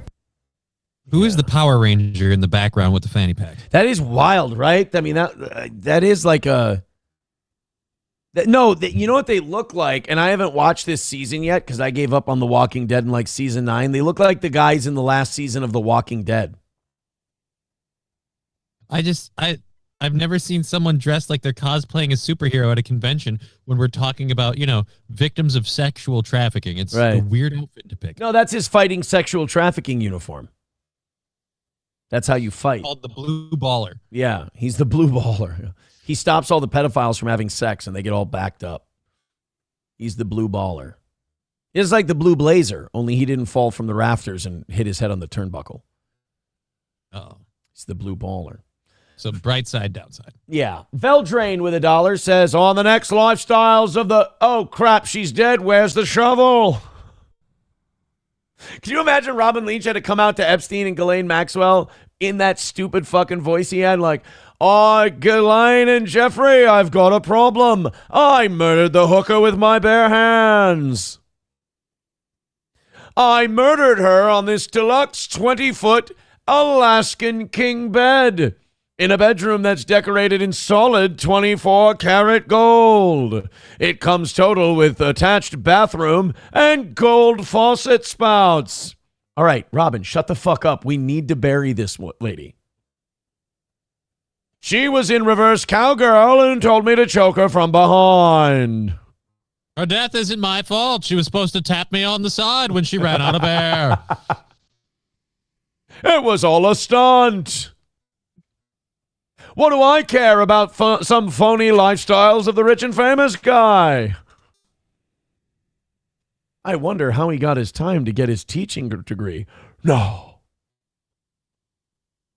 Dude, Papa Shop says he definitely did the voice. When I found out about this, I was doing the voice. Dude, you can't imagine Robin Leach killing a hooker and not using that voice. Tell me who your daddy is. Your daddy is me, Robin Leach. Hey, why are you turning blue? Oh, shit. It's the short sentences that would be the most entertaining to listen to. Why have you stopped gurgling? Look at me while I'm coming on you. I've just ejaculated on a cadaver. He's kind of turning into the Rich Meister from SNL. He was there too. He was going, Robin Leach, the Leachster, killing a hooker, the hookerino, hooker mama. Somebody get this obnoxious faggot out of here. What we're going to need is a lot of calcium and lye. What's the acid that he ordered? Not boric acid. Sulfuric acid? So was it sulfuric acid? I think so. That he ordered? Jeffrey, I'm going to need one of those 55-gallon drums you ordered of sulfuric acid. The hooker is dead. She's also got my cum all over her body. But the cleaner, they're sending in Robin Leach lines now. Oh, God. Cleaners, I'm going to slam my meat fist into your fart box. Oops, I broke you. The idea of Robin Leach not breaking character to fucking murder a underage hooker is tragic and terrible and awful. I'm sorry, nobody told me you can't breathe with a dick in your mouth. And I was just about to ask her if she was into piss play. Jesus, Robin. I mean, come on, keep your eye on the ball here, pal. Good Lord. Reformed Rapscallion says, I noped out of a potential sticky situation. Girl begged me to choke her hard. I just couldn't. I'm not a lucky person. What is it? The Louis C.K. bit where like he's like, and the chick, like she's telling me she wants to be forceful. Like, wait, so you just wanted me to R-word you on the off chance you were into that? It's one of my favorite Louis C.K. bits. Like, no, you fucking psycho. There's one girl I used to sleep with, and she wanted the chokes. Okay. And I was like Reformed Rapscallion, where I'm like, I don't want to go that hard. And she goes, oh, no, I'll tap on your arm. Like, she wanted to tap out if it was too hard. I'm like, we're not doing fucking jujitsu. Like, don't get me wrong. I'm not a It's prude. a different type of UFC, Ultimate Fuckers Champion. Yeah, right. Don't get me wrong. Like, I'll put my hand on a bitch's throat. She's not a bitch. She's SP is a lovely girl. Okay, fine. I will put my hand on a lovely girl's throat. But to say that, like, no, just keep squeezing until I tap out. It's like, that's not what I'm not. No, thank you. I'm gonna need one of those like pressure gauges where you can squeeze it and you can see the needle and it hits the threshold mark. I'm gonna need to know the threshold for your orgasm and death because I don't want those two to overlap. Right. Very forgetful. Because I don't want to have the what do you call it? I don't want to have the Robin Leach situation. I don't want to have the situation where I'm like, I just killed a prostitute. She wasn't a prostitute. But... All right, Johnny, we have... Oh, shit, you're done. Oh, yeah. Oh, fuck. Just about, yeah. I'm getting into my people getting kicked off of airline videos for today. Nice. Son of the a... audio stuff, is it really they're enforcing it that fast? Oh, yeah, this is American Airlines is enforcing their new headphone thing. We talked about United yesterday. Mm-hmm. American has one, too.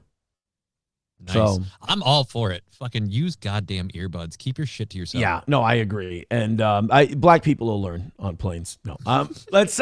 Hey, I have to piss real quick. So you hang in there. Talk about your show. Plug the shit out of your show. Yeah. And then we'll say goodbye to you when I come back. And to let people know, I have to go until 11 today because you guys got over 500 memberships again today. Actually, holy shit, you've gifted a lot more.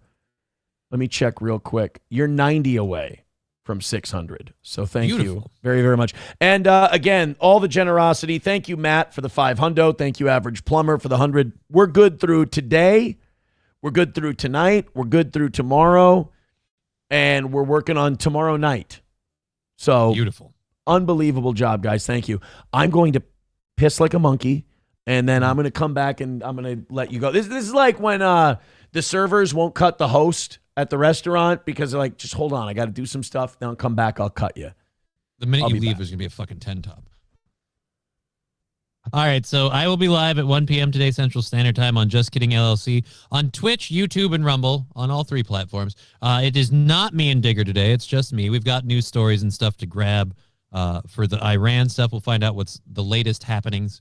And then we have a bunch of other stuff, including, let me pull up the sheet here. I should have done this sooner. I didn't realize I was doing a second read from my stuff today. We have some other interesting stories about a Missouri claw machine that once again is making news for the second time, and unclaimed baggage and stuff like that. Just fun stuff to talk with you guys in the chat, along with whatever current event and topics happen. And then, like I said, it is just me without Digger today. So those of you that want to hang out with her will not have that opportunity. As far as Aaron pissing like a monkey, can't you just pee like a person? Don't people pee all the time? As long as you wash your hands and use the facilities responsibly, I guess it's, your business between you and your savior, but it just seems weird to call it out like that. I don't know why.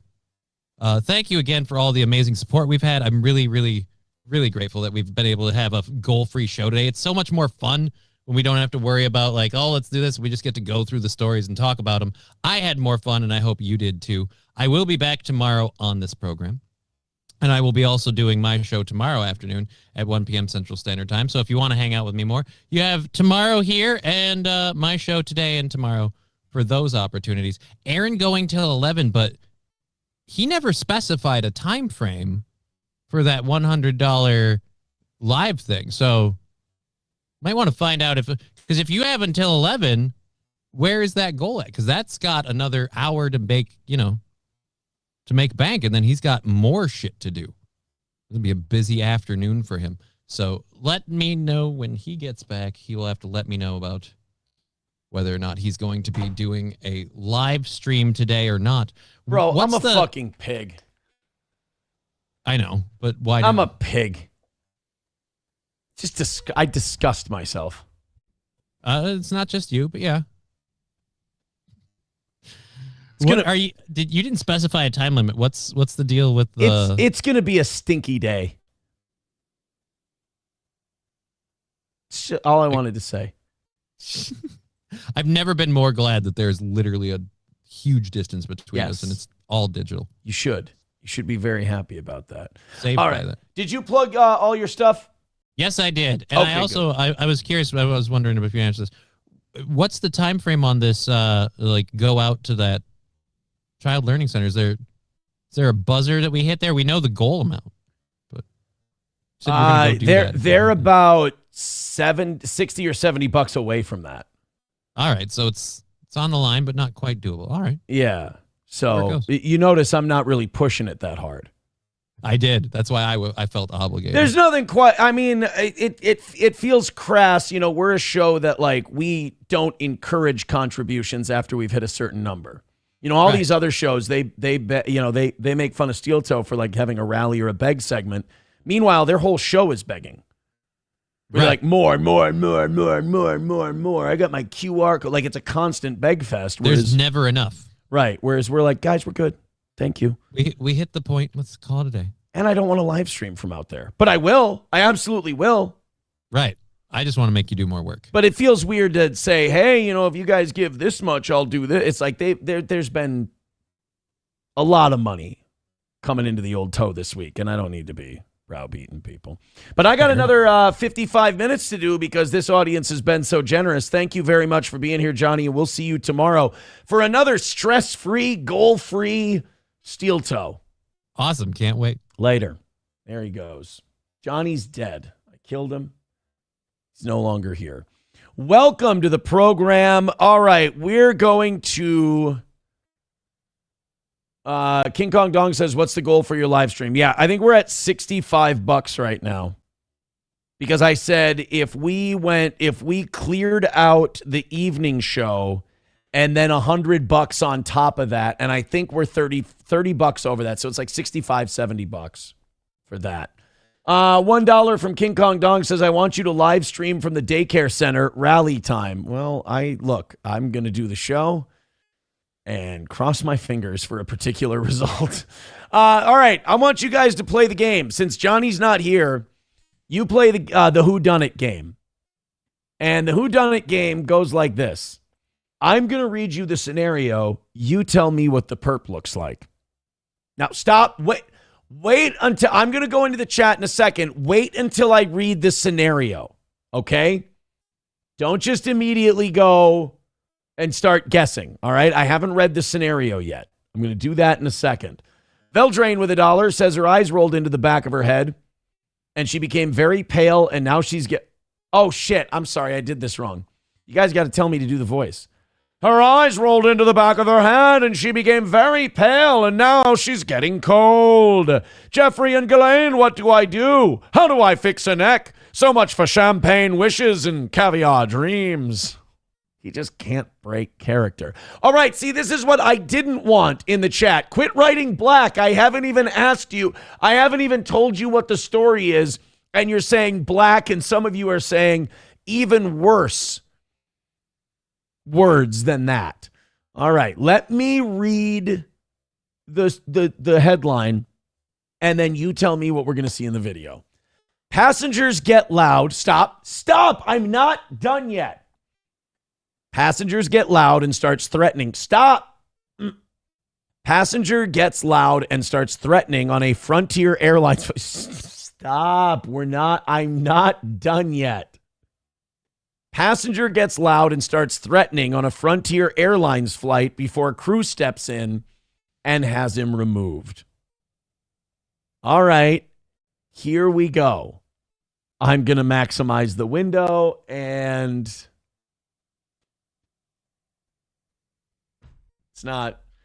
it's not fair sometimes, is it? It's not fair. I'm not grabbing it. It's going to fly if you don't grab it. What's that? It's going to stay on the thing. Felt threatened. The flight attendants. Because I told him to get out of my way.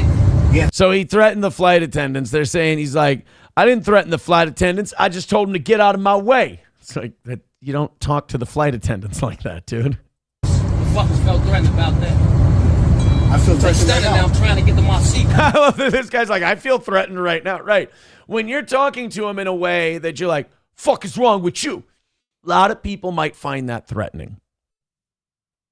And if you want to threaten, flight attendants, then go to Spirit, where they're totally fine with that shit, and they all carry billy clubs. What feel threatened about that? It's more as you lunge your head towards him as you speak. That's kind of where the threatening. It's called posturing. What's the threat about that? Fuck no. Tell Jimmy to call me. Get back here, bud. You burst me for my shit, too. Yeah, see, the way you're cold staring into that man's eyes, again, that some people might mistake that for threatening. But isn't it amazing, though, that this guy doesn't see any of this as threatening? Like, it really shows you, like, the different upbringings some people have. Like, he grew up in a place where staring at people going, fuck you, blah, blah, that's not aggressive or threatening at all. That's just normal communication when you're angry. It's wild, right? Look, it's a threat, because I told you, look, get out my way. That's a threat. Move fast on. I mean, if you said it like that, I could understand. Like, you saying that to like a 5'4" flight attendant, yeah, I would believe it. Waste some motherfucking time. I got somewhere to be. I should waste everybody's time. You get it? This motherfucking waste my time. I ain't threatening nobody. I said, get out my way. What the That's okay, sir. You're not making the best account of yourself. I didn't threaten anybody. I said, get the fuck out of my way. Right. To a lot of people, that sounds like an or else kind of a thing. I got to hear that again. Waste my time. I ain't threatening nobody. I said, get out my way. What the fuck is the threat about that? What's the threat about that? Get out my way. See, you're shouting. See this man? By the way, good for this guy. He's not breaking eye contact. He's just staring right at him. I love how you have to treat a hostile black passenger much like you do a black mamba. A rattlesnake. You gotta stare right into his eyes and not be intimidated and not flinch. Otherwise he'll bite you with venom. Ain't no motherfucking threat. You know what a threat is? No, don't. A threat is I'm gonna get my piece and shoot that motherfucker on this plane. Okay, all right. Well, sir, goddamn, no, you can't. By the way, I checked my swing on that GD. Shit, goofy as hell. My shit, man. See, like, okay, that woman right there, that little woman right there, and you go, get out my way. What's so threatening about that? She does not feel comfortable, sir.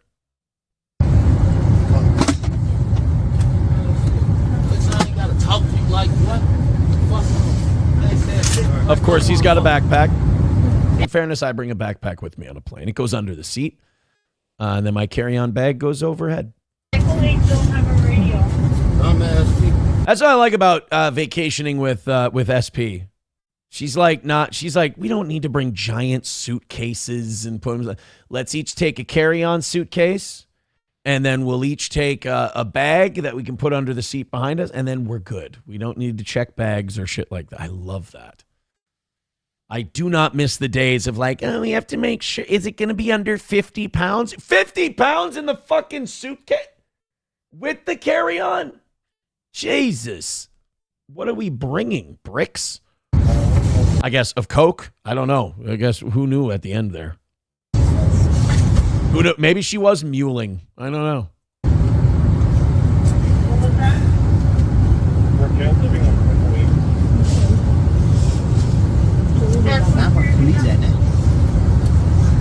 It would be funny if he goes, get the fuck out of my way. Got nothing to lose now. Stand down. My kids, stand down. What the fuck is you talking about? Look like you want to do something. Get it? Now, see that, sir. That right there. See, that's the threatening thing. Stand down, looking like you gonna do something. Fuck you gonna do. See, sir, that's... Now we're menacing people. All right, dude. So now I want to do something, I do.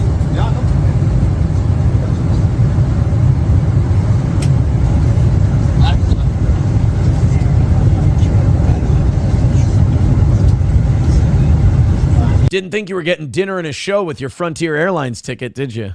See, this is a first for me on a flight, but that's happening.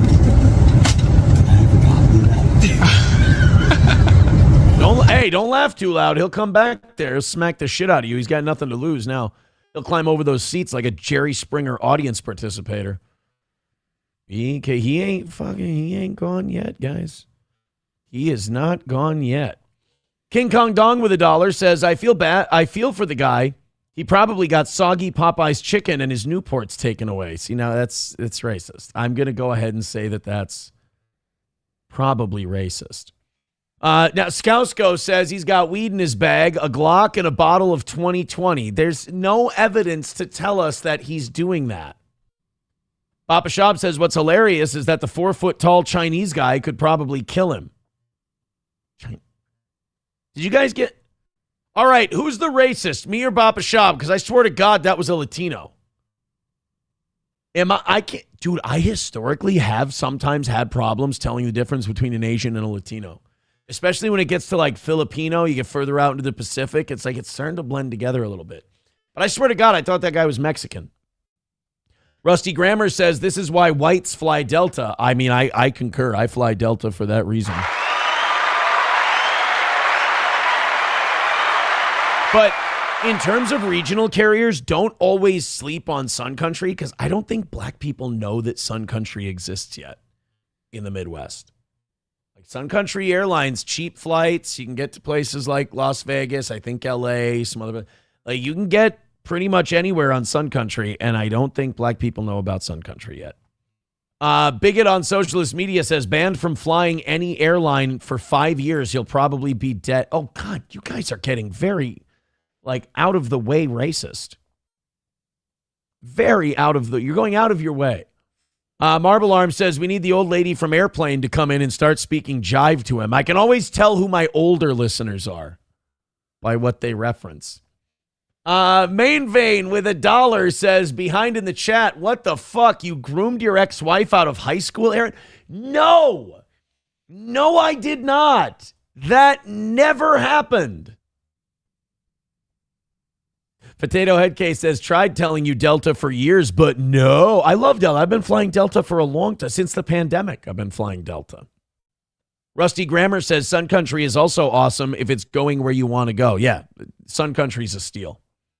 Papa Shab says, people don't realize how easy it is to restrain people like him. Your hands will be greasy and gross after, though. See, now that it started as informative and it got racist. It did. Das Optic Nerve says Sun Country sounds like a lemonade drink. It's a fine airline. Fine airline. All right, guys. Hit like, hit subscribe, hit follow. Pyrotherin on YouTube is going to be upset. Says, did Main Vein make the goal yet? I have terrible news for you, dude. We have made hundreds and hundreds and hundreds and hundreds of dollars today and yesterday. We're done with this morning. We're done with last night. We're done with tonight, and we're done with tomorrow morning. We have Wednesday night and Thursday morning left. That's it. So I'm really sorry. But this show does well. This show does well. We have an incredibly supportive audience. And unlike the shows you like, we stop asking for money when we get ours. We don't keep begging like your Dabbleverse shows. All right, let's do the American Airlines. They are enforcing the no headphones policy. For those of you who were wondering when we talked about United, saying that if you're just playing shit on your phone or tablet and you don't have headphones in on our planes, we're going to ask you to shut it off. And then if you don't, we're going to ask you to leave. Well, American has apparently already been enforcing this rule, and good for them enforcing it. This is a woman who felt entitled to her no headphones, got kicked off the American Airlines flight, and of course, nobody ever just gets kicked off the flight and goes and stops embarrassing themselves. They've got to throw a shit fit, and boy, did she throw a shit fit. By the way, I will always be on the side of the people kicking out the person listening to someone or listening to something without headphones.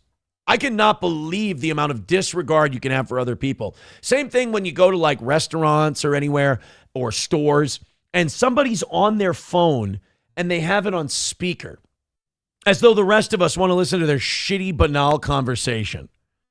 Now, don't get me wrong. If two people were having a loud-ass domestic on the phone, keep that shit on speaker. I'd like to hear. I'd eavesdrop on that. But like your banal, normal conversation, just fucking text while you're in the store. We don't need to be on the phone. But the airlines, man, you're in a small tube with a bunch of people and you think that your shit is so important that you can listen to it without headphones? Sorry. First off, the airline will give you headphones and you can plug them in and listen. Let's go ahead and check this one out. Someone thinking that they're so important they should be allowed to not use the headphones and nobody has the right to kick them off the plane. And I played a video for 30 fucking seconds at 50% sound. This makes sense. This checks out. I don't care. 50% sound is still 50% louder than it should be on a plane full of people. We don't give a shit about whatever YouTube short you were playing or whatever TikTok dance you had to watch. Speaking of TikTok dances, did you guys see those two Indians, feathers? Did you guys see those? I guess you have to call those Indians. Did you guys see the two Indians fucking dancing, doing a TikTok dance at the World War II memorial? I know it's kind of boomer slop, but like still, fuck you. Like they're just doing a happy TikTok gay thriller kind of dance right at the World War II memorial. It's like, eat a dick. And that's the fucking reason you're kicking me off? So fucking, hey, if you want to record, then totally fine. No. Okay, I'm calm. No. You're not really calm, though. You're being loud. You're being a dick. We need you at 50% volume for about 30 seconds, if that would be all right. No. And that 30 seconds is how long it's going to take you to walk your ass off this plane. No, I'm not. Because I said that sounds like a you problem, your staff had a low fucking bullshit that, like, they didn't accept that, and that sounds like a damn problem. She's drunk, right? This is boozer pills. She ain't all there. Or retard. Not like Down syndrome retard, like cool retard. I mean like dumb retard. I didn't call the police. What the actual fuck? What the actual fuck? Yeah, she's either drunk or inbred. I stopped after that. I stopped after the second warning. I stopped after the second warning. That's not how it works, sweetheart. I'm sorry. You stop after the first warning. The second warning is called get the fuck out.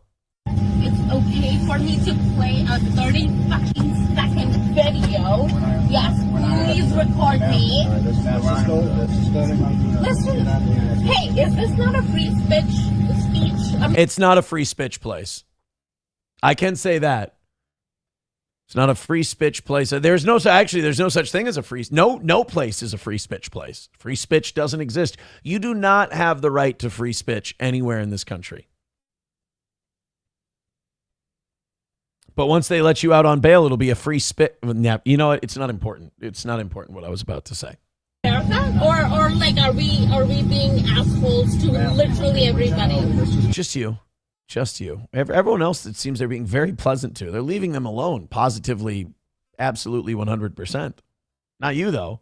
You're being a dick. This is how we treat assholes on the plane. By the way, you can always tell if someone's drunk in a situation when they're being confronted and they throw out the Randy Marsh, I thought this was America. I thought I had free speech. It's like, oh, you're hammered. I know. I am keeping the peace. Can I not express my feelings? No, that's not what this is for. That's what the courtroom is for. Express your feelings through a lawyer in court. We're not expressing our feelings right now. You're leaving. If these people are any more late for their flight, they're going to fucking beat your ass. Can I not express my feelings? Okay, thank you. Thank you. I am doing this. Okay, thank you for recording me. I played a video for 30 fucking seconds. By the way, when you're that hammered and you say 30 seconds, it was probably a minute and a half, 2 minutes. Come on. Go ahead. You gotta go in front of me. Okay, 30 fucking seconds. Thank you, officer. That's the best when someone's getting kicked off the plane and everyone's just like, oh, fantastic, great work. Because I always want to hate police and I always want to hate law enforcement and I always want to hate that they basically have their boot at your throat whenever they want. But then they take out people like this and I'm like, all right, you know what? A peace between us this night, Arthur Costas. Trucker 18-wheeler with $1 says, Sun Cunty is very nice. He means country. Not really any distractions with the screens. Oh, they don't have screens. Yeah, just bring your phone. Watch movies. Hulkamasha Baby with $1 says, you haven't heard enough domestics for one lifetime? Good point. Good point. I've heard my fair share of domestics. King Kong Dong with $1 says, black people do that shit all the time at Coburn's. I don't want to hear about what watermelon is the right one. First of all, that's racist. Second of all, it's very important to find the right watermelon. All right. First of all, you find a field spot on one of them, and then you give it a smackaroo, and you got to get a little bounce back in the smackaroo. Okay. That's what you need for a good melon. I feel like I'm doing Petey Green now. No, you got to do pick it up like this. Pick it up like that. Trugger 18-wheeler with $1 says also Sun Country is a local business. Yes, they are a Minnesota airline. But they're like a subsidiary of American ? Chevy fan says, I'd rather be on a plane full of blacks than sitting next to you, Aaron. I couldn't imagine trying to watch a movie while you name every single actor. Eat my ass? How about that? How about that? Skousko says, Aaron, I thought you was a part-time undercover law enforcement officer. I don't know what you're getting at, but I don't like it. I feel like I'm being set up for something. So I'm going to, usually I would say yes and, but on this one I'm going to say no but. King Kong Dong says 50 away. No, not 50 away. We were 65 away. We're about 60 away at this point. Unless something, hold on. Unless something, nope. We got $1 coming in from, hold on, I'm just letting this load.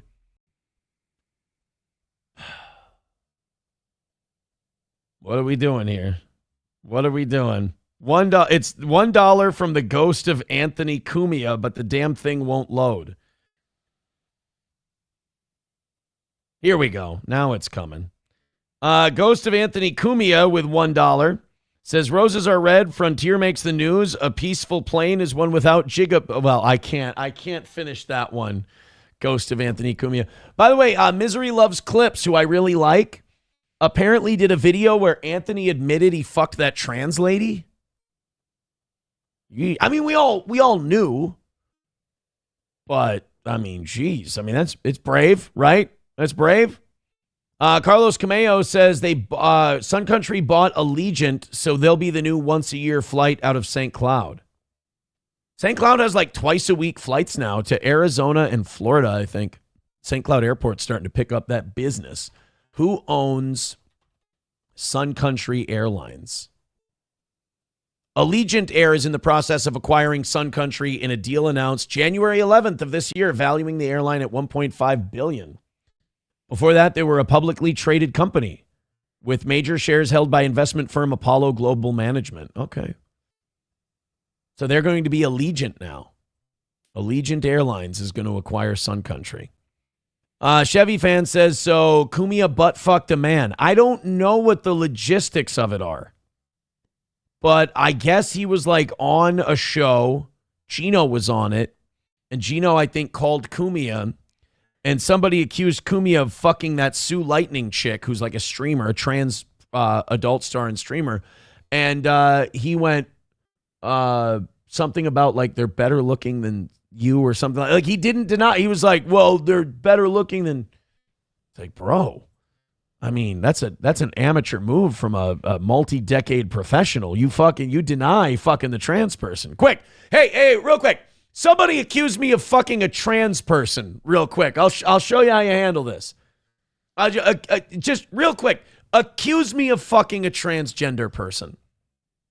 And I'll show you how you handle those allegations. Unless you're willing to admit you're gay. If you're willing to admit you're bi or gay, then go ahead and admit to fucking the trans person. But if you don't think you're bi, you don't think you're gay, or you don't want to tell people you're bi or you're gay, you don't affirm the fucking the transgender person. So real quick, it's no, we're not going to lob accusation. No, you're going to ask me. You're not going to name the people I fucked in the past. You're not going to name my former wives or sex partners and accuse them all of being trans. That's not what we're doing. Abel Graham says, Aaron, so watch. Let me handle this accusation. Ready? This is how Cumia should handle it. He says, Aaron fucked Buck Angel. No, I didn't. I've never even met Buck Angel. I would never put my cock in that trans man's vagina. Boom. Nailed it. $1 trucker 18-wheeler. Oh, God. Trucker 18-wheeler says, look up who the largest shareholder of Allegiant Air is. Do I need to? Let me guess. Vanguard and BlackRock. Largest shareholder, Allegiant Airlines. Typical mix of, it even says typical mix of institutional investors and company founder Maurice J. Gallagher Jr. BlackRock Incorporated is often the top institutional holder, holding 11 to 13%, while Maurice J. Gallagher, the company's executive chairman and former CEO, remains a major individual stakeholder, holding 11 to 12% of the company. Vanguard has 8.7 to 8.8%. Donald Smith and Company, 9.2. So Maurice J. Gallagher still has enough where he could fuck shit up if BlackRock wanted a certain way. So there is that. There we go. Hulkamasha Baby says, did you fuck your trans ex-wife? I've never been. So now that's a tricky accusation because you're making an assumption. None of my wives have been trans. Damn it. You know what? You got me on that one because I have to deny the trans. I have to parse it out. I have to separate it and say none of them were trans, but yes, I did have sex with them. Damn it. Damn it. Dragon Wizard God, you are really making up some very gay fan fiction for yourself. You might want to check into a facility. That's a little too obsessive, if I do say so myself. Let's do this Nashville reporter ICE story. This is not very common to see. Usually when we talk about ICE detaining people, it's like people who work at restaurants, people who work at Home Depots, shit like that. Well, one Nashville reporter got busted by ICE. Now, I don't know if this was on the air or while she was at a shoot, but she gone, as they say.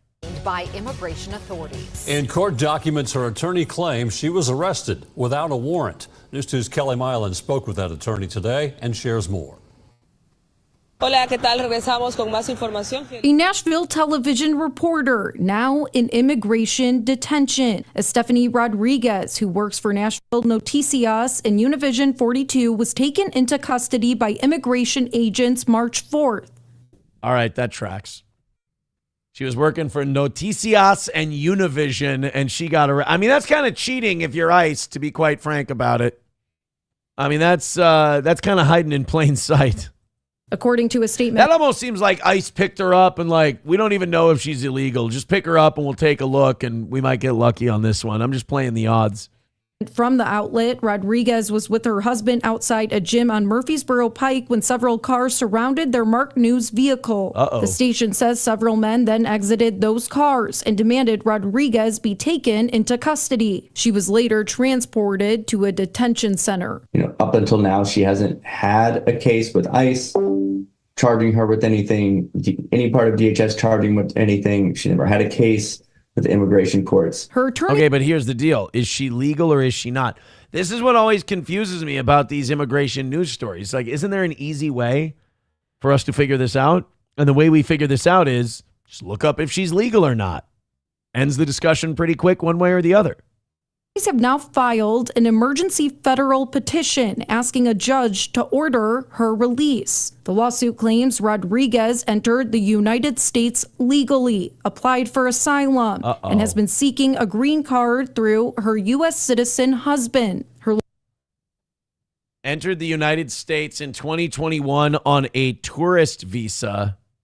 While the visa was still valid, she filed for political permission for her to adjust her status to lawful permanent residence. She has a valid work permit. Oh, well, she has a valid work permit. Cut her loose. It just seems like what do they call it? Profiled a little bit. Lawyer says she had been following ICE instructions and was expected to report to the ICE office later this month. But according to her attorneys, when they checked with ICE about her case, they were told the charging documents were still being finalized. Somebody's lying. Say, oh, she was going to go check in with ICE. So wait a minute. Did her like tourist visa expire and she hadn't gotten her work? They said she had a work permit, but they said she filed for permanent residency. But did she not get the permanent residency and her tourist visa had expired? Because then if that's the case, then she can be deported. She can be taken in. And she was going to go to ICE, but she didn't go to ICE. This feels like somebody's leaving something out of this story. Now ICE. Because if she had a valid work permit and was here legally, they'd have cut her loose by now. That's what they do in Minnesota all the time. They take them to the Whipple building and they hold them and they look up their immigration status, find out they're legal, and then they dump them at like 2 a.m.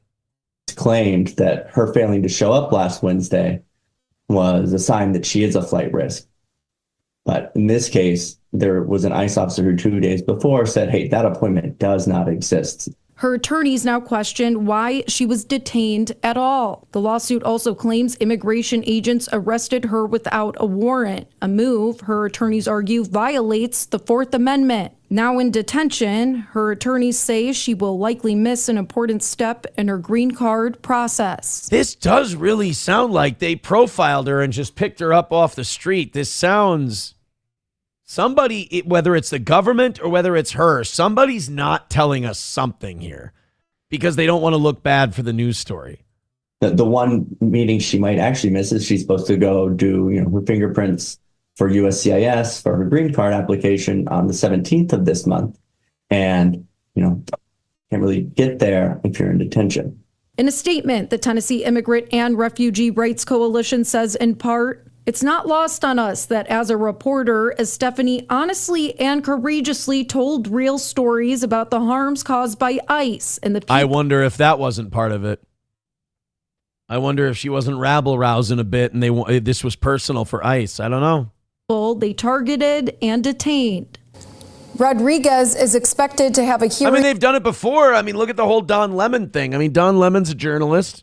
He went in, he covered a story, and yeah, he was partial to the people protesting. Don't get me wrong. He took sides on that whole deal, but he was covering it. He is a journalist. He does have a show. It's on like Daily Mail or something.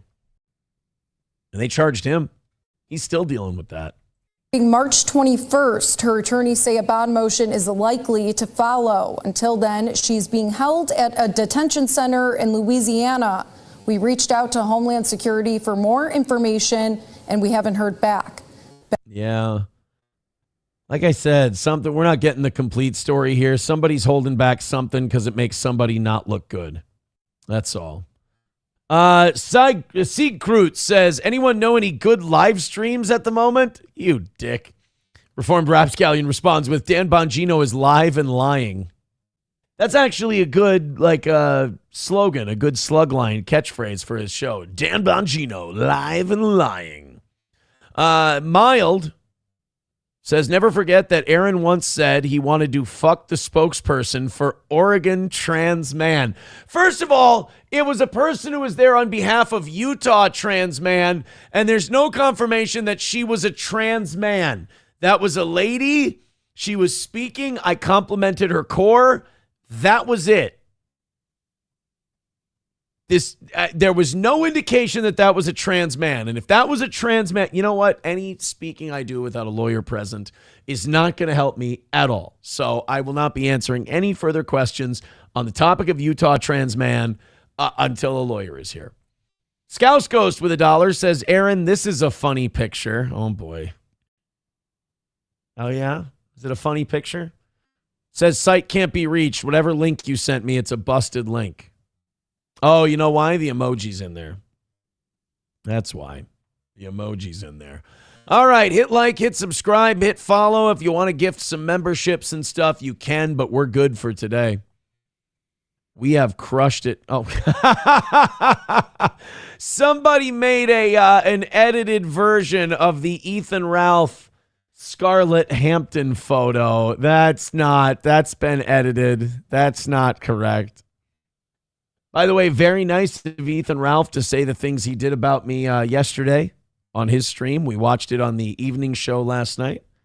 Yeah, Ethan's, I think Ethan's leaving Chicago today. I'm not sure, today or tomorrow. He and his lady, Scarlett Hampton, are hanging out in Chicago on their big first date. Good for those two kids. They also, Ethan and Scarlett, there's a clip that Elissa Clips has of what looks like Ethan getting a little extra attention on his stream. I want to see what you guys think. I want to see what you think of this Ethan Ralph clip. Let's take. It's got to be here somewhere. God, Elissa. By the way, I don't know if we've mentioned this on the show. If we haven't, I am so sorry. Elissa Clips is cancer free. She beat cancer. She kicked its ass. Good for her.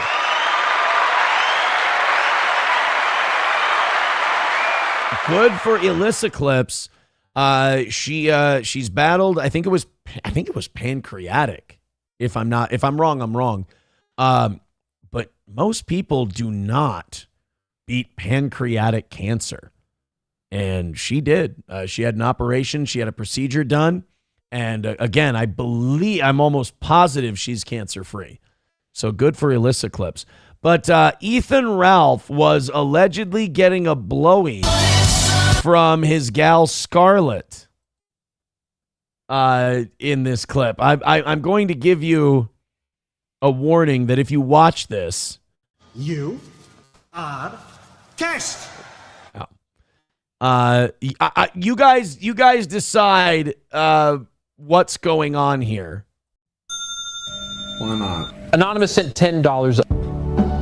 And then they're playing music. Will you please come over here? So he said, "Will you please come over here?" Oh, he's looking at. So Scarlett's. Oh God. Oh, why does Ethan Ralph always get the sex that Mersh wants first? He got the ice lady. She did horrible things to his bum with her tongue, apparently. And now Mersh obviously was thirsting after Scarlett Hampton big time, and then she rebuffed him, and Mersh got mad. And I wouldn't go after the porn star to begin with. And now Ethan's got her. Old consolation Mersh.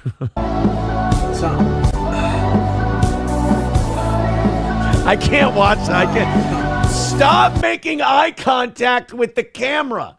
It's making me uncomfortable. All right, I can't. Good for him. Good for Scarlett. I hope the two of them are very happy. But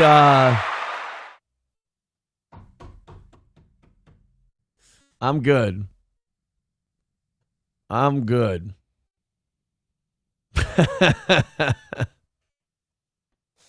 Ralph DM'd me yesterday, and I DM'd him back about his trip and everything. It seems like it's going well. Reformed Rapscallion says, almost unbelievable. Pancreatic cancer is so quiet that it's almost diagnosed too late. Yeah, I mean, she beat it. She won. Good for her. Goat Choker says, the clip is ick.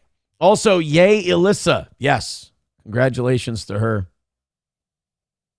Tim the Toolman Taylor says, you said you weren't going to play this yesterday. Somebody sent in that picture of those two edited, and 09 Canyon says, pancreatic cancer is a tough one to beat, and yes, she posted that she's cancer-free. That's wonderful news for Elissa. Yeah. Elissa does this thing that very few people who do clips do.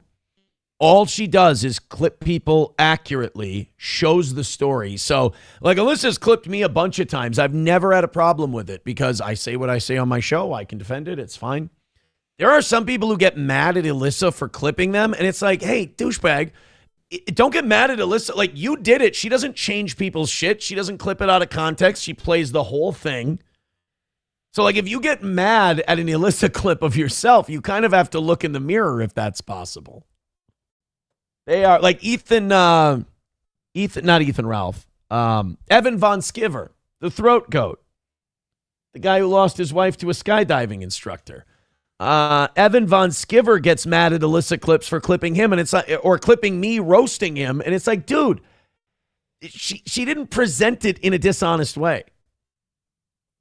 Like him and there's other people, they're like mad that she beat cancer, which in a weird way has to make you feel better about beating cancer. Soviet Shark says, I'm sure that's a solid relationship. I didn't say anything about it being a solid relationship. I just wished them both the best.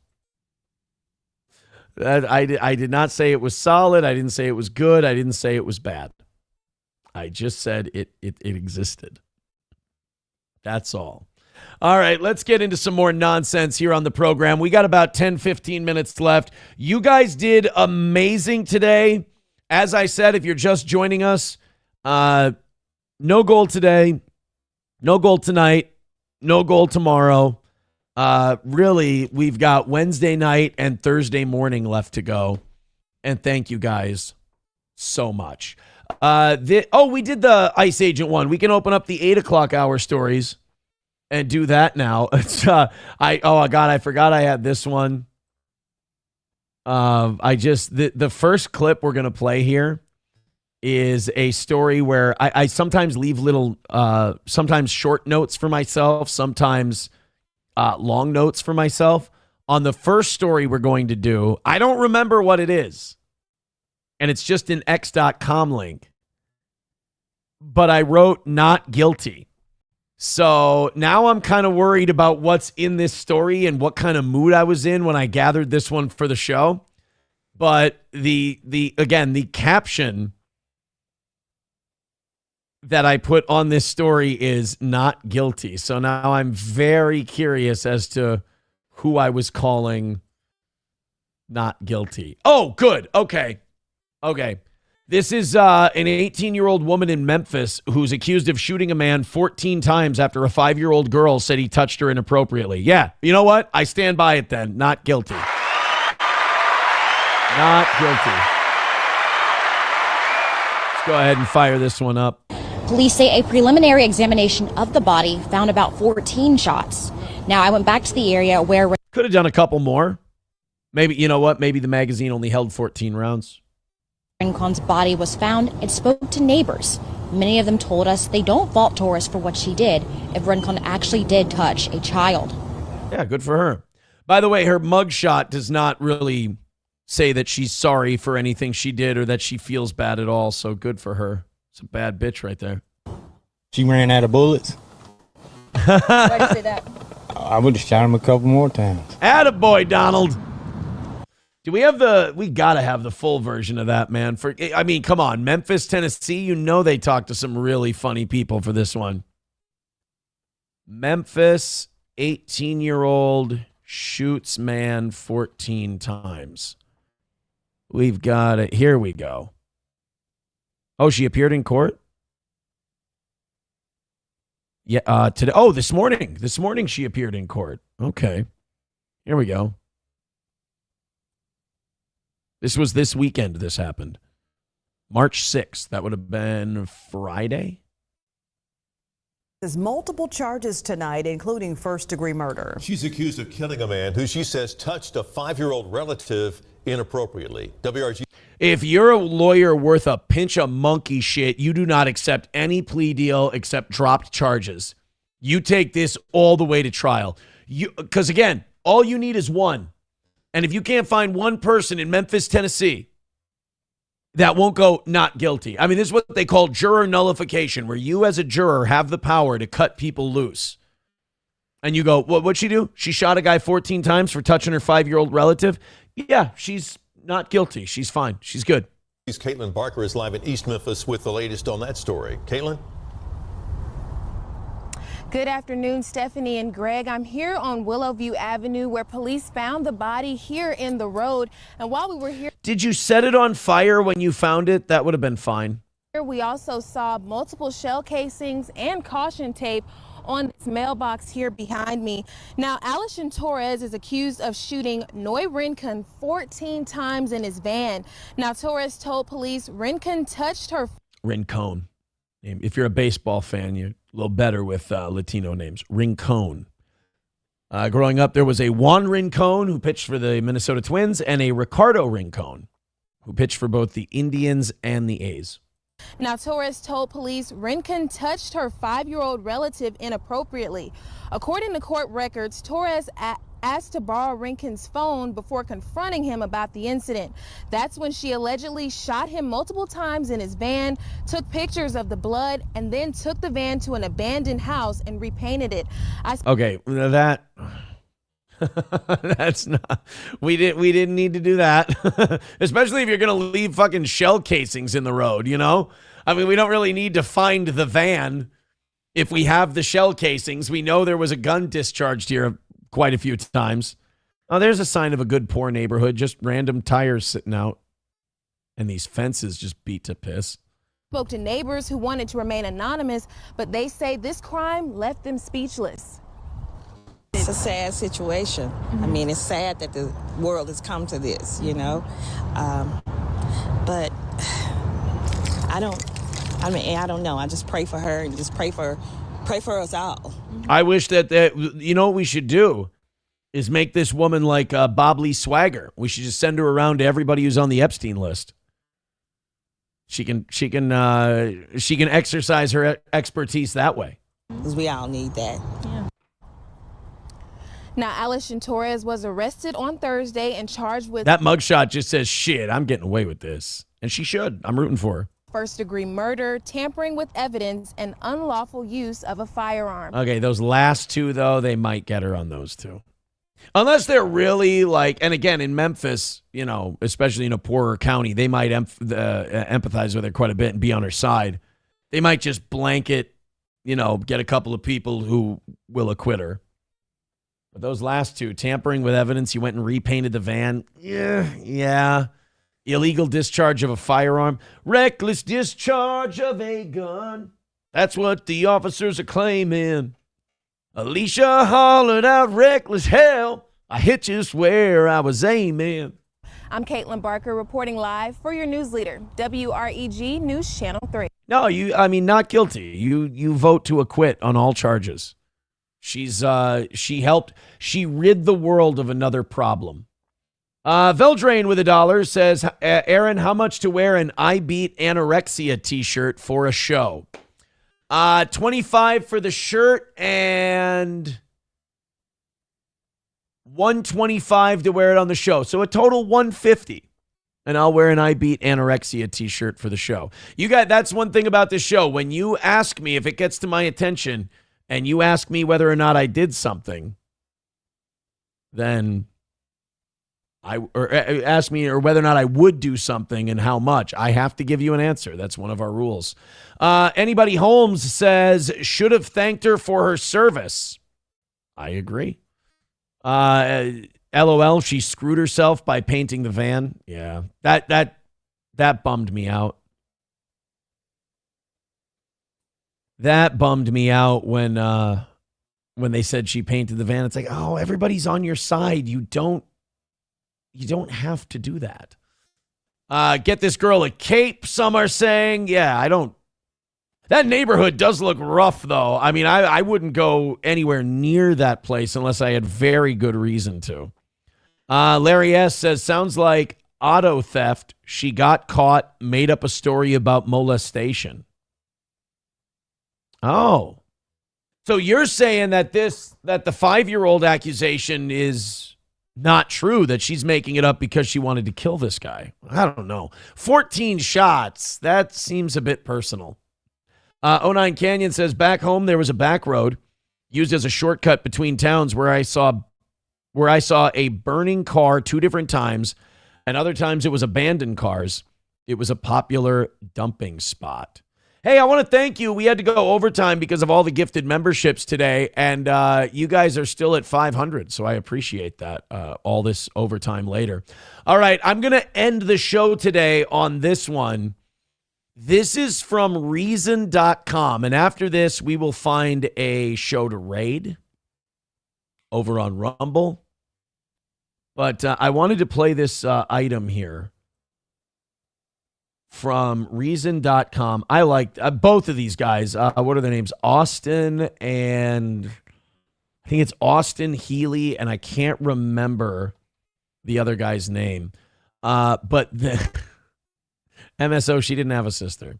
When America sends missiles and tanks into a sovereign country, is it war? So Reason.com decided to make a sketch called Is It War? It's a game show sketch. We're going to play this for you, and then we're going to go to we're going to raid somebody at the end of this. Hit like, please hit that thumbs up button before you go today. We appreciate you being here. Is it war? World War I. War. Correct. World War II. War. Correct. The Vietnam War. War. Oh, I'm sorry, Carl. That was a congressionally authorized counteroffensive. Don't worry, we get right back on track with the Korean War. War. No, that was police action. No, they had tanks and stuff. Well, the police have tanks now, don't they, Carl? Okay. These are funny, but these are like all these Reason bits. They're funny, but funny in like a nihilist way where you're like, oh shit, they're right, you know. The First and Second Iraq War. War. They identify as military action. It's a bit like pronouns, except we kill people. All right, how about Libya? War. I'm sorry, that was kinetic action, not a war. Venezuela. Well, it was an act of war, I think. No, I'm sorry, that was a law enforcement operation, not a war. Iran. It's a war. We're doing war things. No, not war things. Preemptive retaliatory de-escalation action. No, that's not a thing. All right, judges. Okay. John Bolton. The war on terrorism. War. No, it was a coalition-led conditional operation. How about Afghanistan? Afghanistan was the war on terror. No, I'm sorry. That was a pre-authorized defense stabilization initiative. Okay, can somebody tell me the rules here? War on poverty, Carl. Well, poverty? That's not even a thing. I'm sorry, I hate to do this to you. It was a trick question. We don't have poverty in the United States. The Dow went up to 50,000. Couldn't even get that high. Amazing. Don't even worry about the Epstein files. War on Christmas. The coffee cup thing? No, that's not a war. There's a war for the soul of the nation and whether or not I can wish my children Merry Christmas. Okay, you know what? I quit. I don't want to do this anymore. Today's magical phrase, Carl, you just became a United States Congressman.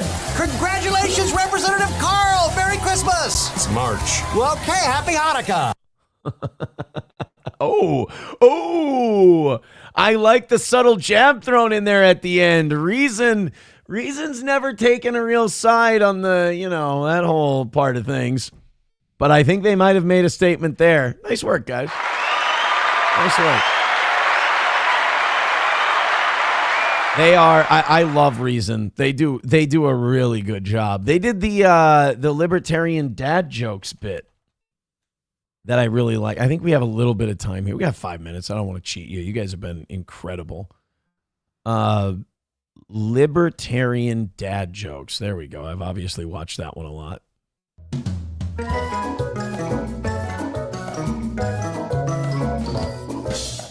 What did communists use to light their houses before candles?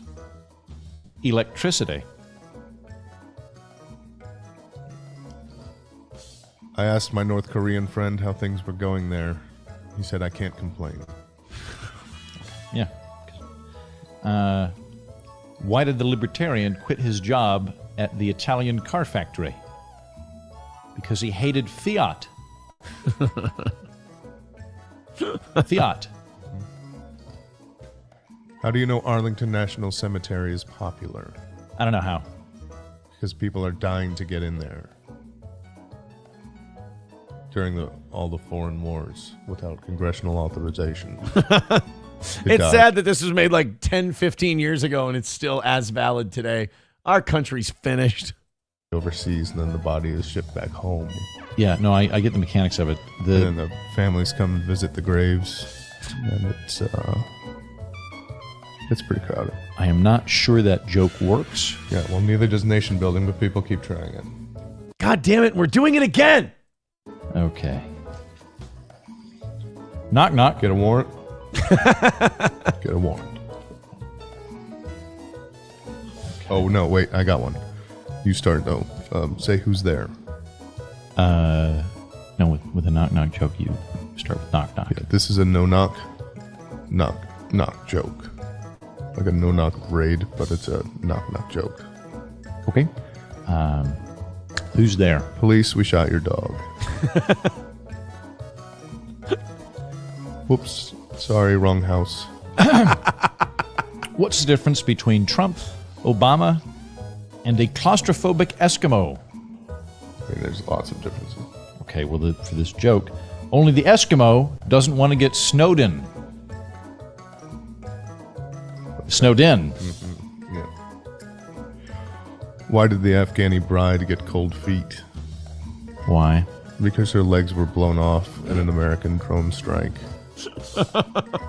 Extrajudicial, again, without congressional oversight or authorization. Why did police take a 3-year-old into custody? Was he unarmed and black? Jesus. No. He was resisting arrest. Right, that makes sense. They just shoot the black kids. How can you disappoint a libertarian with only one Lepo? What is Aleppo? God. Not bad. Not bad. All right, let's go. Let's do a raid. Let's do a no-knock raid on somebody. Oh, not crowd. Let's do a small channel today. We've been doing big channels lately. Let's do one smaller than ours. Oops. Ricado's is smaller than ours. No, I'm not going. I was just looking at oh my God, at our peak, we have twice as many. I did not mean that. I just saw it. I was looking at channels below mine and oh boy. Oh, that's not good. That's not good. I am not. Let's find another channel, shall we? Oh, that's embarrassing. Used to be the #1 super chat guy. Oh, Jesse Lee Peterson. That's our dude. We're going to raid Jesse. Let's do that. Welcome to the show. Thank you guys very much for a fantastic show today. I'm going to get out of here. I'll see you again at 6 o'clock tonight for the evening show. Again, we're good until God knows when. Thank you guys very much for all your support. See you later.